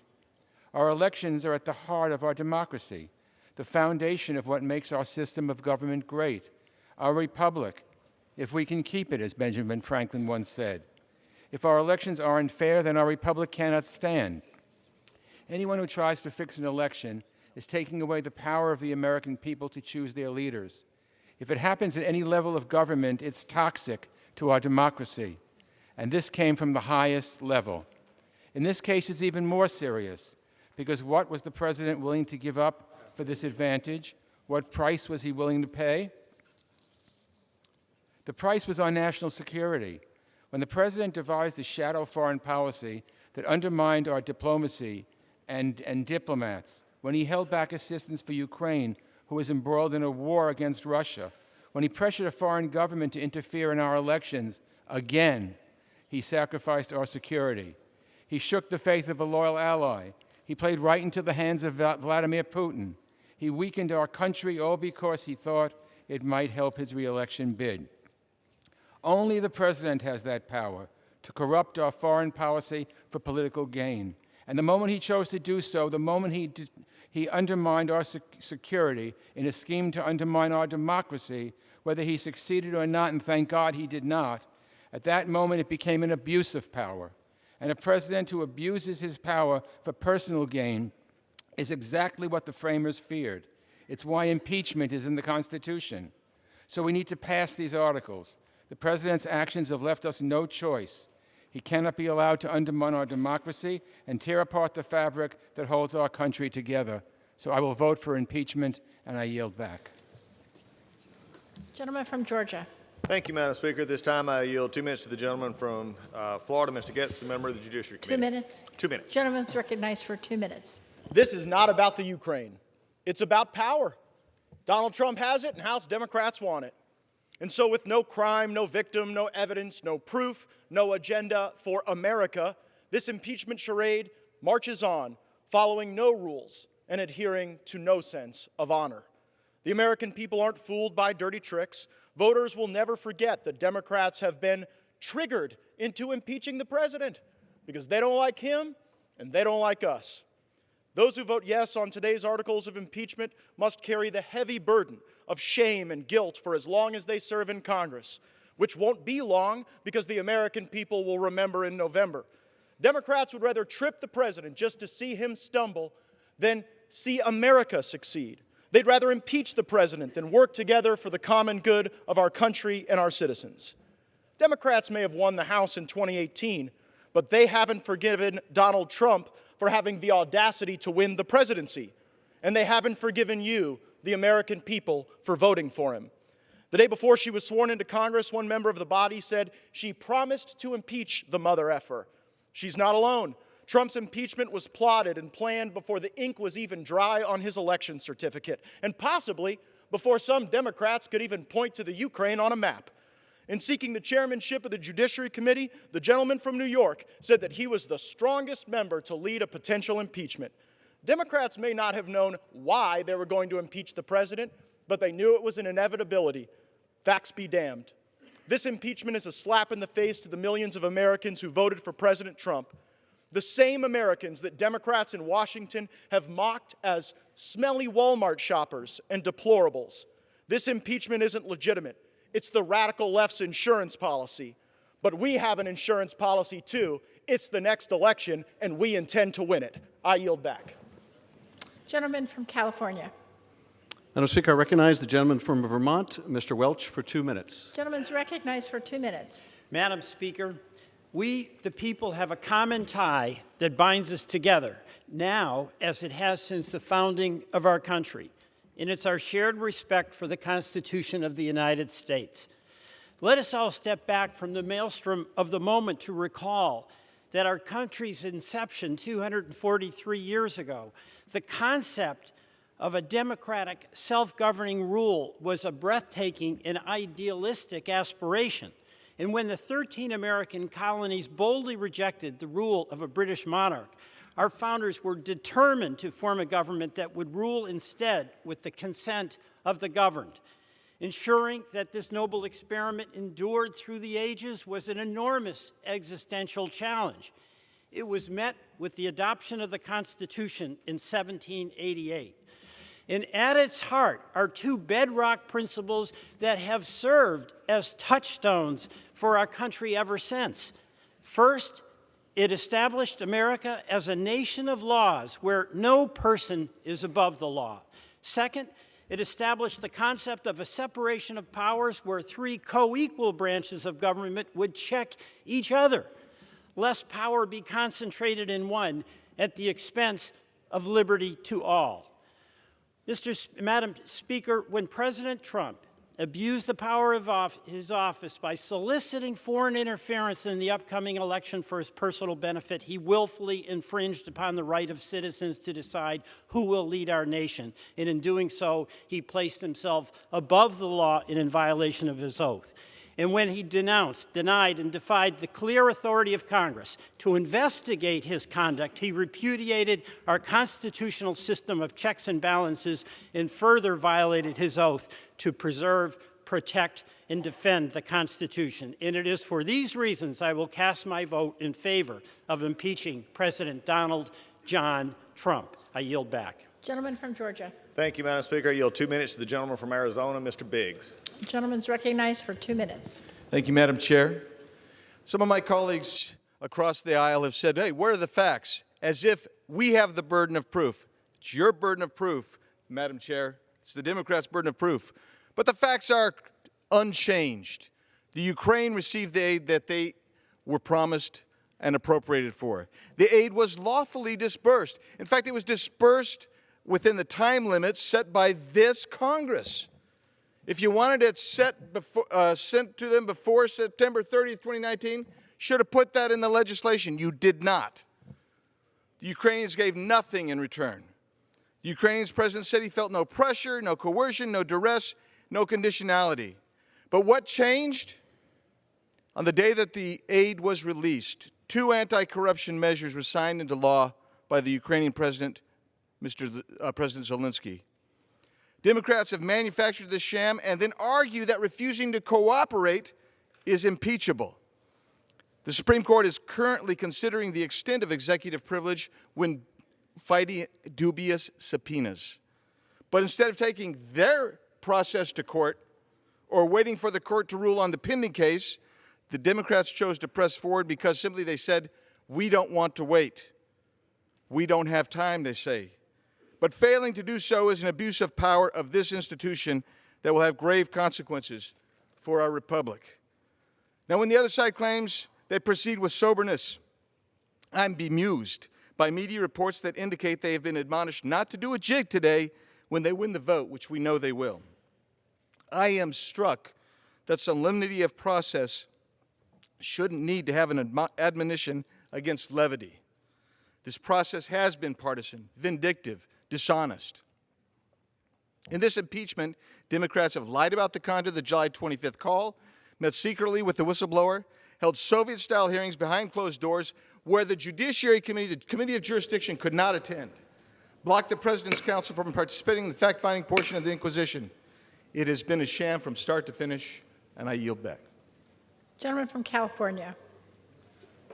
Madam Speaker, I recognize Mr. Scott for a unanimous consent request. Gentleman's recognized. Madam Speaker, I ask unanimous consent to revise and extend remarks in favor of both articles of impeachment. Without objection. Madam Speaker, I recognize Mr. Carson, the congressman from Indiana, for 2 minutes. Gentleman's recognized for 2 minutes. Thank you, Chair, and thank you, Madam Speaker. You know, Madam Speaker, as we continue and consider this historic impeachment vote, let's be clear that the President's actions seriously jeopardize not only America's national security, but the security of our closest allies. His actions threaten the goals of the U.S.-led NATO alliance. You see, Ukraine is a nation working hard to make its democracy stronger. And make no mistake, Ukraine is on the front lines of Russian aggression.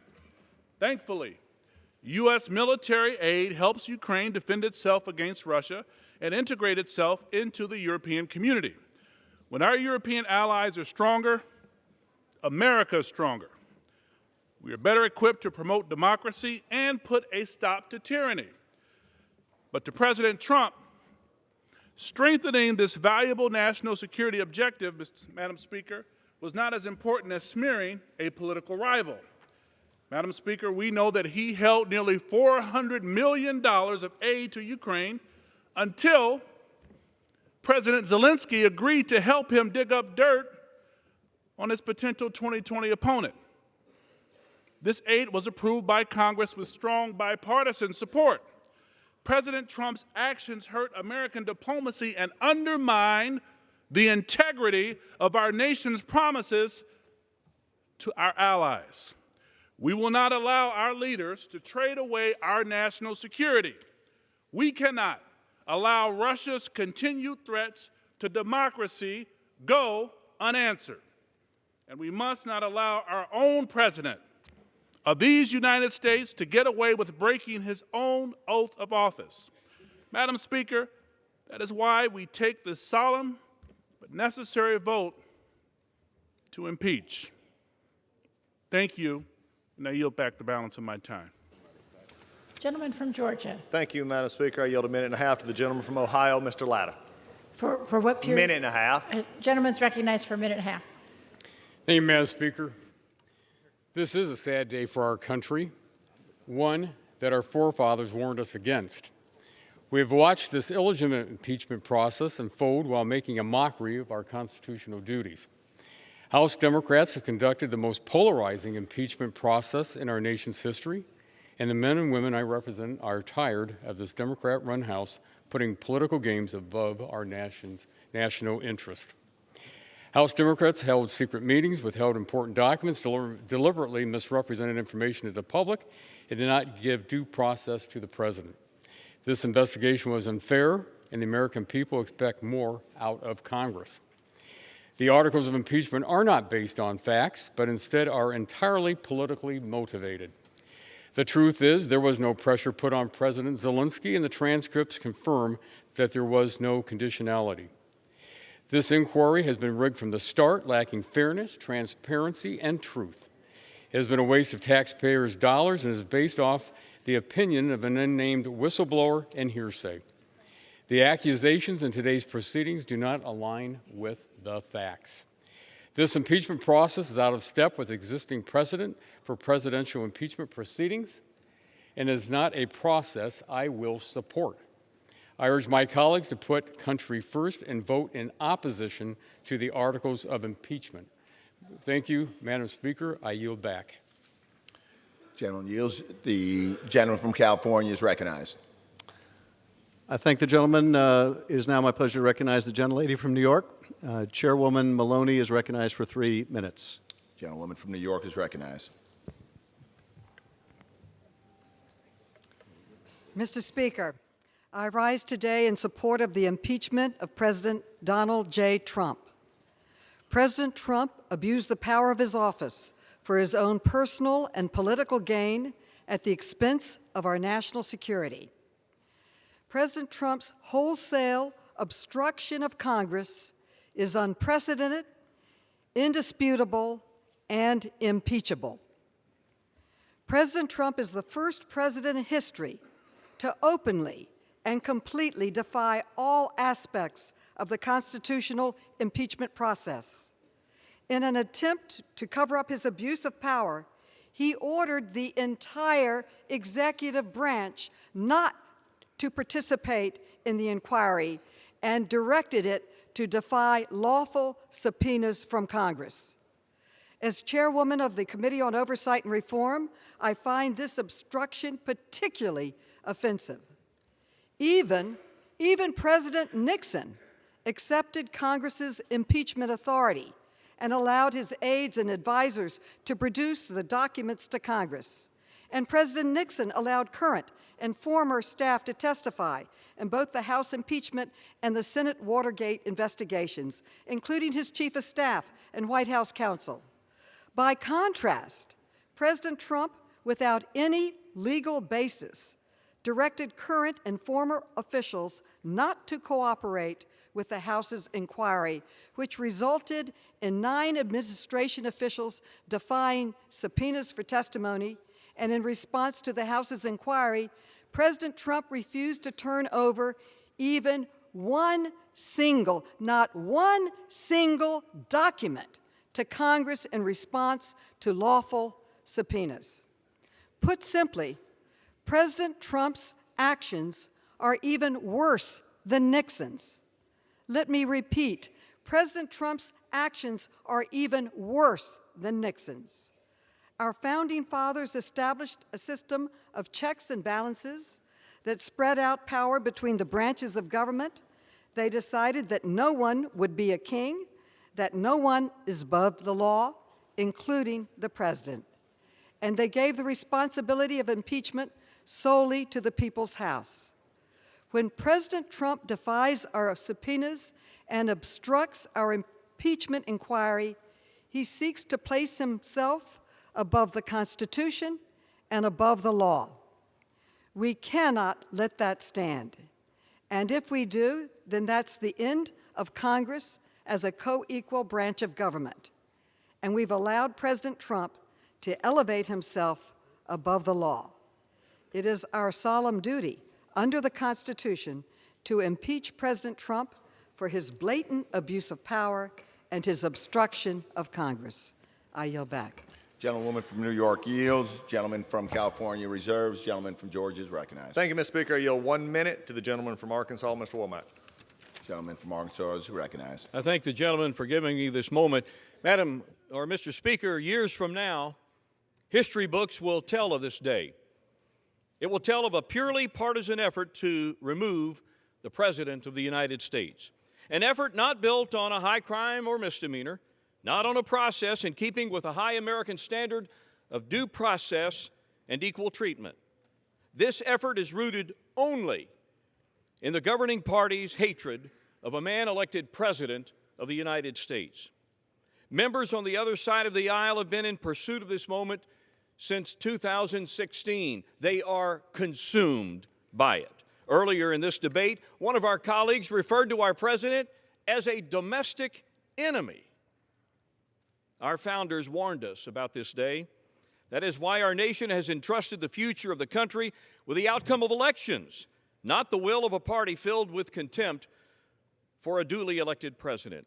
My hope is that when the historians write about this day, it is not written in the context of a nation that lost its way because its elected members chose hateful partisanship over the sacred oath that has protected this great republic since its founding. And I yield back. Gentleman from Arkansas yields. Gentleman from Georgia reserved. Gentleman from California is recognized.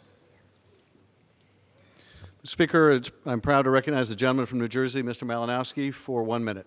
Gentleman from New Jersey is recognized. Mr. Speaker, in America, when we call the fire department or enroll our children in school, we do not expect a government official to say to us, "I need you to do us a favor, though."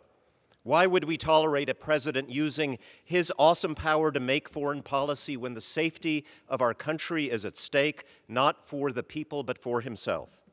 I will vote to impeach today because President Trump did just that when he shook down a foreign country to criminally investigate his political rival.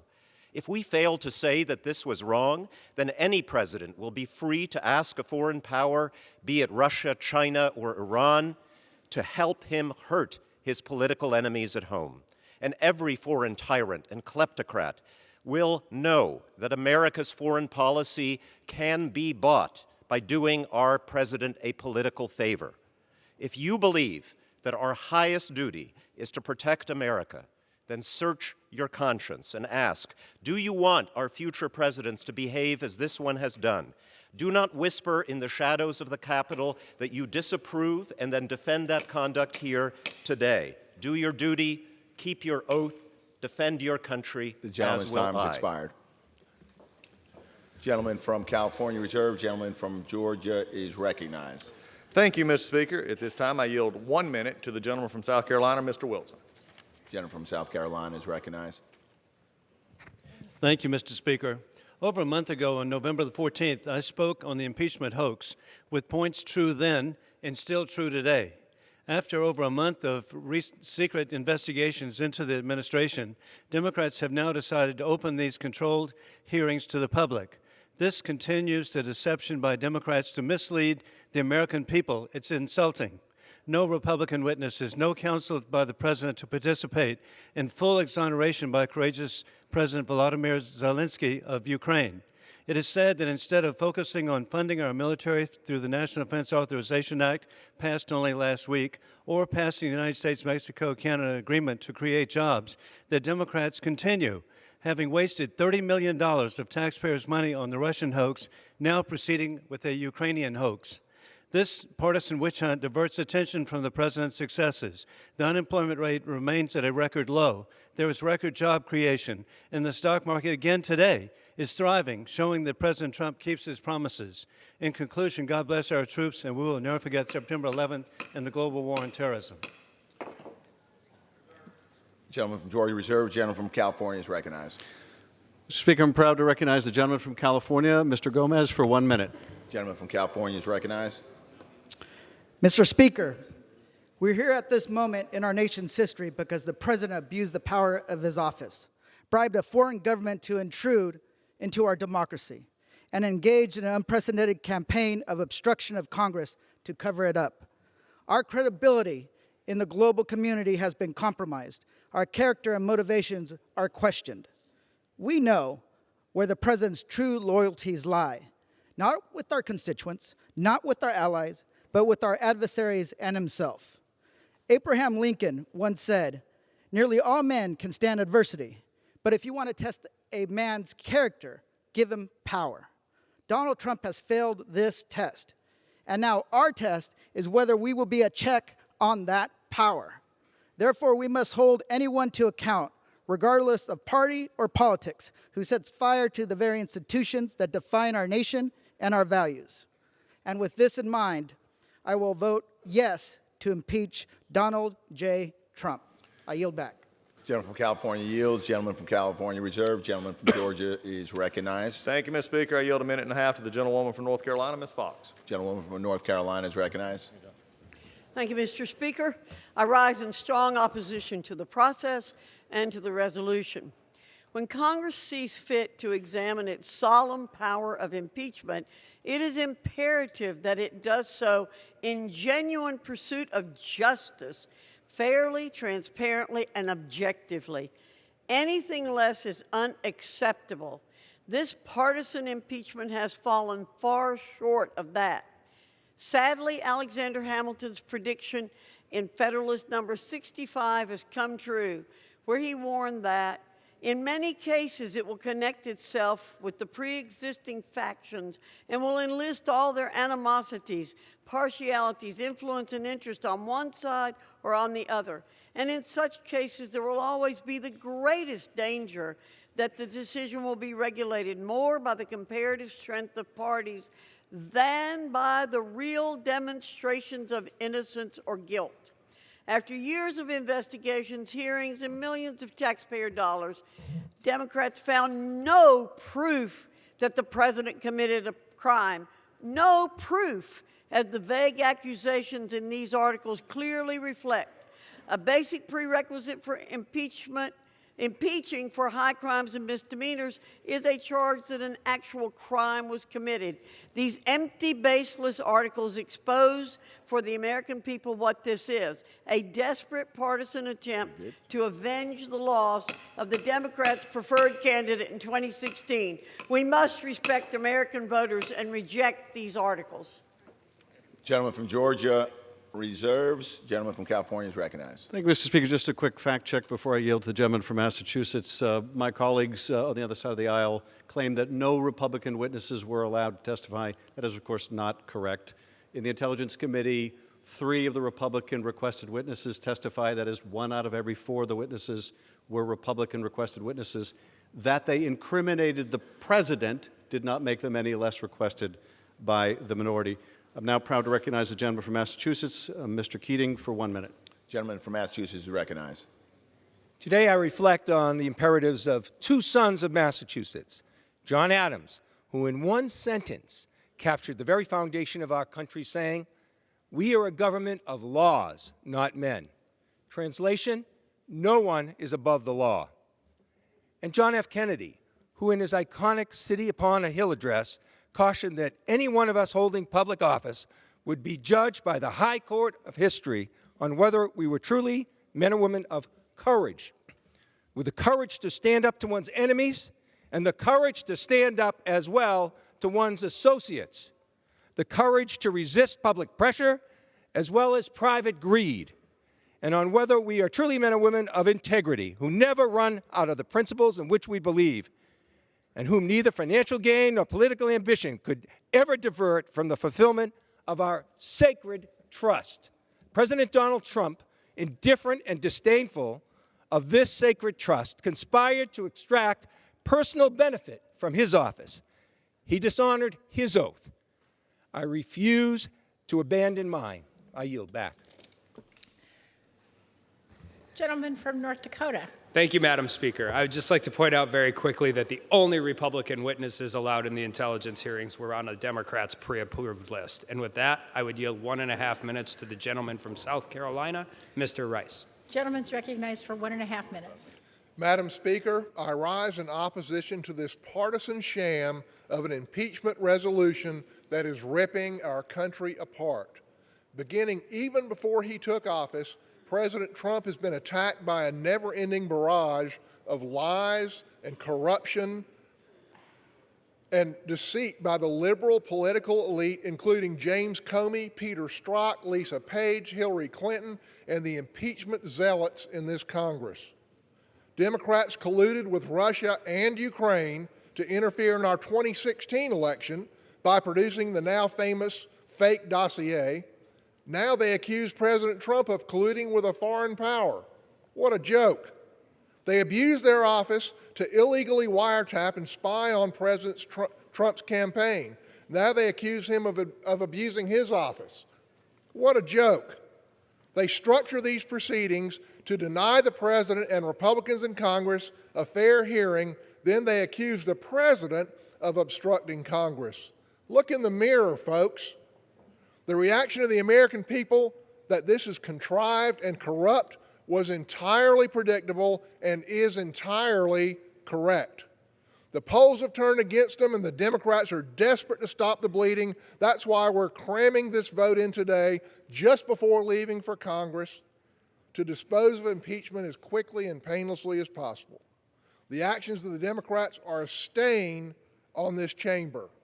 I urge my colleagues to join me in fighting against this shameful abuse of power and vote no on this sham of an impeachment resolution. Thank you, Madam Speaker. I yield back. Gentleman from California.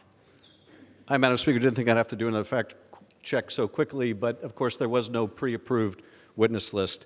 I'm now proud to recognize a gentleman from New York, Mr. Meeks, for 1 minute. Gentleman's recognized for 1 minute.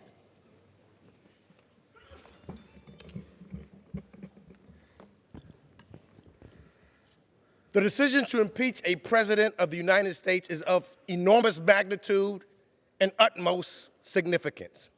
There are few issues that so deeply reflect upon the Constitution and the American system of governance. As a senior member of the United States House Foreign Affairs Committee, I've spent years trying to promote American values of democracy and the rule of law in other parts of the world, including Eastern Europe. Because I have been so steeped in Ukrainian issues for so long, I know how damaging President Trump's actions were. But the president's damages does not end there. He has consistently obstructed at every turn of this investigation. This nation's founding fathers fought to end unaccountable rule. We did not free ourselves from a king to turn the president into a monarch. But the camera of history is rolling. And I will cast my vote consistent with the principles of democracy, the rule of law, and our Constitution for the impeachment of President Donald J. Trump. I do so because I could not look my granddaughter or any member of future generations in the eye, having condoned actions that undermine our democratic system. And I urge all of my colleagues to do the same. May God bless the United States Gentleman of America. from Georgia. Thank you, Madam Speaker. I yield 1 minute to the gentleman from Nebraska, Mr. Bacon. Gentleman's recognized for 1 minute. Madam Speaker, I am strongly opposed to this impeachment. No law was broken, no high crimes or misdemeanors, no impeachable offenses. The Ukrainians received aid 1 week prior to the law's requirement, aid that was previously rejected by the administration before it. There was no investigation, and President Zelensky said he received no pressure from the Trump administration ever. Simply put, there is no quid pro quo and no crime. There's only the majority sustaining for the president, and that is not an impeachable offense. The elections are in 10 months, but the majority doesn't trust the American people. Too many have said that the impeachment is necessary so the president is not reelected in 2020, and that is shameful. Today's vote sets a new precedent for America. In the future, the majority will use impeachment as a tactic to remove a president simply based on partisanship. Our founders feared this, and I strongly oppose it. I want my statement to be in the record for the end of time to show I was on the side of the Constitution, that I opposed the majority taking down a duly elected president who committed no crime, and I defended the truth. Madam Speaker, I yield. Gentleman from California. Madam Speaker, my colleagues continue to make the argument that the Ukrainians got the money. Yes, the president got caught, but they got the money. No harm, no foul. It is the equivalent of saying if you're pulled over by a cop and you attempt to bribe the cop and the cop doesn't take the money but arrests you, well, where's the crime in that? They didn't get the money. This is what my colleagues would have you accept. This is what my colleagues would have you accept, that because the president got caught in the act, we must look the other way. But of course, that's not the way the law works. That's not the way the Constitution works. That's not the way our oath of office works. Our oath of office requires us to impeach a president that abuses his power, whether he gets away with it or he gets caught. And in this case, he got caught. I'm now proud to recognize the gentleman from New Jersey, Mr. Norcross, for 1 minute. Gentleman's recognized for 1 minute. Madam Speaker, I rise today a time of grave concern for all Americans. This past weekend, I joined a bipartisan delegation traveling to Belgium, to Luxembourg, for the 75th anniversary of the Battle of the Bulge, a battle that over 19,000 Americans gave their lives.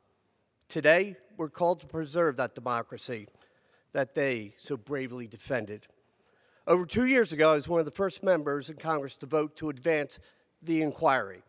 Since then, I have withheld final judgment as I review the facts and heard the testimony. I believe there is overwhelming evidence, well beyond reasonable doubt, that President Donald Trump is guilty in both articles of impeachment, abuse of power and obstruction of Congress. Therefore, I will uphold my oath to protect and defend the Constitution of the United States in favor of impeachment. It is our solemn responsibility to honor all those who have fought and given their lives, to uphold the truth. In America, no one is above the law. Gentleman's I yield time's back. expired. Gentleman from Georgia. Wow, I just love this. Again, pot shot it in when you can. Remember quid pro quo. Didn't work out real well for him because that was supposedly had pressure on Mr. Zelensky. You know, in fact, it didn't work out so well. You had to go poll test it. The majority didn't work out because focus groups didn't like it. So what do? We throw it in here, a bribe. Woo, it's all in their report. But if they had a bribe or if they actually had a crime, it'd be in the articles. Guess what? He doesn't have it. He can't put it in there. This is all fluff and circumstance because they can't get to the president, and that's what's killing them. A minute and a half to the gentleman from Indiana, Mr. Bouchon. Gentleman's recognized for a minute and a half. Madam Speaker, House Democrats have been obsessed with impeaching President Trump since he was elected.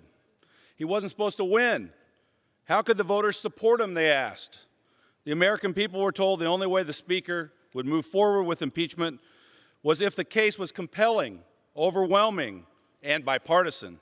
Yet the case for impeachment that has been rushed forward by House Democrats is anything but that. To be clear, neither of these articles of impeachment prove any wrongdoing or impeachable offense has actually taken place. Instead, House Democrats' case rests solely on hearsay testimony and presumptions from cherry-picked witnesses. The framers of the Constitution never intended impeachment to be used as a tool to settle political and policy differences. That's what elections are for. This is a sad and dangerous moment in our history as impeachment is being used to undo the will of the American people and silence the voices of millions of Americans in the process. Alexander Hamilton would be ashamed. I urge my colleagues to vote no on this partisan impeachment sham, and I yield back. Gentleman from California. Madam Speaker, I now yield 1 minute to Mr. Crow, the gentleman from Colorado. Gentleman is recognized for 1 minute. Thank you, Madam Speaker. Years ago, I took my first oath to the country, went to war, and fought alongside our nation's finest men and women.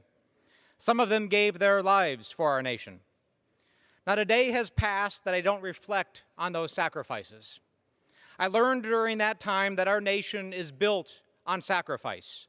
We have overcome challenging times because people have decided to put aside their personal interests, their livelihoods, and yes, even give their lives to do what is best for our nation.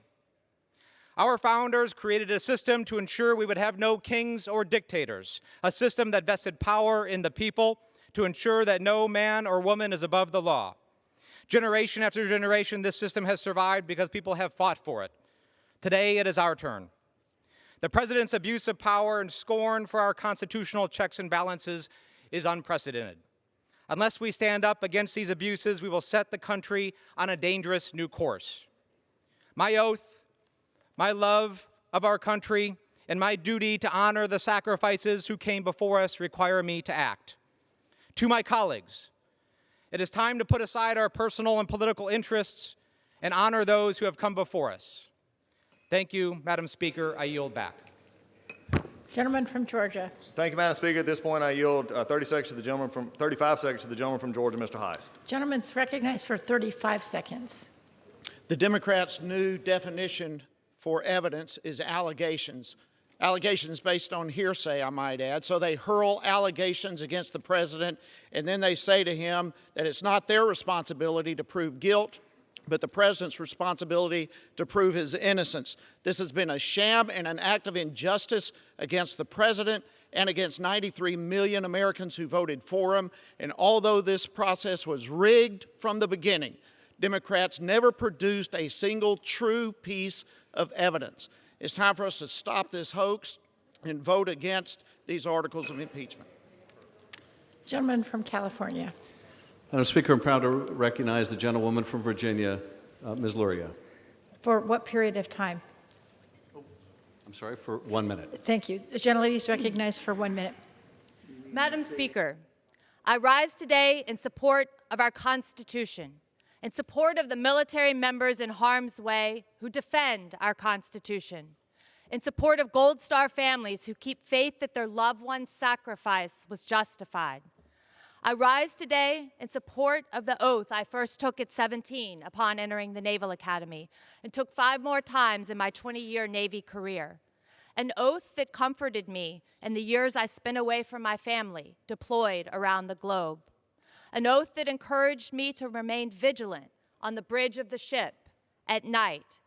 An oath that strengthened me when in command as I sent my fellow sailors into harm's way. And today, an oath that gives me resolve. Resolve to do what is right and not what is politically expedient. Resolve to stand with the president at the White House last week, and resolve to stand up to the president in this House today. I ask my colleagues to have the same strength and the same resolve. I yield back. Gentleman from Georgia. Thank you, Madam Speaker. I give 35 seconds to the gentleman from North Carolina, Mr. Walker. Gentleman's recognized for 35 seconds. When emotion supersedes the facts, the conclusion is cataclysmic. Today, we are wrapping up not a 3-month process, but rather a 3-year process with Democrats' disdain so much that it's led to the abuse of this very House. These are the same Democrats who promised America they saw evidence of Russian collusion. Do the American people trust them? Hell no, they don't. A growing number of American people have condemned this impeachment process, and that's with House Democrats setting the rules and then even bending and breaking the rules to fit their narrative. The majority of Americans see this circus for what it is. I wonder how many more will join them. I yield back. Gentleman from California.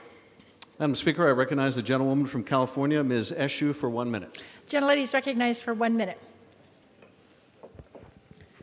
Madam Speaker, I rise today to defend our Constitution and our democracy by voting for the 2 articles of impeachment. The words of our sacred oath define our duty, and those words must be kept. Our founders' primal fear was that powerful members of our government would become, in Hamilton's words, mercenary instruments of foreign corruption. President Trump abused the powers of the presidency by ignoring and injuring national security and other vital national interests to obtain an improper personal benefit. He also betrayed our nation by abusing his high office to enlist a foreign power in corrupting democratic elections. Article 2, I agree with because it details the obstruction of Congress by the President by directing unprecedented, categorical, and indiscriminate defiance of subpoenas issued by this House of Representatives and abuse the powers of the presidency in a manner subversive to the Constitution.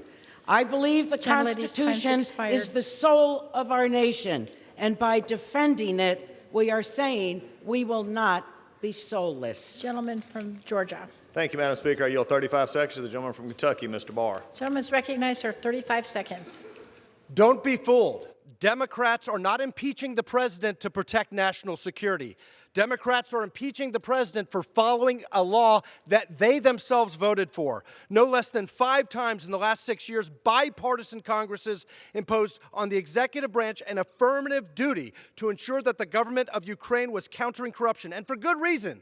Ukraine is the 3rd most corrupt nation on earth. So the president not only had the legal authority to temporarily pause security assistance to Ukraine, he had a mandate from Congress to do it. And as a result, President Zelensky's government made historic anti-corruption reforms, making Ukraine a more reliable ally, countering Russian aggression. Far from compromising national security, the president's actions advance national security. Oppose this impeachment.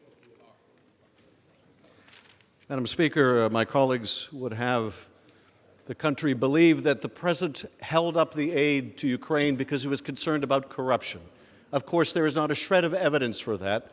All of the national security experts across all the departments testified that Ukraine met the criteria to receive the aid. So what was the real motivation here? Well, one thing is telling. In 2017, the president had no problem with aid to Ukraine, raised no issue of corruption. In 2018, he had no problem with the military aid for Ukraine. So what changed in 2019? Joe Biden announced he was running for president, and all of a sudden, Donald Trump held up the aid for Ukraine. As Ambassador Sondland testified, the president didn't care about Ukraine. All he cared about was the big stuff that affected him personally, the investigation of the Bidens that Giuliani was pushing. It's my pleasure to recognize the gentlelady from Virginia, Ms. Spanberger, for 1 minute. Gentlelady is recognized for 1 minute. Thank you, Madam Speaker. I rise today in support of House Resolution 755.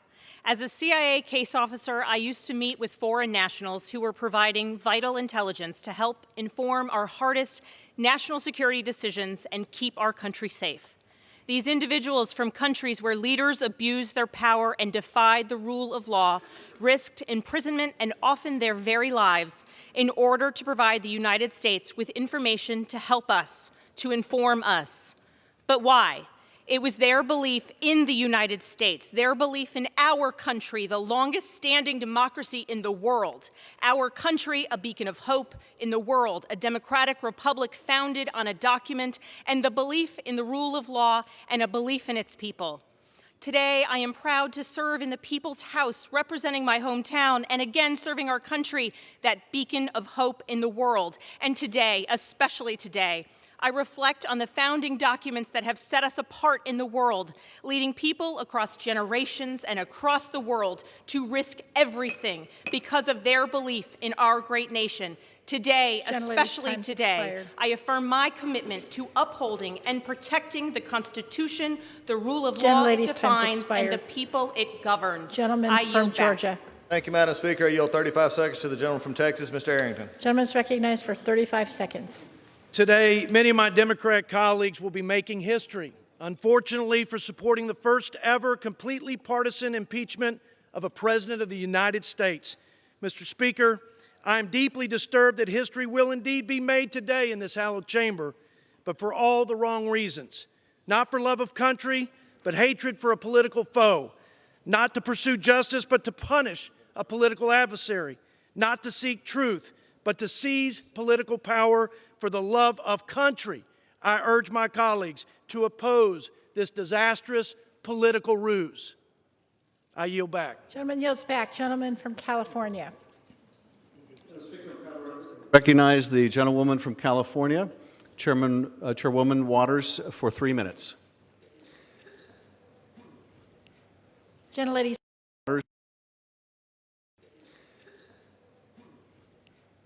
Gentlelady is recognized for 3 minutes.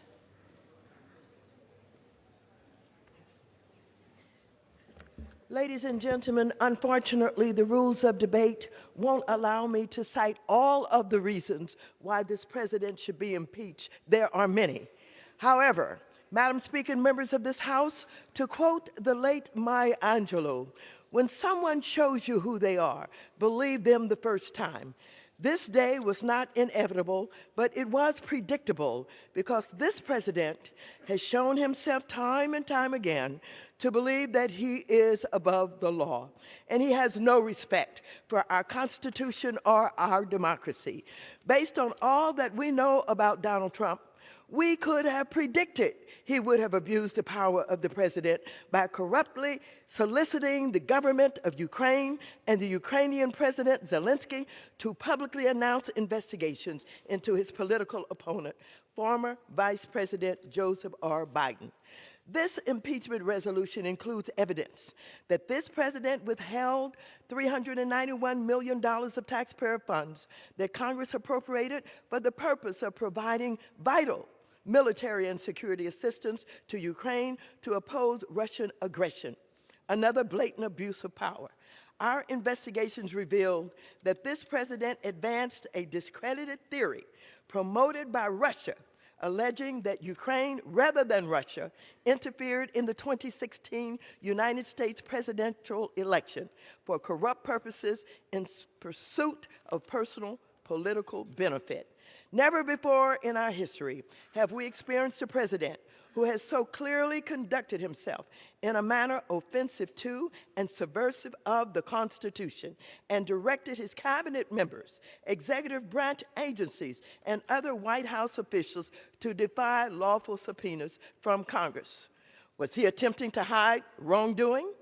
It is without question that this president has demonstrated that he will remain a threat to national security and the Constitution if allowed to remain in office, and has acted in a manner grossly incompatible with self-governance and the rule of law, because at every turn he has shown us who he is.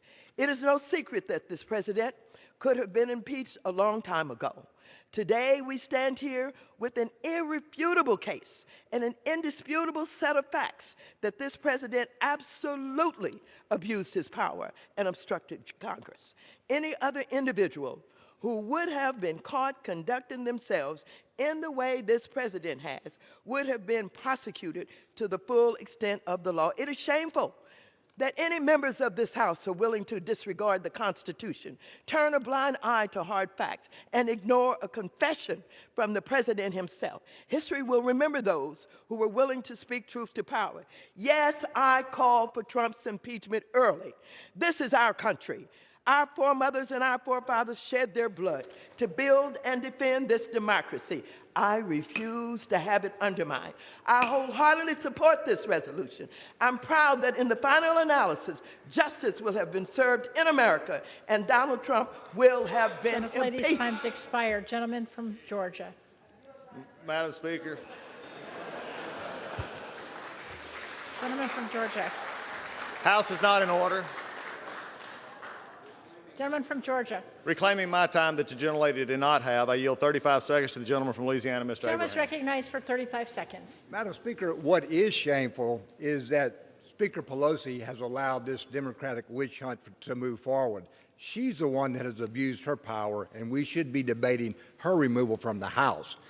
Reagan said that the trouble with our liberal friends is not that they're ignorant, it's just that they know so much that isn't so.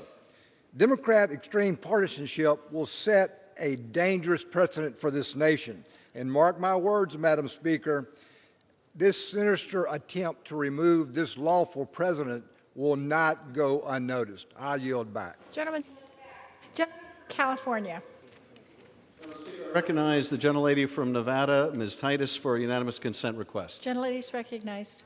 Thank you, Madam Speaker. I ask unanimous consent to enter my statement into the record supporting the impeachment of Donald Trump. Order. Thank you. And I now recognize the gentleman from Connecticut, Mr. Himes, for 2 minutes. Gentleman's recognized for 2 minutes. Thank you, Madam Speaker. I rise today in anger and hope. I'm angry that President Donald Trump has treated his oath in office so disrespectfully that now we must hold him to account. The truth is clear to anyone not deliberately looking away. The president withheld military aid and a White House meeting unless and until a vulnerable Ukrainian president announced a nakedly political investigation. It didn't matter if the Ukrainians uncovered any wrongdoing. The mere announcement of an investigation would damage his political opponent. Mr. Trump didn't care about stopping corruption in Ukraine, never mentioned the word corruption once in the infamous July 25th call. This was not an attempt to reduce Ukrainian corruption. It was an attempt by Donald J. Trump to aim Ukrainian corruption straight at the heart of the presidential election of 2020. The president knows this, which is why he has not given this Congress a single email, phone record, or document. That is not the behavior of a man with nothing to hide. It is simply and undeniably contempt of this Congress. But what makes this impeachment essential is that the president's abuse of power has not stopped. As we speak, he continues to urge foreign interference in our democracy, beseeching China to investigate the Bidens, sending Rudy Giuliani overseas to chase Russian conspiracy theories. This morning, the president tweeted, "I did nothing wrong," all caps. He believes it, too. He sees nothing wrong with inviting Russian, Ukrainian, or Chinese interference into our election. He did it. He continues to do it, and he sees nothing wrong with it. He'll wake up tomorrow and do it again if we don't stop him today. Therein lies our hope. I'm proud today to answer the call to defend our democracy and the United States Constitution and urge my colleagues to do the same. And yield back the balance of my time. Gentleman from Georgia. Thank you, Madam Speaker. For things that I really don't understand, I'm having to yield 30 seconds to the gentleman from Mississippi, Mr. Kelly. Gentleman's recognized for 30 seconds. Madam Speaker, I'm saddened today that I spent 2 Christmases defending our country overseas, and I get a measly 30 seconds to speak in this laughable process. Our president made a campaign promise to drain the swamp, and there are those today relying on swamp creatures' words to preserve swamp. How do you suppress the votes of 63 million people in an electoral landslide? You keep repeating the same lies absent any factual basis. I've heard some of the greatest fiction ever spoken here today. If you don't like the facts, just rewrite them in a parody and repeat.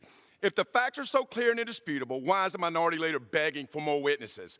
You can't disprove something that never happened. I ask my colleagues to vote no to this sham. Thank you, and I yield back. Gentleman from California. Madam Speaker, I'm proud to recognize the gentleman from Illinois, Mr. Krishnamurthy, for 2 minutes. Gentleman's recognized for 2 minutes. Madam Speaker, like many of my colleagues, I never ran for Congress wanting or expecting to impeach anybody, let alone the President of the United States. However, given the facts, here we are. While some questions remain unanswered, 2 key facts are clear and compel me to support the articles of impeachment.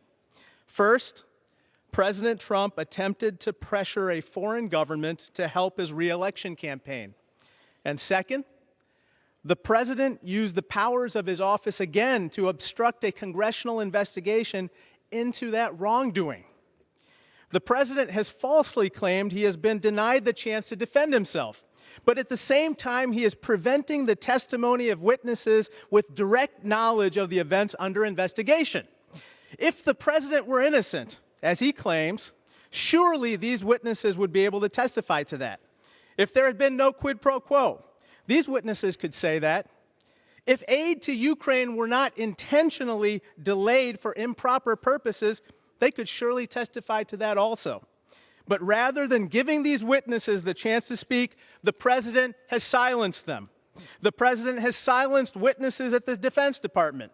The president has silenced witnesses at the State Department. The president has silenced witnesses at the White House. He even silenced the loquacious Mick Mulvaney, who uttered at a press conference that there was a quid pro quo and get over it. By choosing to block this testimony, the president is not proving his innocence. He's just proving he's afraid of what they have to say. As a wise man once said, the truth will come to light, and it has. It is our duty to act on it. I yield back.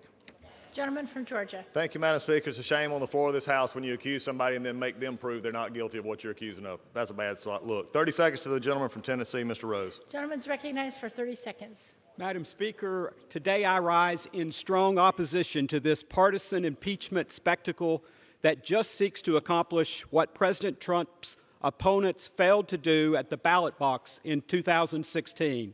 Our votes today are merely formalizing the decision my colleagues on the other side of the aisle reached 3 years ago. This process has been an embarrassment to our country, an insult to our Constitution, and a distraction from the real work we should be accomplishing for the American people. I stand with the people of Tennessee's 6th District in strongly supporting President Trump, and I will vote against the articles of impeachment before us today. Thank you. Gentleman from California.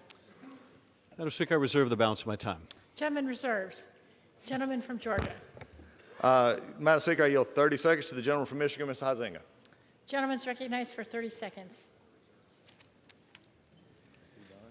In her own words, Speaker Pelosi said impeachment must be compelling, overwhelming, and bipartisan. These articles of impeachment being considered today by the House fail to meet the Speaker Pelosi's own standards. Process matters, folks.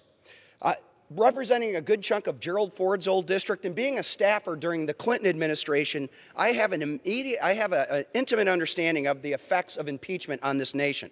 I'm stunned to see my Democrat colleagues whitewash, or maybe I should say whitewater, Bill Clinton's cooperation with the House of Representatives. That is not exactly what was going on.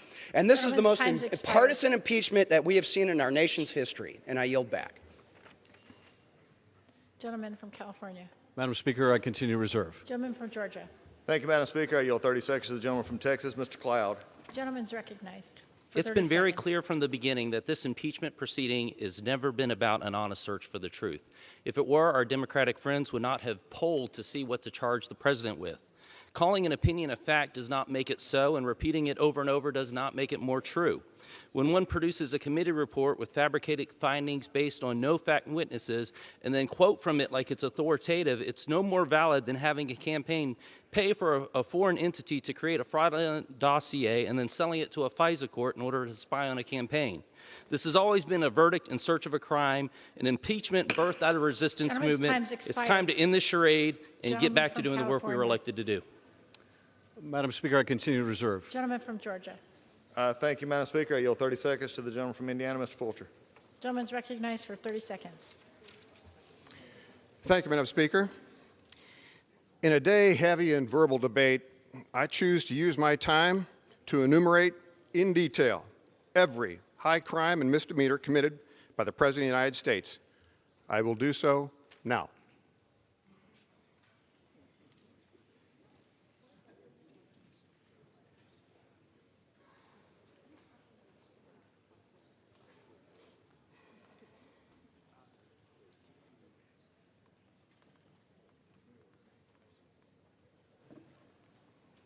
Gentleman's time's expired. Yield back. Gentleman from California. Gentleman reserve. Madam Speaker, I continue to reserve. Thank Gentleman you. from Georgia. Madam Speaker, I yield 30 seconds to the gentleman from Tennessee, Mr. Fleshman. Gentleman's recognized for 30 seconds. Madam Speaker, in my 30 seconds, my heart aches for our great republic today. I implore my Democratic colleagues in this House, we're not Republicans or Democrats, we are Americans. This is not the right place. This is not the right procedure. Settle our political differences politically. We owe the American people a great duty to come together. Don't give the Senate the victory lap. Give the House the victory lap. Vote no to impeach. We owe it to the American people. They want so dearly for us to come together for our great republic and thank our great president. Thank you. I yield back. And members are reminded to address their remarks to the chair. Gentleman from California. Madam Speaker, I continue to reserve. Gentleman from Georgia. Thank you, Madam Speaker. While we get to catch our breath, could you give us the time for both the majority and the minority? Georgia has 43 minutes. Gentleman from California has 29 minutes. Gentleman from Georgia. Thank you, Madam Speaker. I appreciate that. I yield 30 seconds to the gentleman from Florida, Mr. Waltz. Gentleman's recognized for 30 seconds. Madam Speaker, I'm a Green Beret and a proud veteran, but this process does not make me proud. I've fought all over the world, from Africa to Afghanistan, and seen fairer and more transparent processes than this. Since the Democrats lost the election in 2016, they've been focused on impeaching this president. Meanwhile, we have not solved the problems America entrusted us to solve: immigration, healthcare, infrastructure. Nothing in President Trump's call rises to the level of high crimes and misdemeanors worthy of impeachment. For that reason, I'll be voting against impeachment Gentleman from today. California continues to reserve. Yes, Madam Speaker. Gentleman from Georgia. Thank you, Madam Speaker. I yield 30 seconds to the gentleman from Kentucky, Mr. Guthrie. Gentleman's recognized for 30 seconds. Thank you, Madam Speaker. I rise today in opposition to the articles of impeachment on President Trump. My Democratic colleagues have been planning to impeach President Trump since he took office. After months of wasting House time on partisan investigations, they've been unable to produce evidence that President Trump committed a crime. I will vote no on today's articles of impeachment. I look forward to getting back to the business on behalf of Kentuckians. I yield back. Gentleman from California. Madam Speaker, I'm proud to recognize the gentleman from New York, Mr. Maloney, for 2 minutes. Gentleman is recognized for 2 minutes. Madam Speaker, the facts and the evidence establish beyond peradventure that the president abused the power of his office for personal gain and sought to cover up his misconduct by obstructing the Congress. What we do today goes to the heart of the oath we take to support and defend the Constitution. These actions are as necessary as they are heartbreaking. It is the president, not any member of this House, who has brought us to this sad place. His actions echo in this chamber, and like a tin can tied to his leg, will rattle behind him through the pages of history. For in the final analysis, none of us will escape the truth. It will come for us all in this world or the next. What is the truth? The president used taxpayer money and official acts to pressure a foreign government to help him win re-election by slandering a fellow American. How do we know this truth? We know because brave Americans, soldiers, and public servants came forward to reveal the president's misconduct. And the president, he continues to undertake an unprecedented cover-up to stonewall the public and obstruct their representatives in Congress. He withholds access to documents and records belonging to the public that would further establish his mendacity. He blocks his advisors and associates from testifying before the public to conceal the wrongs they witnessed. His actions are unworthy of the presidency. Today is about right and wrong and whether we still know the difference. Today we hold the president accountable. If we failed to do so, future presidents would see corruption as without consequence. And there, our democracy goes to die. We inherit this republic from our ancestors and we borrow it from our children. With humility, we pray that the history of this day will guide us to a better future for our nation. I yield back. Gentleman from Georgia. Thank you, Madam Speaker. I yield 30 seconds to the gentleman from Missouri, Mr. Long. Gentleman's recognized for 30 seconds. Thank you, Madam Speaker. And we have never, ever in the history of this country seen a presidency like this one. Once the president was sworn in, 19 minutes later, the Washington Post said impeachment begins today. 1 million women marched the next day on Washington. Bank of America, Starbucks, both that supported Hillary Clinton, had their windows broken out here in Washington because people were so upset that this man was elected president of the United States. He's had his head held underwater for almost 3 years now, never coming up for a breath of air. Just keep pushing him down. Lowest black unemployment ever, lowest Hispanic unemployment ever, highest stock market ever, the very lowest unemployment in years. And Gentleman from Reserve the balance California. of my time. I yield back. Reserves? Yes. Gentleman from Georgia. Madam Speaker, I yield 30 seconds to the gentleman from Nebraska, Mr. Fortenberry. Gentleman's recognized for 30 seconds.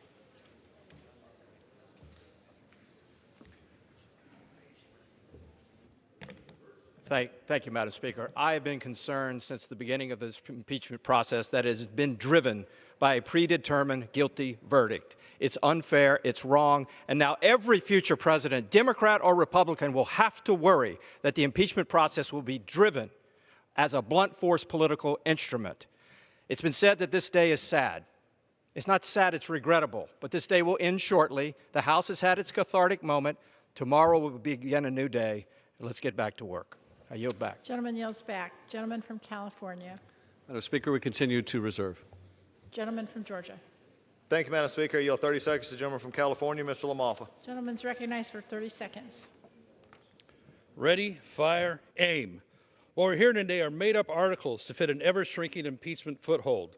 George Washington could be impeached under this criteria.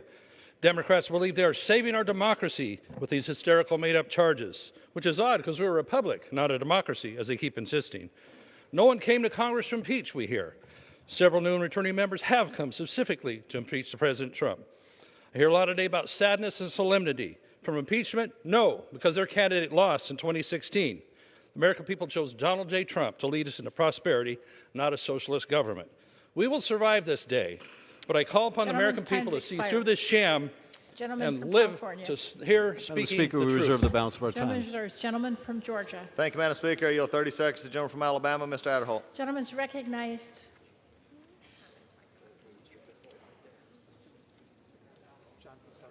Mr. Johnson from South Dakota, I yield 30 seconds. Mr. Johnson's recognized for 30 seconds. Madam Speaker, I'm voting no. Impeachment is not in the best interest of this country, and in fact, it has only deepened the partisan divide that truly plagues this country. When the sun comes up tomorrow, I pray with all my heart that the anger and the division in this chamber will give way to an honorableness and a productivity and a time of working together. I yield back. Gentleman from California. Madam Speaker, I reserve. Gentleman from Georgia. Thank you, Madam Speaker. As this air traffic controller is getting in line for a landing, let's go back to Mr. Adderholt. 30 seconds from the gentleman from Alabama, Mr. Adderholt. Gentleman's recognized for 30 seconds. Thank you, Madam Chair.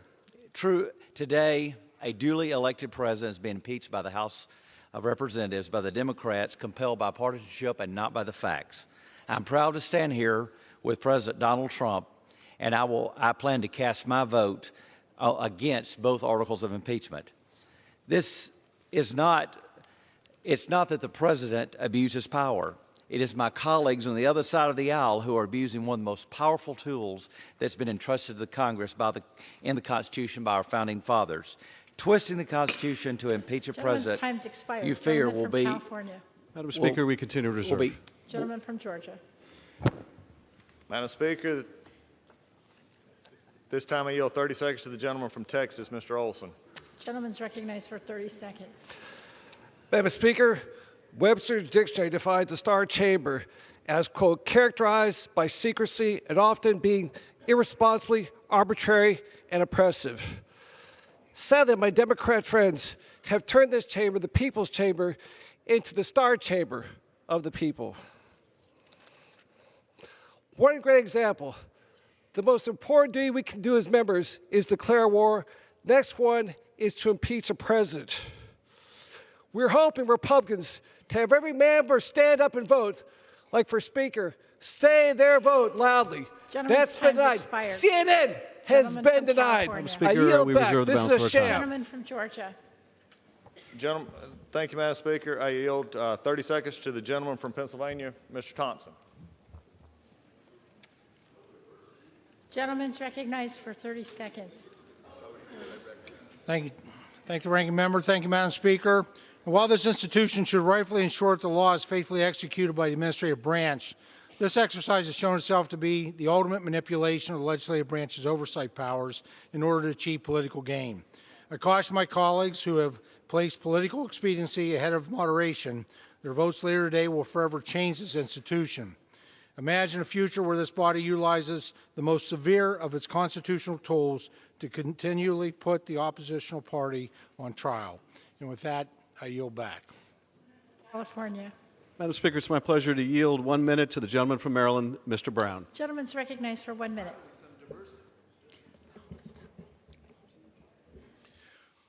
Madam Speaker, when I was commissioned as Second Lieutenant in the United States Army, I swore an oath to support and defend the Constitution. And I've done so 13 times in my 35 years of public service. That oath means everything. To serve and fight for our country, to protect and promote our values. Yet President Trump betrayed his oath. He abused his power, the immense power of the presidency. He threatened our elections by inviting foreign interference. He chose investigating a political rival over defending our national security. So today, we must use our power, the extraordinary power endowed by our Constitution and entrusted by the people, the power to impeach. We must hold President Trump accountable, or else we will be complicit in undermining our democracy, our security, and our dignity. His conduct demonstrates his unfitness to serve as Commander-in-Chief and warrants removal from office. The oath I took as a member of Congress is the same I took as a soldier, an oath that reminds me values matter, duty, honor, and the rule of law matter. To keep my oath to the people I serve and the country I love, today I will vote to impeach the President of the United States. I yield back. Madam Speaker, I yield 30 seconds to the gentleman from Illinois, Mr. LaHood. Gentleman's recognized for 30 seconds. Thank you, Madam Speaker. I've said from the beginning of this process, impeachment is and should be the nuclear option, reserved for the most treasonous activity and the most serious activity. Clearly, that has been not met here. As I've reviewed the facts and evidence as a former federal prosecutor, I've read the transcripts, I've watched the hearings, I've read the whistleblower report. That has not been met here. In addition, this process has lacked fairness, due process, and transparency. We shouldn't be here tonight doing this. This is a travesty. Gentleman yields back. Gentleman from California. Madam Speaker, I reserve the balance of our time. Gentleman from Georgia. Thank you, Madam Speaker. I yield 30 seconds to the gentleman from Maryland, Mr. Harris. Gentleman's recognized for 30 seconds. Thank you, Madam Speaker. You know, it's unbelievable. The few Americans that are going to be watching this, because they know what the outcome is. We all know what the outcome is. They're wondering why are we trying to negate the vote of 63 million Americans instead of talking about the things that Americans care about. Prescription drug coverage, the high cost of prescription drugs, the high cost of health care, securing our borders, keeping our economy going. These are the things we should be talking about. No, instead, we're going to pass this resolution tonight and then go home for Christmas vacation instead of doing the job of America. I yield back. Gentleman from California. Madam Speaker, we continue to reserve. Gentleman from Georgia. Thank you, Madam Speaker. I yield 30 seconds to the gentleman from Kansas, Mr. Watkins. Gentleman's recognized for 30 seconds. Madam Speaker, I was a political newcomer before this, and just like President Trump, perhaps like me, he was naive to think that this House, that in the people's house, everybody was true and just. It's not the case. Democrats weren't saddened by this solemn day. They weren't waiting for all the evidence. This was always about politics, because they loathe the president, because he didn't play by their Beltway rules. I should have known. But the fact is, Kansas is better, the U.S. is better, and the world is better because of Donald Trump. Gentleman's time's expired. Gentleman from California. Madam Speaker, we continue to reserve. Gentleman from Georgia. Thank you, Madam Speaker. I yield 30 seconds to the gentleman from California, Mr. Calvert. Gentleman's recognized for 30 seconds. Thank you, Madam Speaker. My friends on the other side of the aisle have been clamoring for this day since President Trump was elected. The refusal to accept the election results and later the findings of the Mueller investigation have brought forth articles of impeachment that are negated by two simple facts. Namely, the military aid to Ukraine was provided and no investigation was ever started. The real offense is that the president won the election, and their fear is that he'll win again despite all their efforts. I will vote against the partisan attempt to overturn an election. Thank you, and I yield back. Gentleman from California. Madam Speaker, I continue to reserve the balance of our time. Gentleman from Georgia. Thank you, Madam Speaker. I yield 30 seconds to the gentleman from Tennessee, Mr. Burchett. Gentleman's recognized for 30 seconds. Madam Speaker, I rise today in opposition to impeachment against President Donald Trump. This is based on hearsay that were made by partisan witness behind closed doors. This impeachment is a sham, Madam Speaker, and has divided this country. Congress has wasted time on this impeachment, would have been better used on addressing issues that are facing Americans, like securing our southern border, the opioid epidemic, or establishing a constitutionally mandated budget. And now American workers have to wait until the Senate trial to pass the USMCA that the President and the House Republicans have been working on for over a year. I'm disappointed in the path Congress chose to go down, Madam Speaker. And for the record, Madam Speaker, I think you're doing a wonderful job. Madam Speaker, I reserve the balance of our time. Gentleman from Georgia. Thank you, Madam Speaker. I yield 30 seconds to the gentleman from Arizona, Mr. Gosar. Gentleman's recognized for 30 seconds. Thank you, Ms. Speaker. It's obvious today that there's an intense hatred from the Democrats of President Donald Trump. Why do they hate the man so much? Maybe it's because of the out-of-control government gone wild, the abuses of FISA, the abuses by the FBI, the abuses in the State Department. Many of these, maybe it's just the previous administration they're trying to cover up. It's sad. This is a shameful act of what we're doing today. Shame on the Democrats. Shame on pursuing this. I ask everybody to vote no and to take notice of who votes for these articles of impeachment. Gentleman from California. Madam Speaker, I reserve the balance. Gentleman from Georgia. Thank you, Madam Speaker. I yield 30 seconds to the gentleman from Florida, Mr. Posey. Gentleman's recognized for 30 seconds. Thank you, Madam Speaker. This is a sad day for America. We know this impeachment is a sham. They know this impeachment is a sham. They know we know this impeachment is a sham. And they know that most of the American people know that this impeachment is a shameful sham. We know that it began the moment the president was elected, long before he ever had a telephone call with any foreign leaders. We've heard the numerous quotations from them that validate those very points. And yet they persist in trying to overturn the duly elected president of the United States of America's election. When the president calls for Gentleman an from California. Madam Speaker, I've heard several of my colleagues in a row now, and it's interesting to see how very few of them want to address any of the facts of the president's misconduct, nor do they wish to defend, nor do they wish, apparently, Madam Speaker, I've struck a nerve, nor do they wish to defend a president who would extort an ally, withhold military aid to help him cheat in an election. They don't want to defend that conduct. So instead they say, oh, Democrats really want to impeach the president, or Democrats don't like the president. But what they can't say is that this president's conduct was ethical. What they can't say was that this president's conduct was legal. What they can't say was this president's conduct was constitutional. What they can't say is this president has upheld his oath of office. No, they can't say that. All they can say is, we don't like the process, or our colleagues are just too happy to impeach, or it's overturning the will of the public when it's a Republican president. Interestingly, my colleagues who supported the impeachment of Bill Clinton did not think it was overturning the will of the people. Apparently, this impeachment provision only overturns the will of the people if it's a Republican president.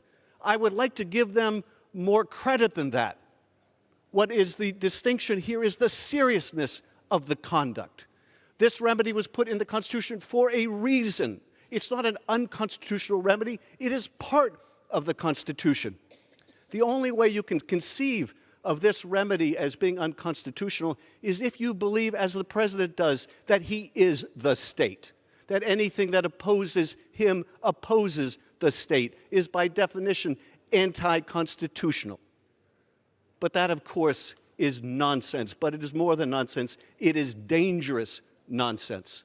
Madam Speaker, I'm proud to recognize the gentlewoman from Washington, Ms. Schreier, for 1 minute. Gentlelady is recognized for 1 minute.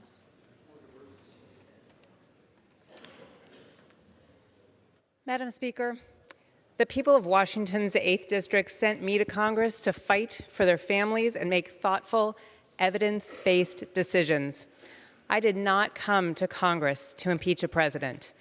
But evidence is evidence. And a balance of powers is fundamental to our democracy. On my first day in office, like everybody else here, I took an oath to uphold the Constitution and protect our country. History will judge this moment. Given all the facts before us, impeachment is the only remedy. I yield back. Gentleman from Georgia. Thank you, Madam Speaker. I'm sure it did strike a chord with the chairman since, he showed up a little late, hadn't heard all the arguments. We've beat the facts back all the time. It is the majority side that had to run through this. That clock and that calendar are killing him, and it's killing him because his arguments are falling flat. And to speak of evidence, yeah, we looked at the evidence. The evidence doesn't fit anything. And by the way, if he had extortion, put it in articles. He can't because he can't make the case. He can only put it in his notes and then come to the mic when he can't be questioned and talk about it. That's the problem, and that's the chord that's been struck. With that, I yield 2 minutes to the gentleman from North Dakota, Mr. Armstrong. Gentleman is recognized for 2 minutes. Thank you, Madam Speaker. Once President Trump was sworn in, articles of impeachment were introduced almost immediately. In 3 years, House Democrats have introduced 10 resolutions, gaining support of over 100 of their members, and all of that before a July 25th phone call. But also during that time, the Russia conspiracy hoax was exposed. Obstruction of justice charges were abandoned after the Mueller hearings fell flat. So after 2 years, 19 lawyers, 40 agents, 2,800 subpoenas, 500 warrants, and 17 lies in a FISA warrant application, they had nothing to show for it. Undeterred by the facts and uninterested in governing, the beat marched on. So here we are today. We have no quid pro quo, no bribery, no extortion, no crimes alleged in the articles at all. But don't worry, because we have a brand new 632-page report alleging all kinds of things, some for the very first time. This isn't a somber, solemn process. This is a political drive-by. They just want President Trump gone. But this never-ending march towards overturning the 2016 election has consequences, because you're telling 63 million voters that that you don't respect their vote. Voters in states like mine, who not that long ago used to send Democrats to this august chamber, but recently have found no home in the Democratic Party,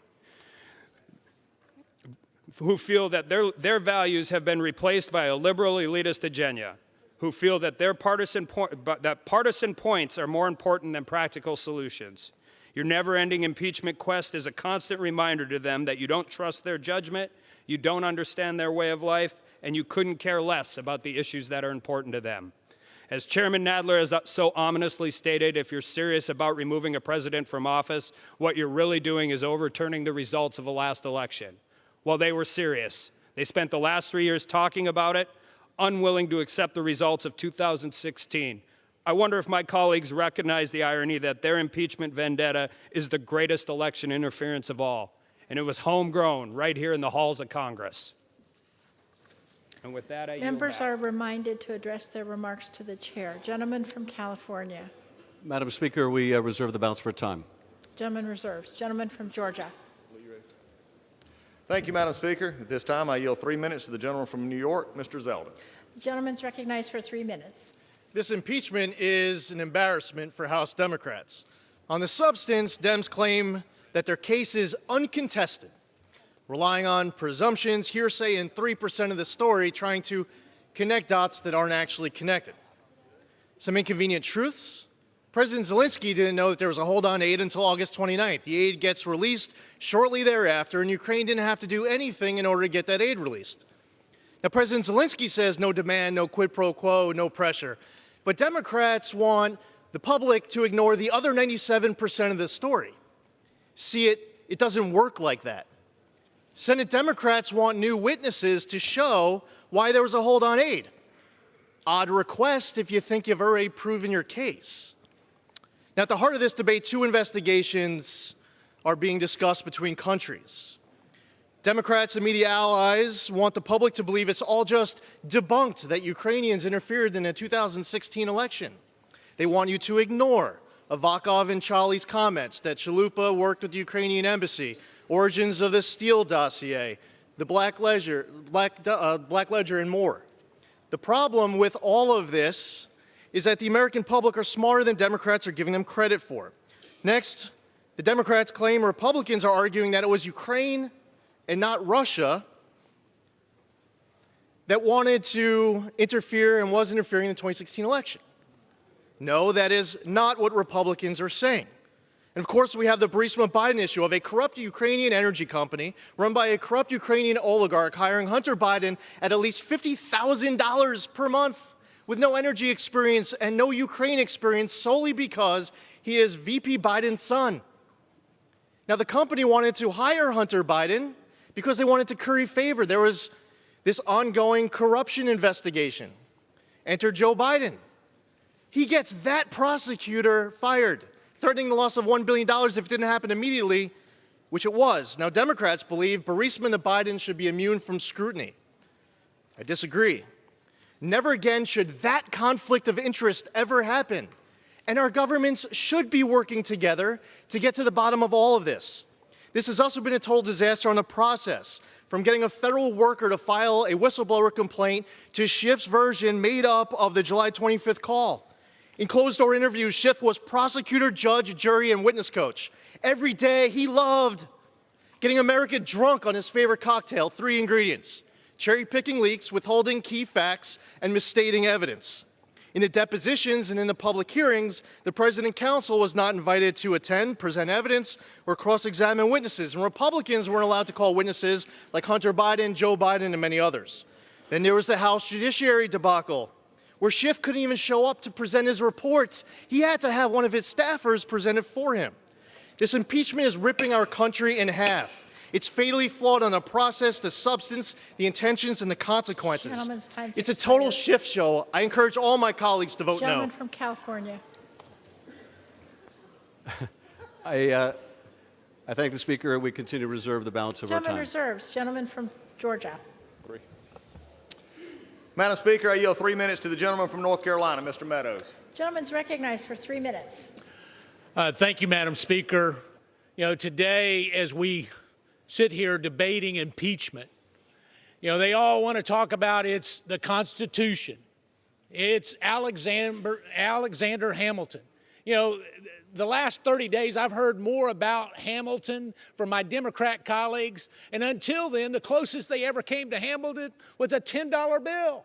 I mean, you know, all of a sudden, what we have is these strict constitutionalists on the other side of the aisle.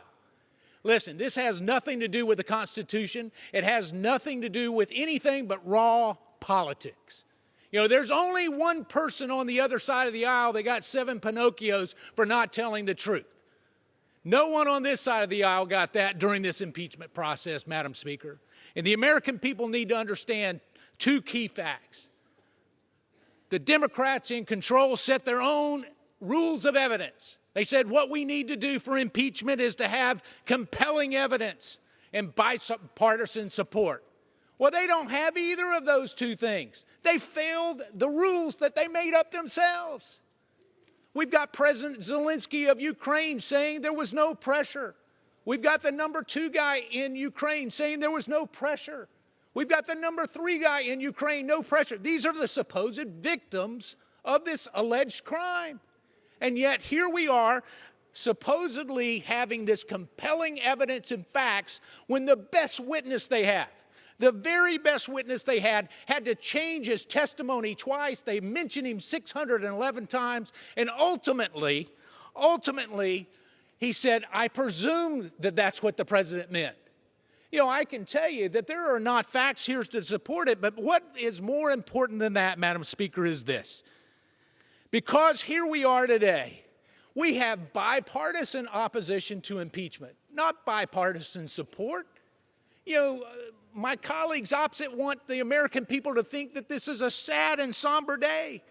Well, this is a sad day. It's a sad day for this institution because we've lowered the bar to impeach a president that continues to give us an economy that not only is growing, but growing at levels that we have never seen in the history of our country. When we look at unemployment at a level that is truly remarkable, they want to impeach. But it's another sad day because now what they're doing is they're telling the American people that 233 Democrats deserve to decide who the President of the United States should be and disenfranchise 63 million voters. When all is said and done, when the history of this impeachment is written, it will be said that my Washington Democrat friends couldn't bring themselves to work with Donald Trump, so they consoled themselves instead by silencing the will of those who did, the American people. And I yield back. Gentleman from California. Madam Speaker, I'm proud to recognize the gentleman from California, Mr. Sherman, for 1 minute. Gentleman's recognized for 1 minute.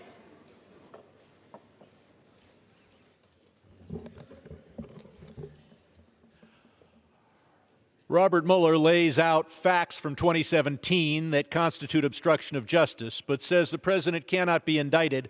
Only Congress can apply the law to those facts. Many of us have been talking about impeachment since those facts emerged in 2017. Of course, today we focus on more recent crimes.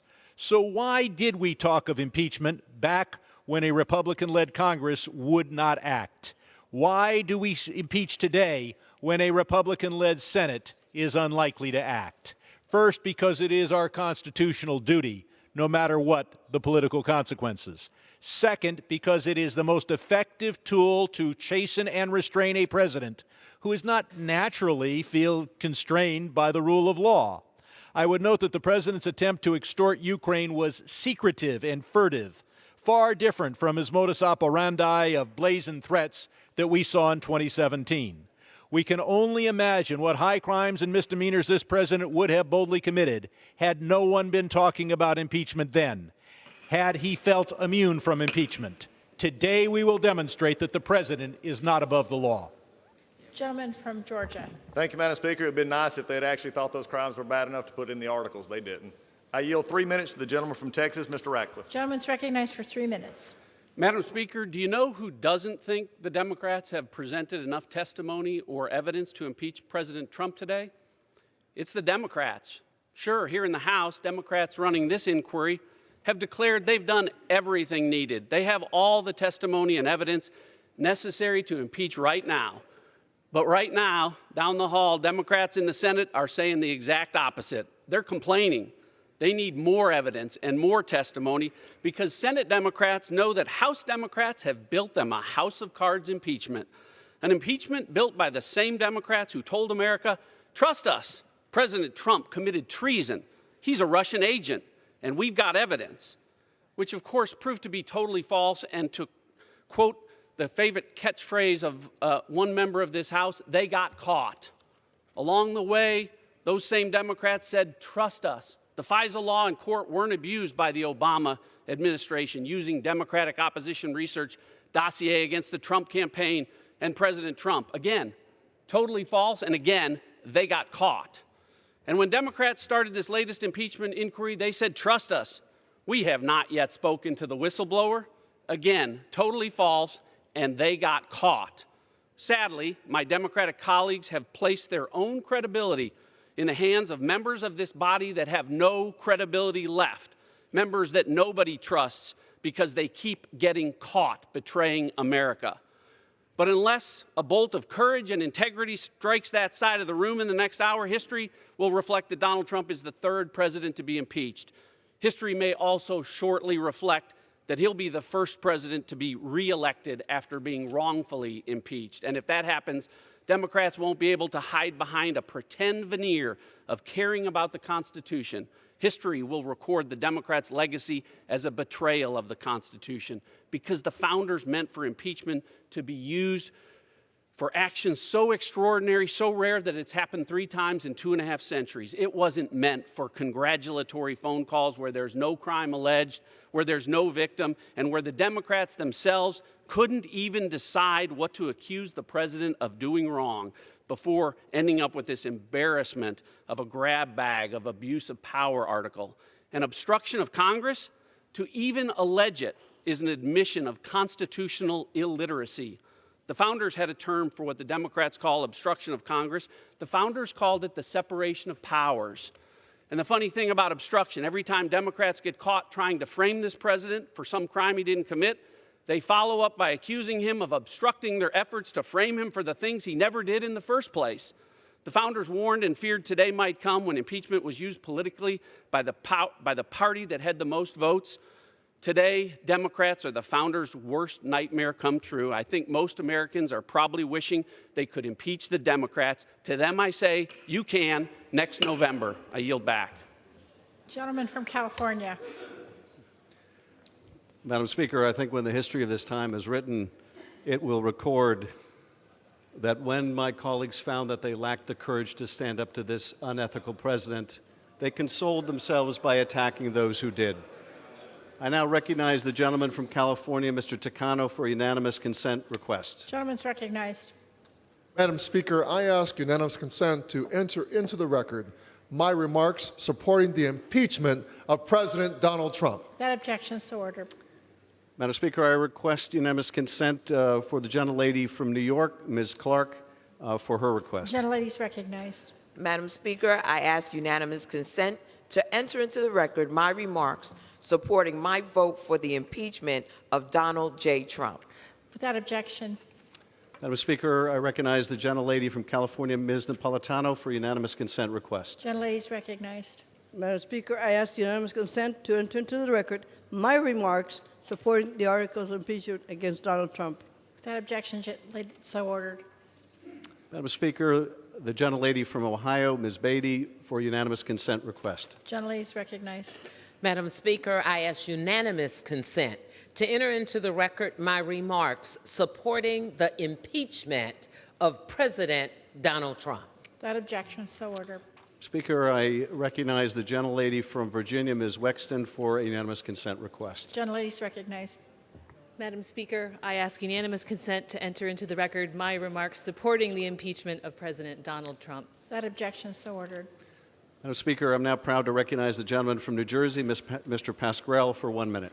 Gentleman is recognized for 1 minute. Madam Speaker, we're here today because of the failure of so many to cast aside narrow ambition to confront the threat standing before us. Offered the chance to investigate this government together, the president and his party stonewalled and obstructed. We're here today because they choose comfort over courage and avarice over the republic. This is the ongoing tragedy of our age, and it is ongoing. The matter is now solely in our hands and belongs to us and us alone. The buck has stopped. Many have invoked the judgment of history as an antidote to this threat. But the threat to democracy is here today, not tomorrow. We need not, we must not await the verdict of time for Donald Trump's abuse of power and obstruction. We can offer that verdict right now, and we are. Gentleman yields back. Gentleman from Georgia. Thank you, Madam Speaker. I yield 3 minutes to the gentleman from Ohio, Mr. Jordan. Gentleman's recognized for 3 minutes. I thank the gentleman. Madam Speaker, the Democrats forgot two key things. They forgot about the facts and they forgot about fairness. 4 facts will never change. We have the call transcript, no quid pro quo. We have the 2 guys on the call, excuse me, who've repeatedly said there was no pressure, there was no pushing. We have the fact Ukraine didn't know aid was held up at the time of the phone call, and most importantly, Ukraine took no action, no announcement of investigation to get the aid released. But Democrats don't care. They don't care about the facts, and they sure don't care about the process. No subpoena power for Republicans, no Republican witnesses. During the depositions, Republicans were prevented from getting all their questions answered, but Democrats got every one of their questions. The witness responded to every one of theirs, but not Republicans. The chairman wouldn't let them in. Of course, the whistleblower, the anonymous whistleblower with no firsthand knowledge, bias against the president, who worked for Joe Biden, was never compelled to testify. The guy who started it all. This is really about the president's been driving these guys crazy because he's getting things done. He's doing what he said he was going to do. He's having results. Taxes have been cut, regulations reduced, unemployment at its lowest level in 50 years, the economy growing. Gorsuch and Kavanaugh on the court, out of the Iran deal, embassy in Jerusalem, hostages home from North Korea, and a new NAFTA agreement coming tomorrow. But guess what? When you drain the swamp fights back. And they started attacking the president before the election even. July 31st, 2016, they opened the Russia investigation. The FBI spied on 4 American citizens associated with the Trump campaign. The FBI took the dossier to the FISA court, the dossier they already knew was false. They took it to the court, and they lied to the court 17 times. Guess what? 3 days ago on national television, even Jim Comey had to admit the FBI was wrong. And yesterday, 1 day ago, the FISA court sends the FBI a letter and says, straighten up, get your act together when it comes to the FISA application process. Think about this. Think about this. The attack started then, and they've continued right up till today. But I want you to think about something. The individual who said the FISA process was fine, the dossier was fine, the Russian investigation was fine, that same individual ran the impeachment process. That same individual's staff met with the whistleblower. That same individual is the only guy in Congress who knows who the whistleblower is for sure. And that same individual released the phone records of the president's personal attorney, released the phone records of a member of the press, and released the phone records of a Republican member of the United States Congress. This process has been unfair, it's been dangerous, and it has been harmful to our country. Democrats have never accepted the will of the American people. Nancy Pelosi made that clear 4 weeks ago when she called the President of the United States an imposter. The will of we, the people, the 63 million folks who voted for this guy and made him president in an electoral college landslide. They've never accepted that fact. We are less than 11 months away from the election. Let the American people decide who should be president. Let the American people decide. I yield back. Gentleman from California. Madam Speaker, I'm proud to recognize the gentleman from Illinois, Mr. Schneider, for 1 minute. Gentleman's recognized for 1 minute. Madam Speaker, I rise to defend the Constitution and support these articles of impeachment. The President abused the power of his office by corruptly putting his own political interests ahead of our nation's security. He blocked congressionally authorized military aid to coerce Ukraine to launch a phony investigation into his political rival. In the months since, he has waged a campaign of absolute obstruction against Congress's constitutional authority, ordering all federal officials to defy subpoenas and refusing to produce even a single document. Madam Speaker, I take no joy in today's impeachment vote or that the President's actions demand this response. This is a sad moment for our nation. Only twice before has the House voted to impeach a president, and never before on accusations of compromising our nation's security. I hope in the Senate, prosecution and defense can call and cross-examine witnesses, and the senators will hear the evidence and make their decisions without prejudice or prejudgment. This is a solemn moment, but our system of checks and balances was designed for times like these, and I have faith that our Constitution will guide us on the path ahead. I yield back. Gentleman from Georgia. Thank you, Madam Speaker. I yield 3 minutes to the gentleman from California, Mr. Nunes. Gentleman's recognized for Thank 3 you, gentlemen. minutes. Madam Speaker, as the Democrats now admit, their attempt to remove the president began on Trump's inauguration day, when the Democrats' semi-official mouthpiece, the Washington Post, declared, "The campaign to impeach President Trump has begun." For years, the Democrats tried to expel the president with the preposterous accusation that he was a Russian agent. As detailed by IG Horowitz, dishonest intelligence officials used fake allegations spread by the Democrats to gain approval of a spying operation against the Trump campaign. As they falsely accused the Trump campaign of colluding with Russians, the Democrats themselves colluded with Russians to manufacture these allegations in the infamous Steele dossier. They even tried to get nude pictures of Trump from Russian pranksters. With the Russian collusion hoax, the Democrats had everything going for them. Federal investigations run by Trump haters, an endless supply of media cheerleaders, and a galaxy of left-wing interest groups amplifying their ridiculous message. And yet, even with all those weapons at their disposal, the Russia conspiracy theory collapsed. So they quickly concocted Plan B. The Ukraine hoax was based on a supposed whistleblower who colluded beforehand with the Democrats. The Democrats then prevented Congress from interviewing the whistleblower while conducting bizarre, secret depositions and selectively leaking testimony to discredited media hacks. The Democrats showcased the most useful witnesses in public hearings that somehow reduced support for impeachment. It's not easy to make a coup attempt boring, but the Democrats found a way. As it turns out, the American people don't think a routine phone call with a foreign leader is a good basis for ousting a U.S. president. The Democrats also put forth ever-changing accusations against the president, including campaign finance violations, quid pro quos, election interference, bribery, extortion. Eventually, they ended up with the ridiculous charges we consider today: abuse of power, an utterly meaningless term, and obstruction of Congress. One Democrat has pronounced the president guilty simply because he won't cooperate with their plan to railroad him. But the only thing President Trump is guilty of is beating Hillary Clinton. The Democrats refuse to accept that loss, and now they're indicating they'll continue their impeachment efforts even after this one fails in the U.S. Senate. Madam Speaker, after all their deceit, phony investigations, ginned-up crises, and manufactured outrage, the Democrats need a long period of rehabilitation. They must learn how to do something productive for the American people instead of ripping the country apart in their lust for power. With that, I yield back the balance of my time. Gentleman yields back. Gentleman from California. Madam Speaker, I thank the gentleman for his remarks, and it's now my pleasure to recognize the gentleman from Massachusetts, Chairman Neal, for 3 minutes. Gentleman's recognized for 3 minutes.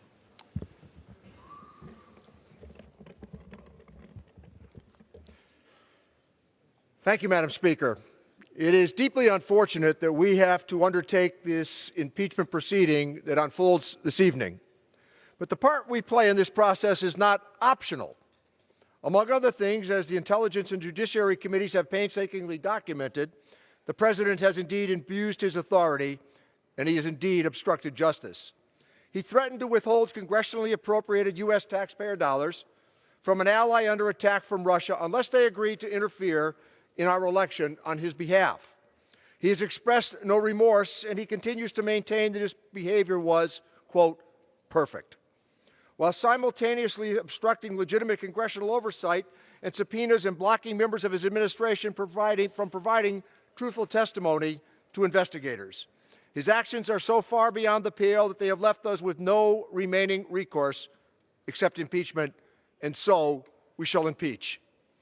Because as drastic and as unwelcome as this step is, our country faces even greater long-term risk if we fail to respond. We cannot excuse a president who feels entitled to disregard or break the law with impunity. We are a nation built upon the rule of law, not the law of rulers. The framers gave us their best effort in 1787, and indeed it was an extraordinary one. The Constitution they set down wasn't perfect, but it founded a republic that has endured and thrived with exceptional stability. As the late Senator Moynihan pointed out, only 2 countries in the world both existed in 1800 and have never had their governments changed by violence since then, the United States and Britain.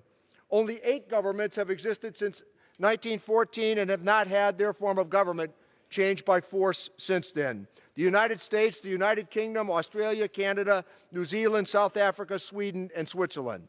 The innovative system of checks and balances that they constructed with the separation of powers brought about and successfully negotiated a generation of challenges that we have sustained. In the very first week that the framers began crafting this blueprint for America's freedom and stability, and negotiations indeed immediately started on impeachment. No government in the world at that time exposed the head of government to impeachment, but America was to be different. In the view of the framers, impeachment is in no way a constitutional crisis. It is a process that the framers wisely judged that we would sometimes need. This evening is one of those rare moments. Madison worried that one day the country would elect a president who, quote, might pervert his administration to a scheme of peculation or oppression. He might betray his trust to foreign powers, end of quote. George Mason asked the delegates, quote, shall we see any man to be above justice? And above all, shall that man be above it? Then who can commit the most extensive injustice? End of quote. Of course not, because having just thrown off one king, they would never consent to anoint another one. America firmly rejected the notion of divine right. Speaker Rayburn summed it up, but I have 30 extra seconds, Mr. 30 extra seconds. Without objection. Thank the gentleman. Gentleman's recognized. Article 1 of the Constitution prescribes Congress as the first branch of government. And just as importantly, let me quote Speaker Rayburn, who was asked, how many presidents did you serve under? And Speaker Rayburn answered, none. I served with 7 presidents of the United States. Impeachment is reserved for moments of grave danger when the constitutional order becomes dangerously out of balance, moments like this one, and that's why I will vote to impeach. Gentleman from Georgia. Thank you, Madam Speaker. I yield a minute 45 to the gentleman from Georgia, Mr. Ferguson. Gentleman's recognized for 1 minute 45 seconds. Thank you, Madam Speaker. Well, here we are on the verge of doing exactly what America doesn't want us to do and what they feared that you would do. In 2016, I, along with 63 million American voters, representing 304 electoral college votes, went to the polls and we raised our collective political middle finger to D.C. and voted for Donald Trump. Folks like my father who watched this place destroy his profession of community banking. My friends and family in the textile industry that saw their way of life destroyed following NAFTA. Americans in rural areas whose opportunity in life and voice have been drowned out by the screams of socialist Democrats. Our friends and neighbors living in poverty and crime, broken down, project-based public housing, who for generations have been told by this place, this is the best that we think that you can do. Here's your check. God bless you. Now move along. Those voters. And now you want to remove our voice from office. Well, our voice will be heard, and I stand here determined to make sure that it will be, because we will fight back against this corrupt and unfair impeachment process. How dare you, the liberal elites, the condescending bureaucrats, and every other kind of swamp critter in this godforsaken place tell the American public who the president should be. That's the job of the American voter, not yours. This whole flipping goat rodeo is a sham and a shame, and it will not be forgotten. Mr. Speaker, I yield back. Gentleman yields back. Gentleman from California. Madam Speaker, I'm proud to recognize the gentleman from Washington, Mr. Heck, for 2 minutes. Gentleman's recognized for 2 minutes. Madam Speaker, this week Americans are busy finishing up their Christmas shopping, mostly for their children, or if they're lucky enough to have them, their grandchildren. And high school and college students are taking final exams and sweating out the results. And that got me to thinking about those who follow and what our obligation is to them. And that got me thinking about those who came before and how they might have seen their obligation to us. People like my grandfather, whom our family believes literally was born on the boat on the way over here from Germany. Or my father, who fought in World War II against the very people that his grandfather had left. We're all here today, all of us, because someone before us sacrificed so that they could journey here and build a new life in this unique land. And we are here today because those immigrants and their children were dedicated not just to the land of America, but to the idea, freedom and opportunity secured by self-government, choosing our own leaders in free and fair elections, and the rule of law under the Constitution.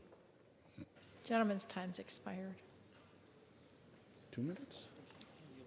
Madam Speaker, happy to yield another 30 seconds to the gentleman from Washington. Gentleman's recognized.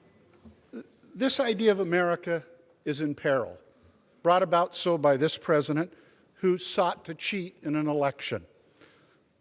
A president who puts himself above the law and attacks the bedrock constitutional precept of checks and balances. Yet the question is, can America survive this behavior? What idea will we hand down to those who follow us? And finally, what is our obligation to those who would follow? It is simply this: to do our duty, to defend the Constitution and the values underpinning it by voting yes on the articles of impeachment. I yield back the balance of my time.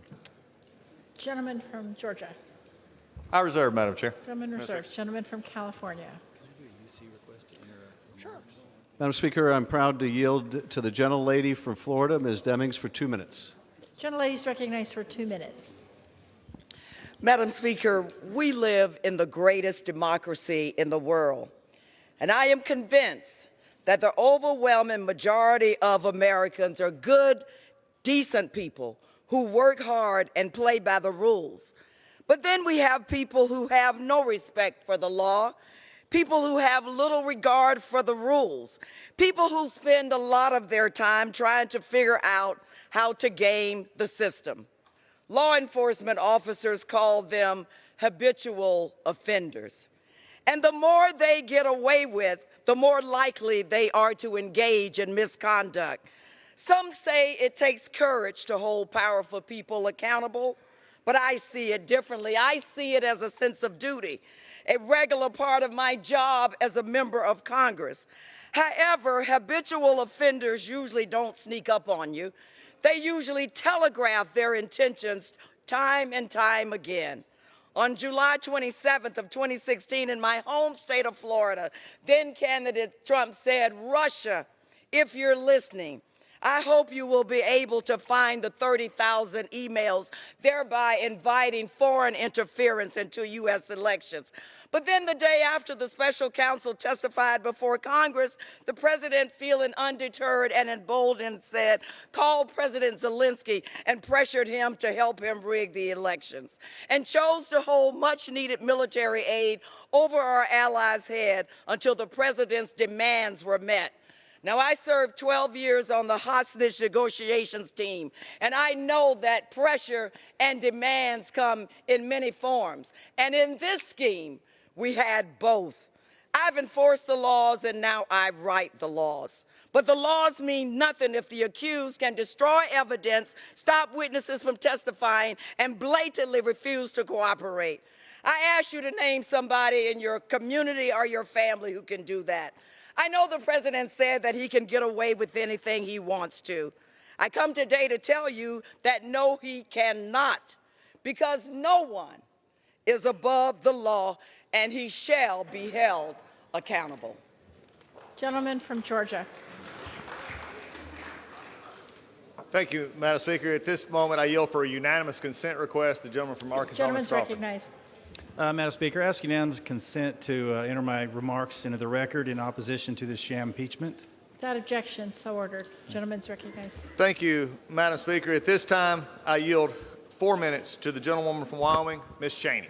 Gentlelady is recognized for 4 minutes. Thank you very much, Mr. Collins. And Madam Speaker, I rise today on the floor of this magnificent chamber, the very heart of our democratic republic. And I would imagine, Madam Speaker, that every one of us in this chamber, regardless of party, understands, shares a common view that being citizens of this great republic is among life's most tremendous blessings. We all know that no force on earth is more powerful than the force of freedom. It is our miraculous constitutional system, Madam Speaker, defended by our men and women in uniform, that has safeguarded that freedom for 230 years. Each one of us in this chamber bears a sacred duty, passed down to us through generations and affirmed in our oath of office, to preserve and protect our Constitution. Madam Speaker, our nation's framers recognized that this republic is fragile and that extreme partisanship can be among the most severe threats to its survival. That is why in Federalist 65, Alexander Hamilton wrote, quote, "There will always be the greatest danger that the impeachment decision will be regulated more by the comparative strength of parties than by real demonstrations of innocence or guilt." Here, Madam Speaker, our Democratic colleagues have been working to remove this president since the day he was elected, searching for an offense on which they could impeach. Failing to find one, Madam Speaker, they have decided to assume one. Rather than attempting to enforce their subpoenas in court, they have also decided to declare it a high crime and misdemeanor when the President of the United States asserts his constitutional privileges.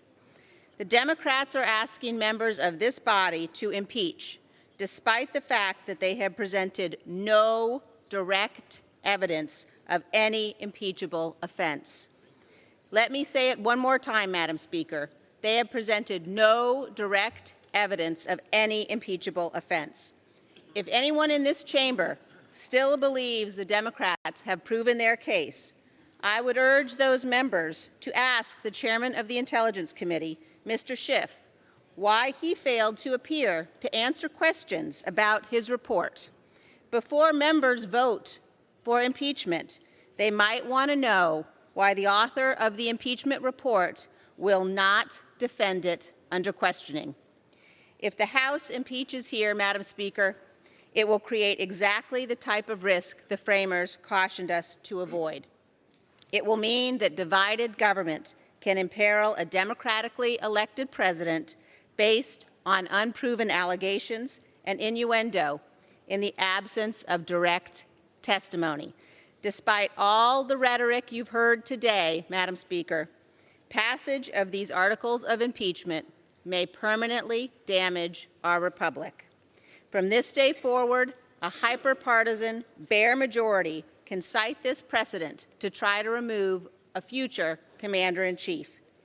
I urge my colleagues on both sides of the aisle, Madam Speaker, think of our republic, think of the Constitution, think of the oath that we all swore to protect and defend that Constitution, and vote against these partisan, reckless, and dangerous articles of impeachment. I yield back.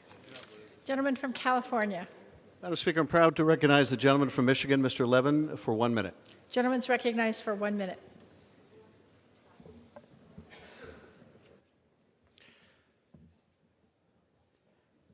Madam Speaker, today we proclaim that no person is above the law, not even the President of the United States.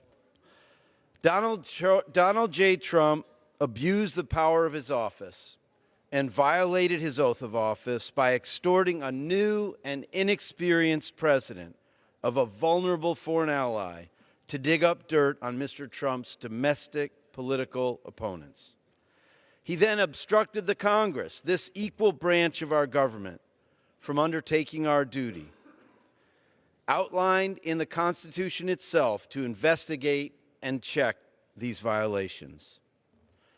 Today, we do nothing more and nothing less than fulfill our duty to our country and to our Constitution.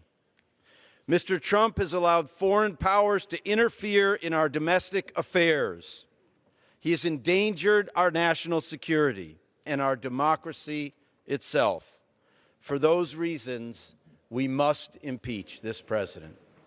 Thank you, Madam Speaker. I yield back. Gentleman from Georgia. Madam Speaker, at this point I have a yield for a unanimous consent request to the gentleman from Oregon. Gentleman's recognized. I oppose this resolution on impeachment and ask that my words be put in the record. Without objection, so ordered. Madam Speaker, I have unanimous consent request from the gentleman from South Carolina. Gentleman's recognized. Madam Speaker, I oppose these resolutions. I ask for my comments to be admitted into the record. Without objection, so ordered. Thank you, Madam Speaker. I ask unanimous consent for the gentleman from Mississippi. Gentleman's recognized. Thank you, Madam Speaker. I oppose the articles of impeachment and like my comments be entered into the record. Without objection, so ordered. I reserve. Gentleman reserves. Gentleman from California. Madam Speaker, reserve the balance of my time. Who seeks recognition? Madam Speaker, I ask of the gentleman, is he ready to close? No, we have a few more speakers. Then I reserve. Madam Speaker, I recognize the gentleman from New York, Mr. Espiat, for 1 minute. Gentleman's recognized for 1 minute. Madam Speaker, if you live in Lenox Avenue in the village of Harlem in my district, you are not above the law. If you live on Webster Avenue in the Bronx part of my district, you are not above the law. If you live in Washington Heights, the immigrant neighborhood in my district, you are not above the law. So I submit to you that if you live on 1600 Pennsylvania Avenue, you are not above the law, and you will be held accountable. President Donald Trump asked Ukrainian president to do us a favor and look into the Biden. That's abuse of power. President Trump used the official White House meeting to extort a Ukrainian president. That's abuse of power. President Trump ordered White House staff to withhold $400 million in aid to the Ukraine. That's abuse of power. President Trump and his staff defied multiple subpoenas from Congress.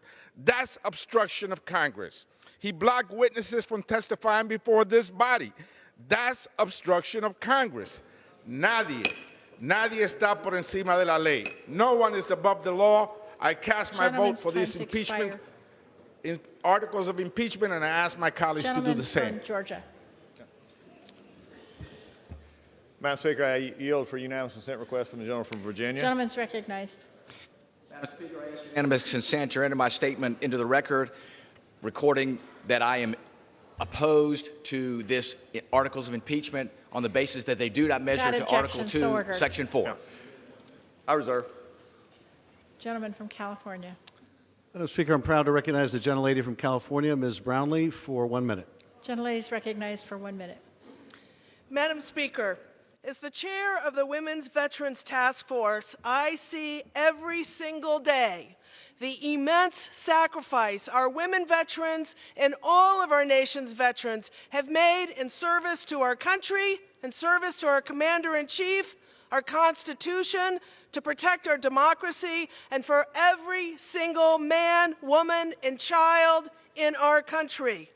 When the President of the United States used $400 million meant to protect our national security in order to cheat in our elections, he not only abused his power, he turned his back on the sacrifices of our veterans and their families have made for all that we hold so dear. That abuse of power is reprehensible, and it is exactly what impeachment was designed to prevent. We have a solemn duty to protect our Constitution, to protect our democracy, and to honor all those who have laid their lives on the line for these United States of America. I yield back. Gentleman from Georgia. Thank you, Madam Speaker. At this time, I yield for a unanimous consent request to the gentlelady from Indiana. Gentlelady is recognized. Thank you, Madam Speaker. I ask unanimous consent to enter into the record my opposition to these articles of impeachment. Without objection. I reserve. Gentleman from California. Madam Speaker, I'm proud to recognize the gentlewoman from California, Ms. Davis, for 30 seconds. Gentlelady is recognized. Madam Speaker, make no mistake. We are not impeaching this president. He is impeaching himself. If you are the president and you obstruct justice, try to bribe a foreign leader, and threaten national security, you're going to get impeached. End of story. Yields back. Gentleman from Georgia. Thank you, Madam Speaker. At this time, I recognize the gentleman from North Carolina for a unanimous consent request. Gentleman is recognized. Madam Speaker, I ask unanimous consent to enter into the record my opposition to these articles of impeachment. Without objection. I reserve. Gentleman from California.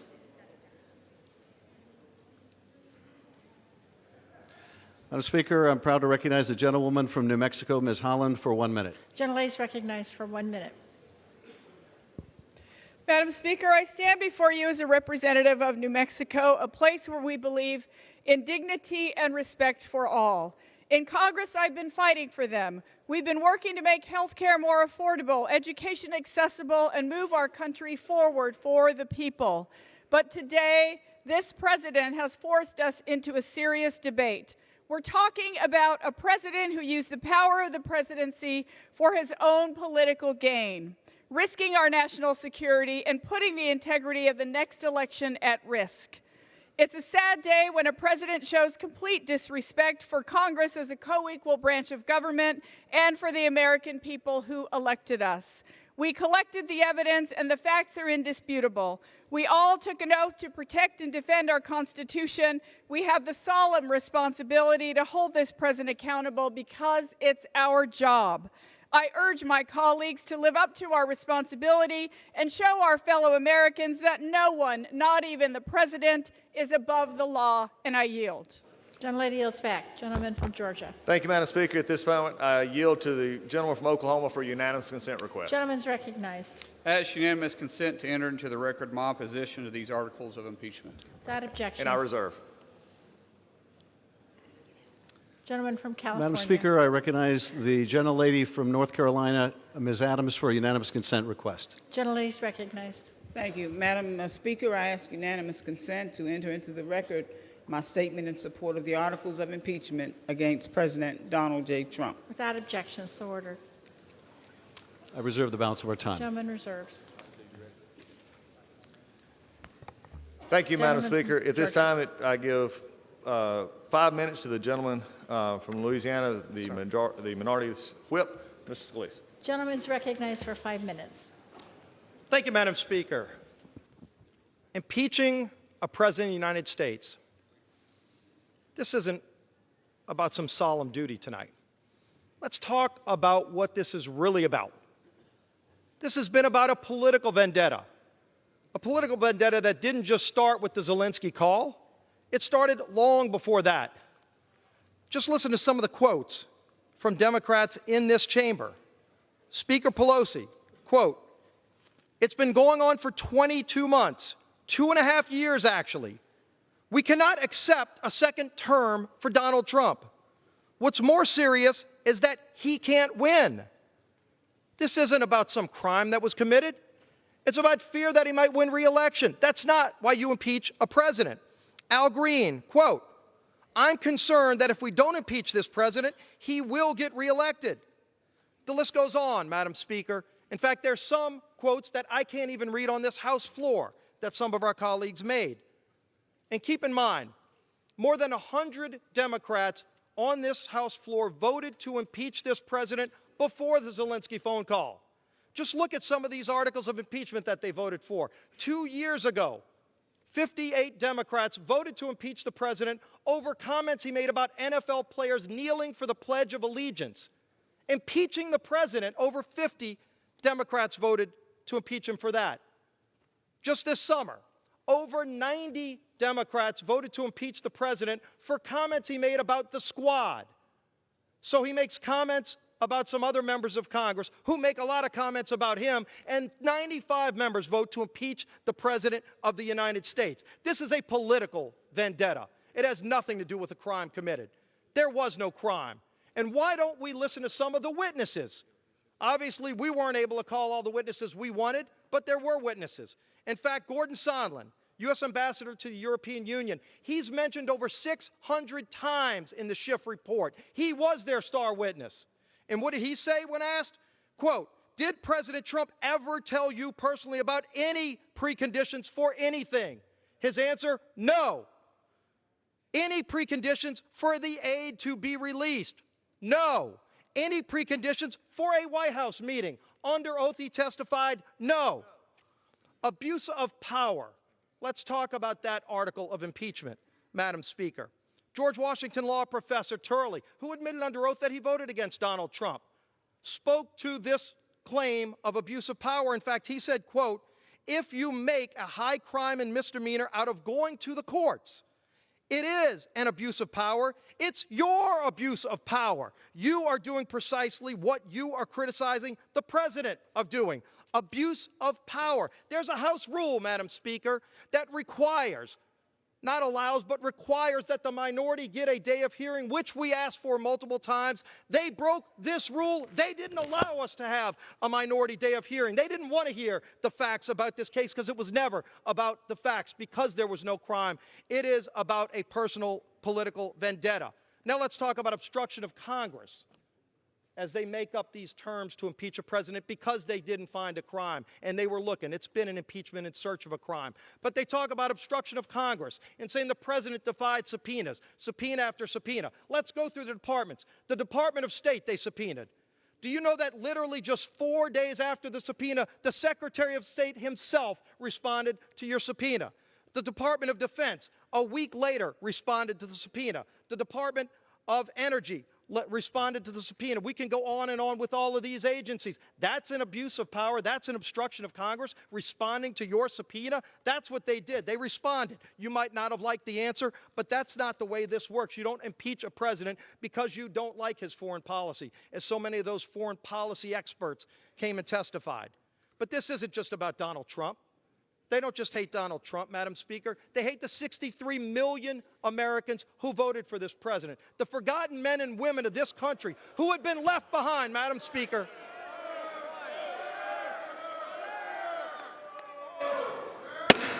House will be in order. Gentlemen may proceed. Thank you, Madam Speaker. It's those forgotten men and women of this country that Washington had left behind. And what's this president doing for them? He's delivering for them. 600 jobs in Pennsylvania. 1,000 jobs, workers in Mingo Junction, Ohio. $750 million investment for 600 new jobs across this country. Detroit News, Chrysler, 6,500 new jobs. That's what this president is doing to deliver for those men and women of this country who had been left behind. It's about time somebody stands up for him, and President Trump is. So it is a political vendetta. But if they're going to go through with this, Madam Speaker, impeachment will not just be a stain on this Democrat majority. Impeachment will be their legacy. Members I yield are back. reminded to address their remarks to the chair.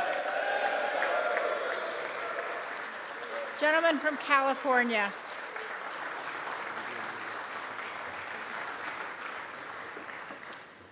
Madam Speaker, I recognize Ms. Custer from New Hampshire for unanimous consent request. Gentlelady is recognized.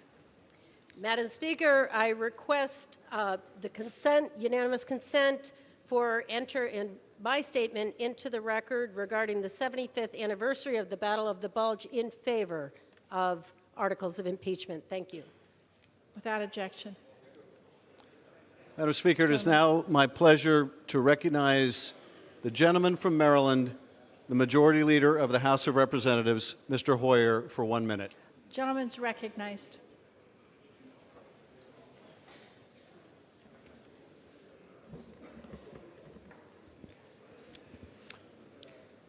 My colleagues, The gentleman will suspend. The House will come to order.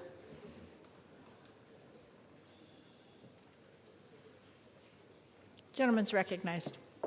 Madam Speaker, I have had the honor of serving in this House for over 38 years. I've served during 6 presidencies.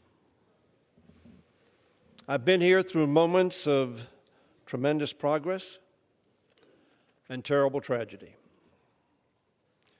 I've seen periods of rank partisanship and patriotic bipartisanship. I've seen our two-party system work, and I've seen it break down. Never, in all my years of serving in this great institution that I love, and the people of my district, did I ever expect to encounter such an obvious wrongdoing by a President of the United States.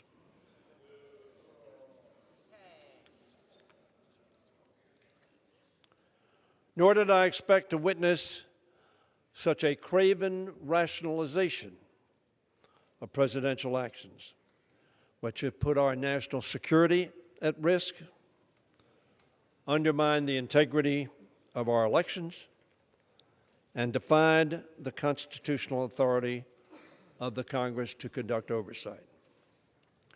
We've heard from Republicans that this impeachment really has to do with policy differences or how we feel personally about the president, about his temperament, or that we simply dislike him. Throughout the Trump presidency, Democrats have resisted pursuing impeachment, even as we watched with dismay and disgust at a pattern of wrongdoing. That pattern included ordering federal agencies to lie to the public, firing the FBI director for refusing to end investigations of his campaign, siding with Vladimir Putin against our intelligence agencies, taking funding away from the military to put towards an ineffective border wall, and setting policies that have led to the separation of families and caging of children. We have to be sure deep disagreements with the policies and actions taken by this president. There's been a lot of talk about the 63 million people who voted for Mr. Trump. Little talk about the 65 million people who voted for Hillary Clinton.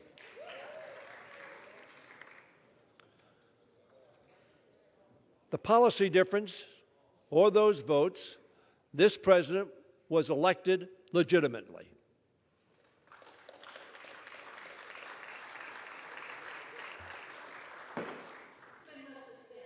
The House will stay in order. The gentleman deserves to be heard.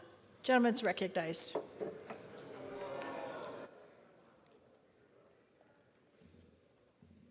Because we have an electoral college. But none of these are reasons to pursue what Chairman Schiff has called a wrenching process for the nation. In fact,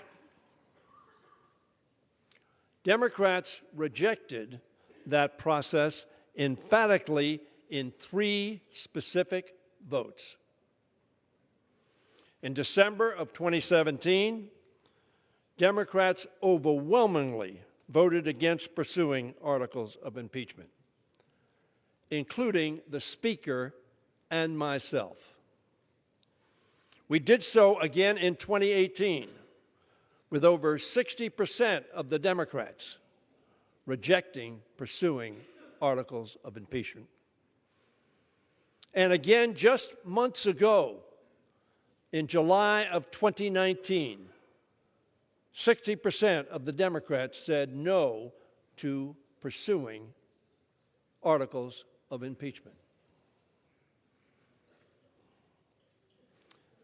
Just days before the infamous July 25th telephone call. We did the same with 60% of Democrats voting not to proceed. Credible witnesses, many of whom were appointed to office by President Trump, have corroborated the details and timeline of his abuse of presidential power, which forms the basis of the first article of impeachment in this resolution. Instead,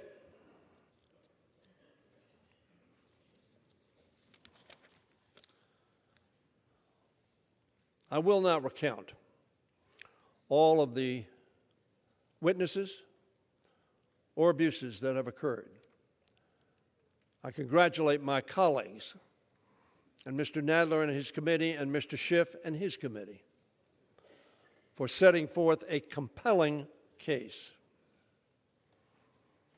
They've been laid out fully in the articles before us and by colleagues in their remarks. What I will do is remind Americans that the House provided President Trump every opportunity to prove his innocence, but the witnesses were precluded from coming forth. The witnesses who have personal knowledge did not come, either at the president's request, in which he refused to show up because he thought it was a sham, as so many of you have said, or to the committees. Instead, he ignored congressional subpoenas for documents and for testimony by White House officials and ordered his subordinates not to cooperate. Perhaps they could have exonerated him. This itself, I suggest to you, is unprecedented. When President Nixon and Clinton were asked to hand over documents and allow officials to testify, ultimately both complied, because it is the law. Such actions of the president can be taken as further evidence of his obstruction and abuse of power. It is, in and of itself, impeachable conduct, the subject of the second article of impeachment.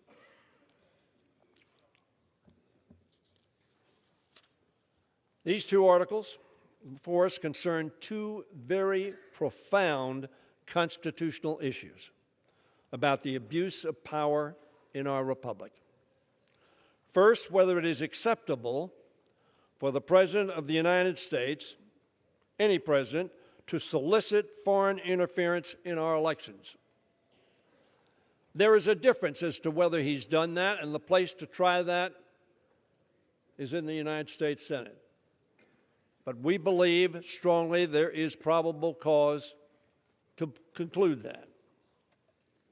To undermine our national security, the integrity of our elections, and the integrity of our democracy.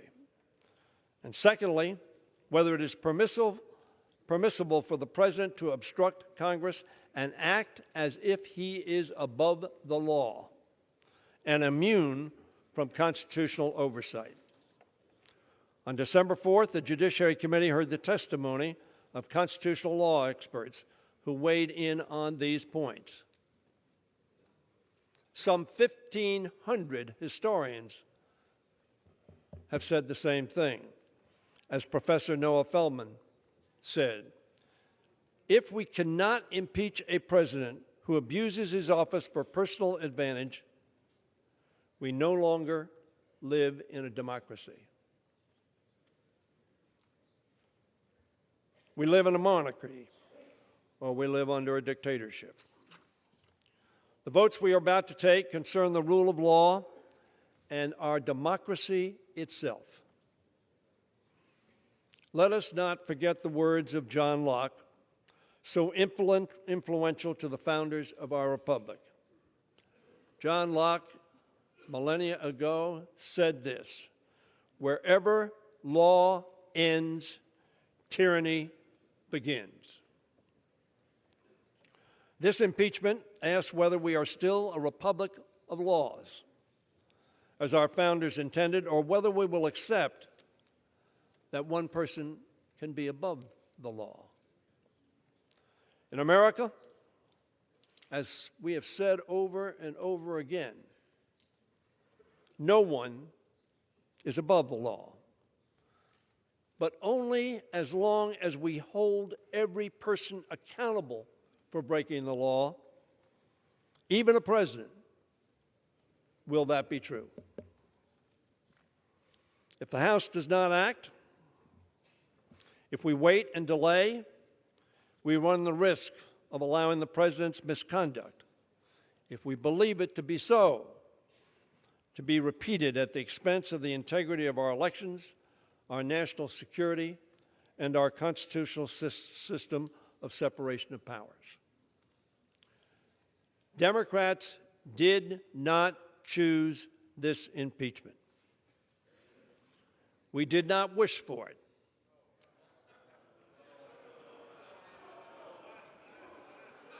We voted against it. We voted against it once. We voted against it twice. We voted against it 3 times as recently as July. We did not want this. However, President Trump's misconduct has forced our constitutional republic to protect itself.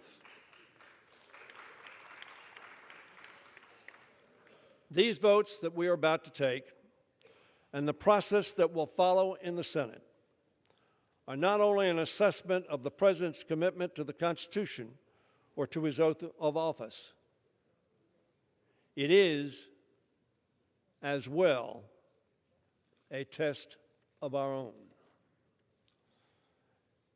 Damning evidence of the President's high crimes has emerged. Nevertheless, Republican members of this House and of the Senate have continued to defend a President whose actions seem to many of us to be indefensible. All of us feel a sense of loyalty to party. It's what makes our two-party system function. is what helps hold presidents and majorities accountable. But party loyalty must have its limits. And as evidence of the president's impeachable offenses have mounted daily as the witnesses testified, it has become increasingly clear that the limits of partisanship have been reached and passed. Now Democrats and Republicans together face a test before our constituents, our countrymen, and our Creator.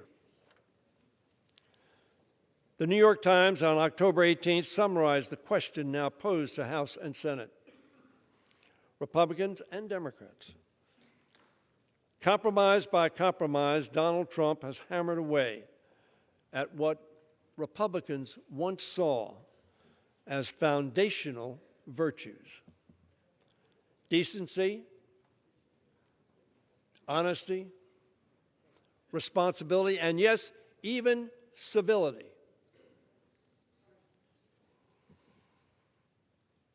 Went on to say, will they commit themselves and their party wholly to Mr. Trump, embracing even his most anti-democratic actions?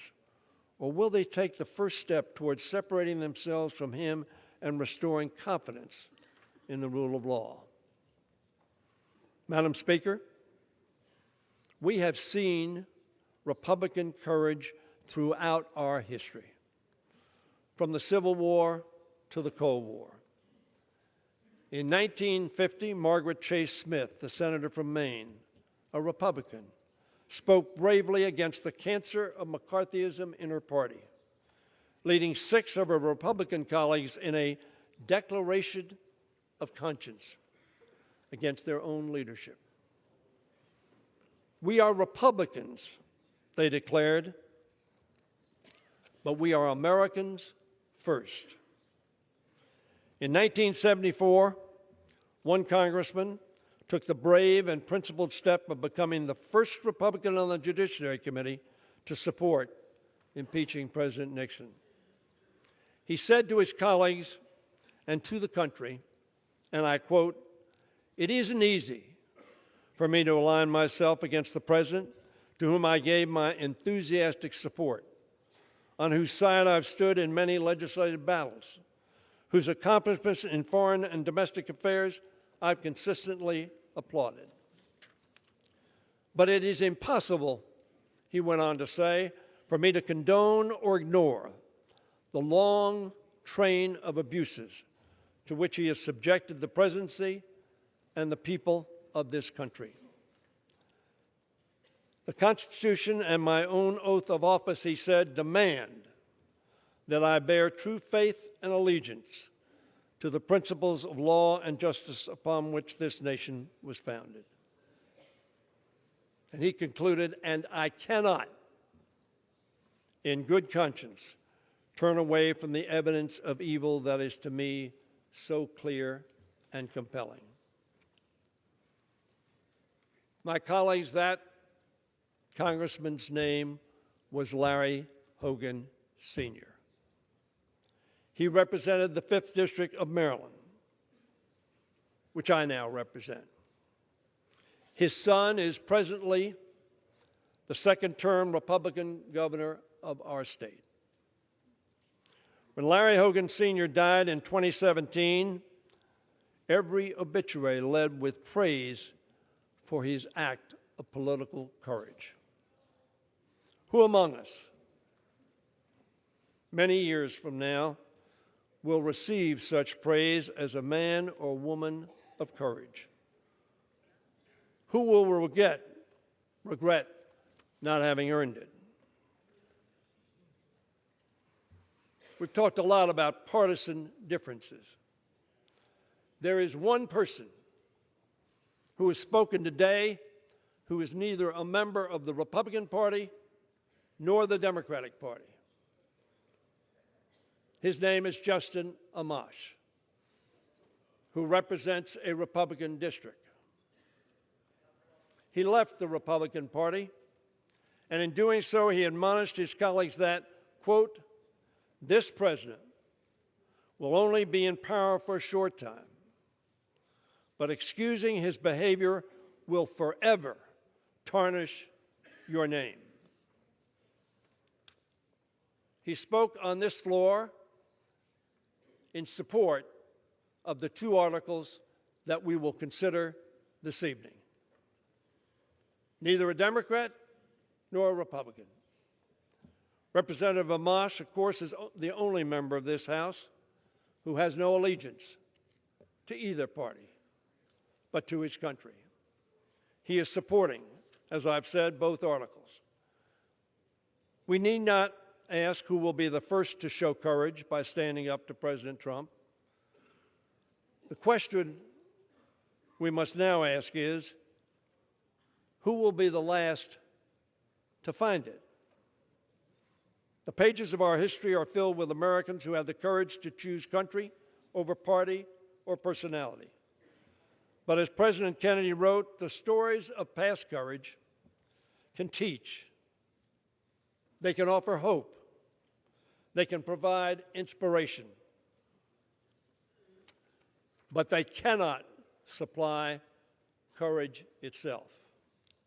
For this, President Kennedy said, each man, each woman must look into their own soul. I urge my fellow colleagues in the House and, yes, in the Senate to look into your soul.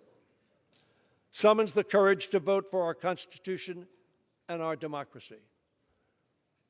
I understand we will all not see the same conclusion, but to do less betrays our oath and that of our founders, who pledged their lives, their fortune, and their sacred honor.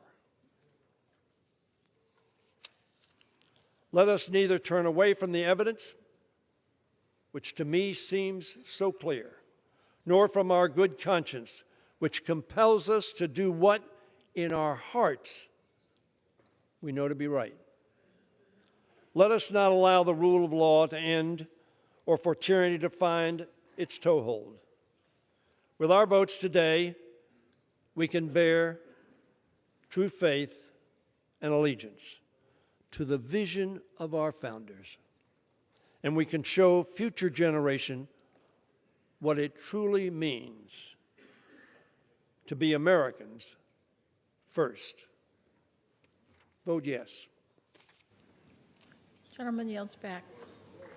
Gentleman from Georgia.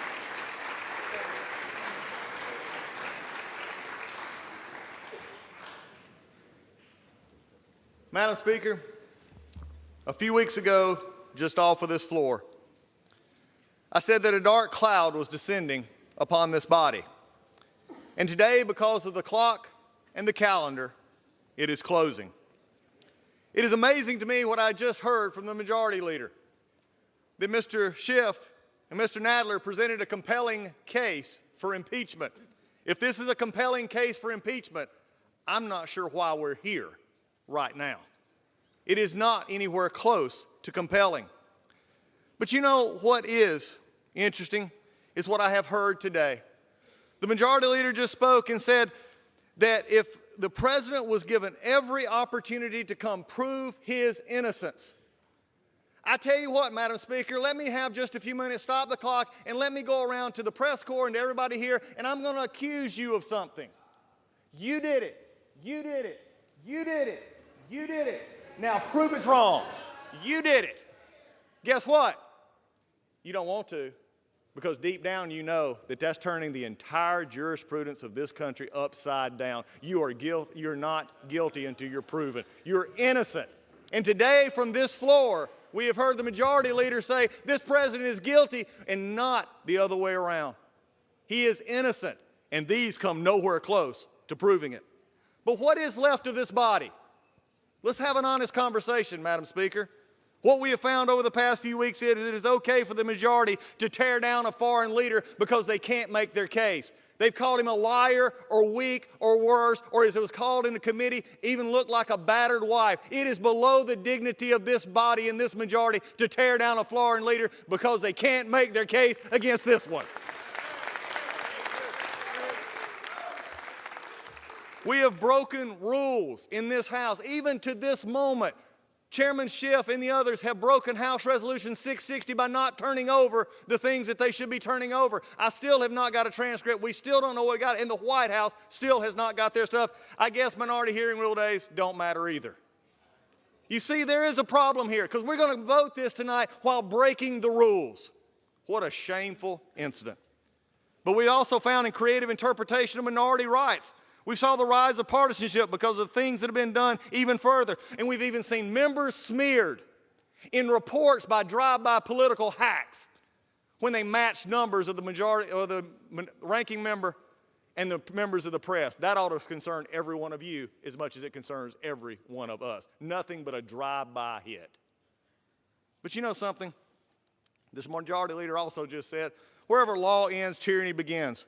But I will say this, in this House, wherever the rules are disregarded, chaos and mob rule actually begin, and the majority has taken that to a new level. It has been said today, where is bravery? I'll tell you where bravery is found and courage is found. It's found in this minority who has lived through the last year of nothing but rules being broken, people being put down, questions not being answered, and this majority say, be damned with anything else, we're going to impeach and do whatever we want to do. Why? Because we won an election. I guarantee you, one day you'll be back in the minority, and it ain't going to be that fun. Because when you look at it, when you actually trash the rules of this House, you ought to really look at what did you gain at the end by trashing the institution you claim to love. That's the things we found out so far. But you know, they're really careful of saying, oh, you want to deal in process and process. As I said last night in the Rules Committee where they didn't want to listen, I'll win on process and I will win on facts because we have the truth on our side. Let me remind you that here's what the process actually says. There was no pressure. Look at the call. President Zelensky, President Trump, no pressure. There was no conditionality. There was nothing done to get the aid, and the aid actually came. There were 5 meetings. But when you look at it right now, none of which matter, because right now the dark cloud is descending upon this House. And I am fearful, Madam Speaker. When I look out in that abyss, I don't know what I see, but I tell you what I do see. I see coming up a president who will put his head down even through this sham impeachment, and he will do his job. He will put the American people first. He will tell them that I care about you. He will still put the economy first, and he will make sure this country stands strong. That's what I see in this abyss. That's where we're going. And Madam Speaker, it is with that hope in the future that I recognize right now that I yield 1 minute to the Republican leader of this House, the Republican from California, Mr. McCarthy. Gentleman's recognized. Madam Speaker, I must warn you, I'm about to say something my Democratic colleagues hate to hear. Donald J. Trump is President of the United States.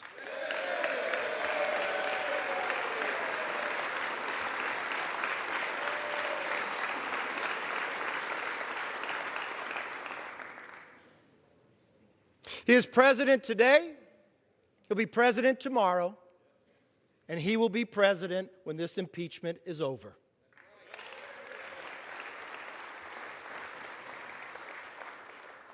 Madam Speaker, when they accept that, maybe this House can get back to work for the American people. Now, tonight I rise not as the leader of the opposition to this impeachment, or as the elected representative from the Central Valley of California. I rise as Kevin McCarthy, citizen, no better, no worse than the 435 representatives that are in this chamber, or the 330 million Americans watching this institution make what I believe to be one of the worst decisions we have ever made.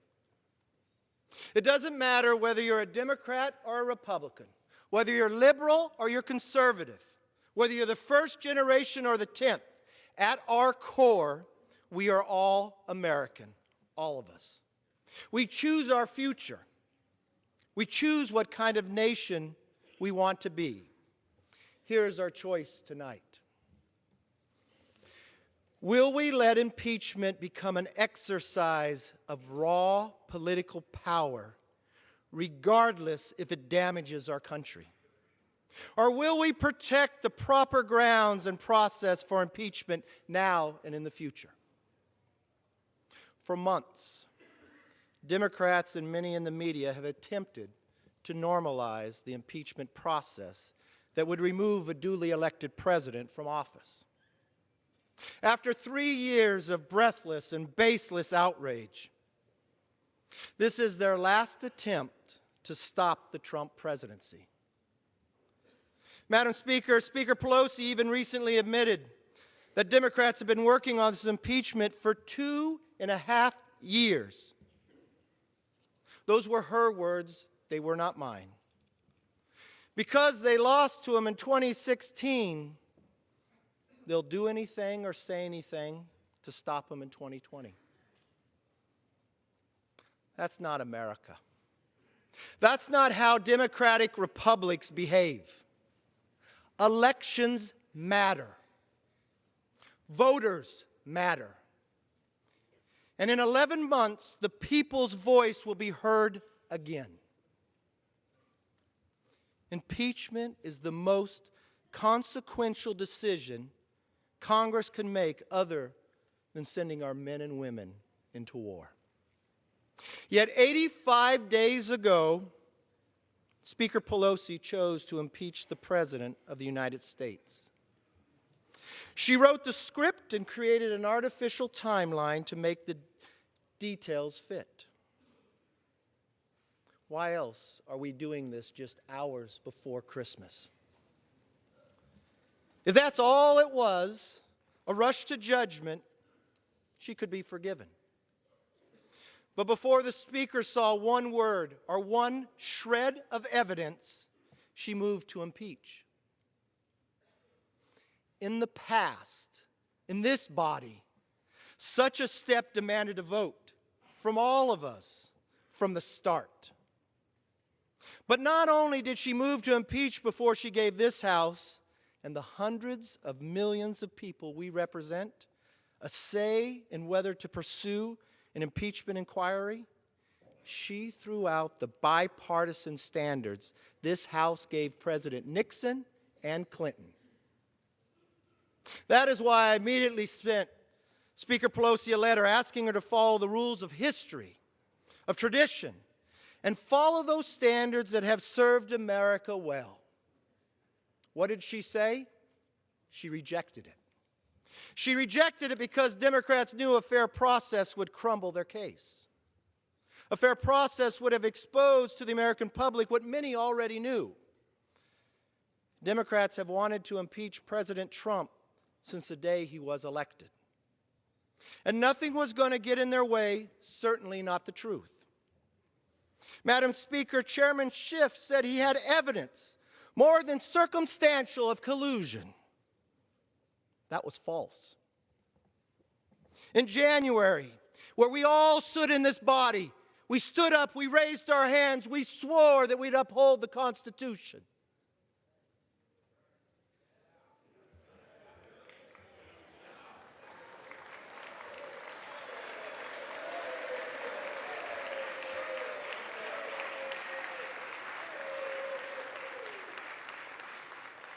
And a few mere hours after that, Congresswoman Tlaib said she was going to impeach the mother effer.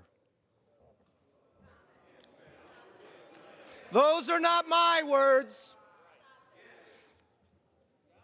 A year before taking the majority, Chairman Nadler campaigned to the Democrats that he wanted to be chairman of the Judiciary Committee where impeachment is. The New York Times writes, Madam Speaker, because he is the strongest member to lead a potential impeachment. And Congressman Raskin, a leading Democrat on the Judiciary Committee, one that the Democrats had represented in the Rules Committee for these articles just yesterday, told a crowd he would impeach President Trump 2 days before he was ever sworn into office. What we've seen is a rigged process that has led to the most partisan and least credible impeachment in the history of America. That is this legacy. Any prosecutor in this country would be disbarred for such blatant bias, especially if that prosecutor was the fact witness the judge, and the jury.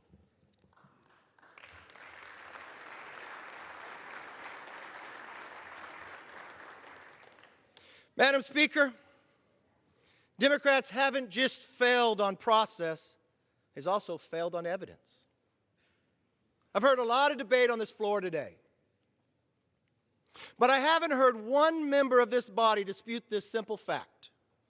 President Trump provided lethal aid to Ukraine. It came before the call, it came after the call, and it continues to this day. President Trump provided Ukraine tank-busting bombs. The previous administration, they gave blankets. This is the truth. Meanwhile, the Democrats' case is based on second-hand opinions and hearsay. Simply put, there are no grounds for impeachment. As constitutional scholar Jonathan Turley, and I would challenge to say he's probably the most respected, and we all know it, a Democrat who did not vote for the president, said under oath there was no bribery, there was no extortion, no obstruction of justice, and no abuse of power. Based on the facts, based on the truth, based on the lack of evidence, Turley called this the fastest, thinnest, and weakest impeachment in the U.S. history. Such a definitive answer should be the end of all of this.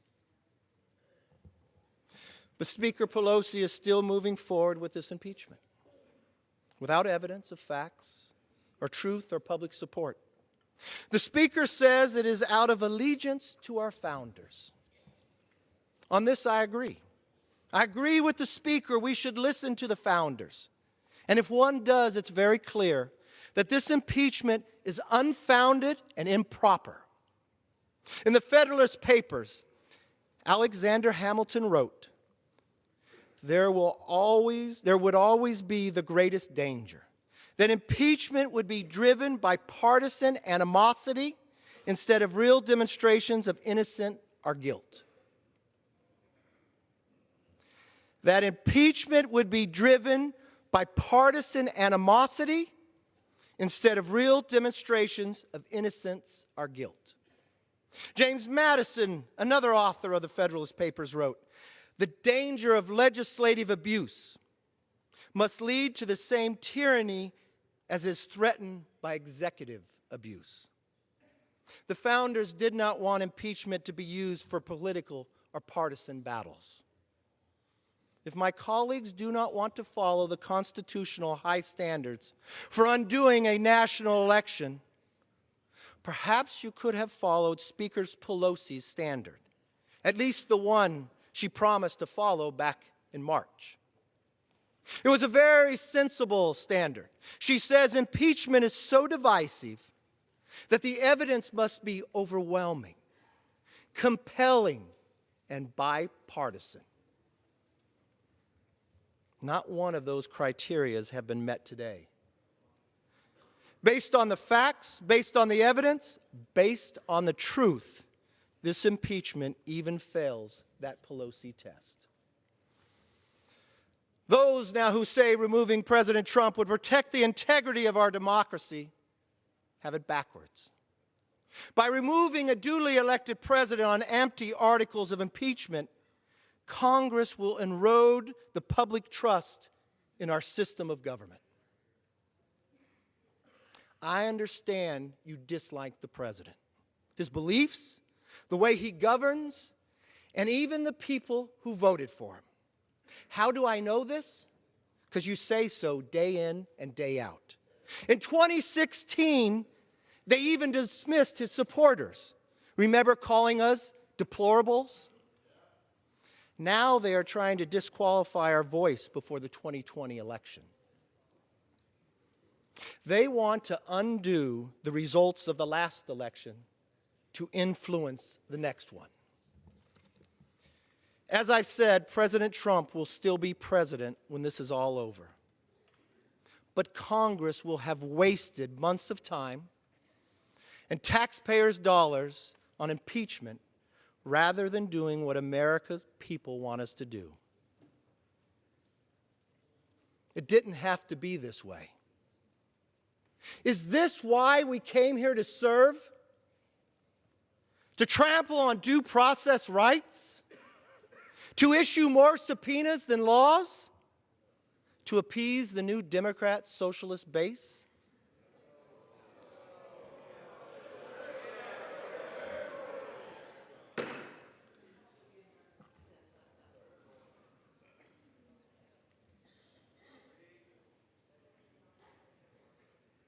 That is not leadership. That is raw political politics, and you know it. By refusing to acknowledge the truth or follow the facts, by substituting partisan animosity for real demonstration of innocence or guilt, and by continuing a 3-year effort to undermine the president, this impeachment has divided this nation without any concern for the repercussions. Moreover, politicizing this process has discredited the United States House of Representatives and could forever weaken the remedy of impeachment.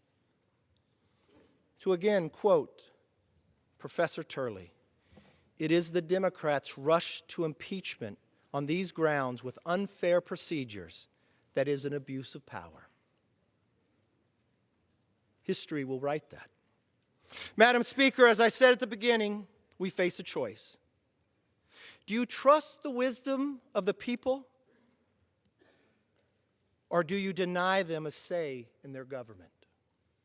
Fortunately, the people will have the opportunity to speak up and render their verdict in 11 months to my fellow Americans. To my fellow Americans, if you approve of the way of this House has conducted their business, if you want to see your tax dollars go forward to endless investigations, support this impeachment. But if you want to restore a working Congress, like the previous Congress that listened to you and worked to bring the best economy in this country has ever seen,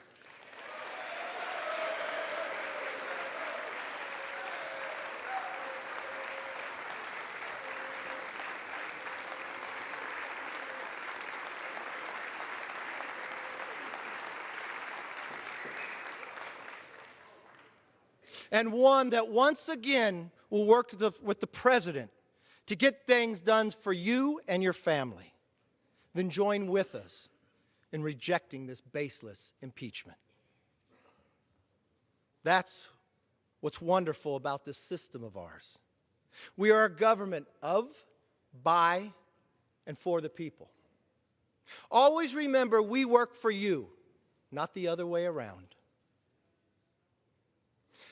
Now, I will say this stronger and with more conviction than I have ever said it before. In this time of great trial and tribulation, may God bless America. I yield back.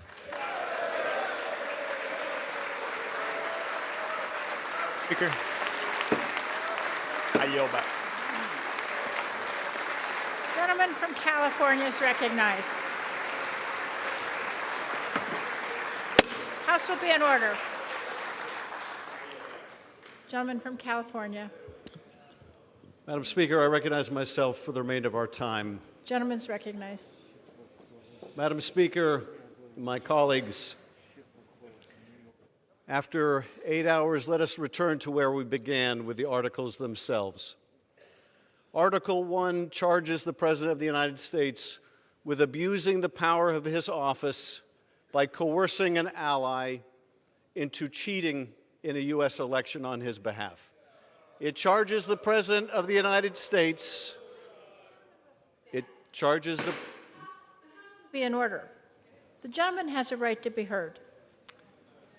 It charges the President So of the United States. The gentleman shall suspend. Gentleman may resume.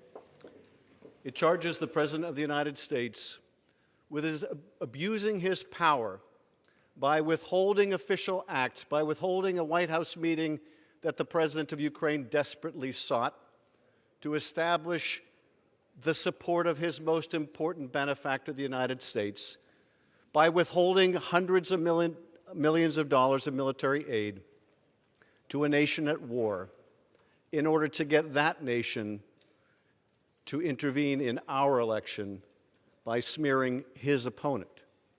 That is the gravamen of the charge in Article 1. And what is the defense from my colleagues? Now, I've listened carefully to my colleagues for the last 8 hours, and I have to say it's been hard for me to follow. But it amounts, I think, when you cut through it all, when you cut through all the sound and the fury signifying nothing, what it really amounts to is this: why should we care? Why should we care about what the president did to Ukraine? Well, first of all, we should care about our allies. We should care about Ukraine. We should care about a country struggling to be free and a democracy. We used to care about democracy. We used to care about our allies. We used to stand up to Putin and Russia. We used to.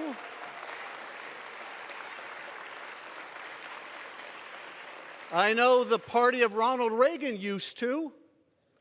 Why should we care about Ukraine? But of course, it's about more than Ukraine. It's about us. It's about our national security. Their fight is our fight. Their defense is our defense. When Russia remakes the map of Europe for the first time since World War II by dint of military force, and Ukraine fights back, it is our fight too. And when the president sacrifices our interests, our national security for his election, he is sacrificing our country for his personal gain. That is the gravamen of Article 1. Article 2. Article 2 charges the President of the United States with obstructing the Congress, with denying the Congress any witness, any document, by telling all of his administration people, you will not appear. You will ignore a co-equal branch of government. And what is the defense to this from my colleagues? Again, it is, why should we care? He is the president of our party. Why should we care if he ignores this Congress? Well, I remind my friends that he will not be the last president. There will be another president. And you may be one day, although you do not act like it, you may one day be in the majority. And you will want to hold a president accountable. And what will you say when that president says, you are a paper tiger, you have no oversight, I can ignore your subpoenas? What will you say? What will you argue? Well, no, that was different. Then we were in the minority. Then it was a Republican president. Will that be your argument?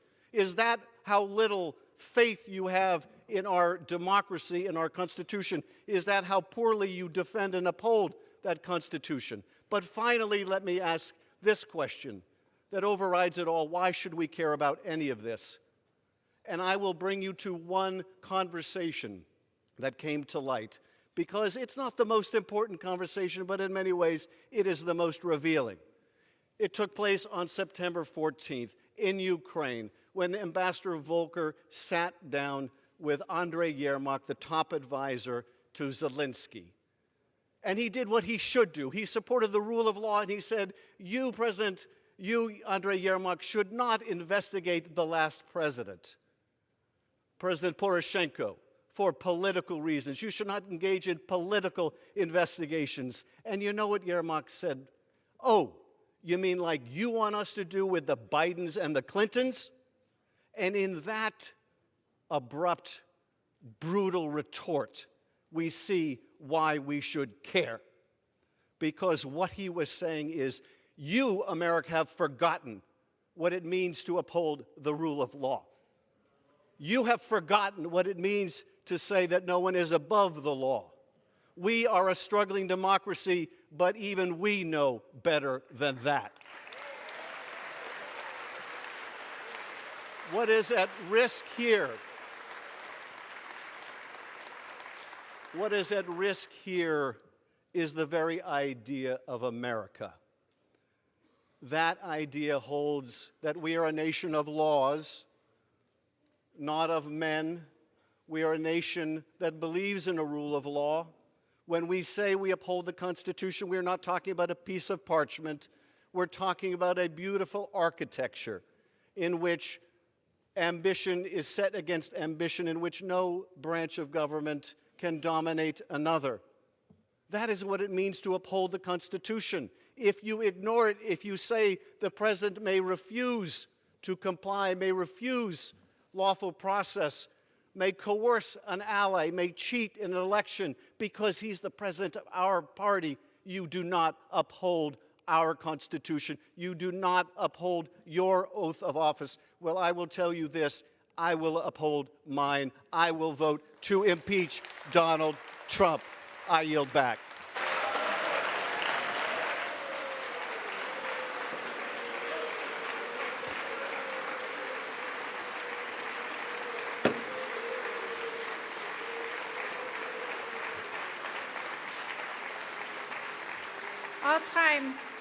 All time for general debate has expired. Pursuant to House Resolution 767, the previous question is ordered on the resolution as amended. The question of adoption of the resolution as amended shall be divided between the two articles. The question now occurs on the adoption of Article 1. All in favor, say aye. Opposed, no. The ayes have it. Gentleman from Georgia. Speaker. Madam Speaker, I ask the ayes and nays on that vote. The yeas and nays are requested. Those favoring a vote by the yeas and nays will rise. A sufficient number having risen, the yeas and nays are ordered. Members will record their votes by electronic device. This will be a 15-minute vote.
On this vote, the yeas are 230, the nays are 197, present is 1. Article 1 is adopted. The question is on adoption of Article 2. The question is on the adoption of Article 2. Those in favor say aye. Aye. Those opposed, nay. No. The ayes have it. The ayes have it. For what purpose does the gentleman from New York seek recognition? For what purpose does the gentleman... Madam Speaker, I ask for a roll. For what purpose does the gentleman from New York seek recognition? I ask for a roll call vote. A recorded vote is requested. Those favoring a recorded vote will still rise. That will be in order. A sufficient number have arisen. A recorded vote is ordered. Members will record their votes by electronic device. This is a 5-minute vote.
On this vote, the yeas are 229, the nays are 198, present is 1.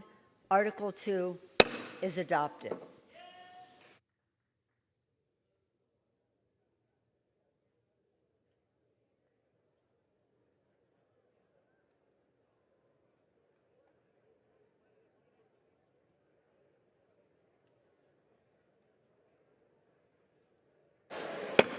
Without objection, the motion to reconsider Article 1 is laid on the table. Without objection, the motion to reconsider Article 2 is laid on the table. Pursuant to Section 7B of House Resolution 758, the House stands adjourned till 9 a.m. tomorrow.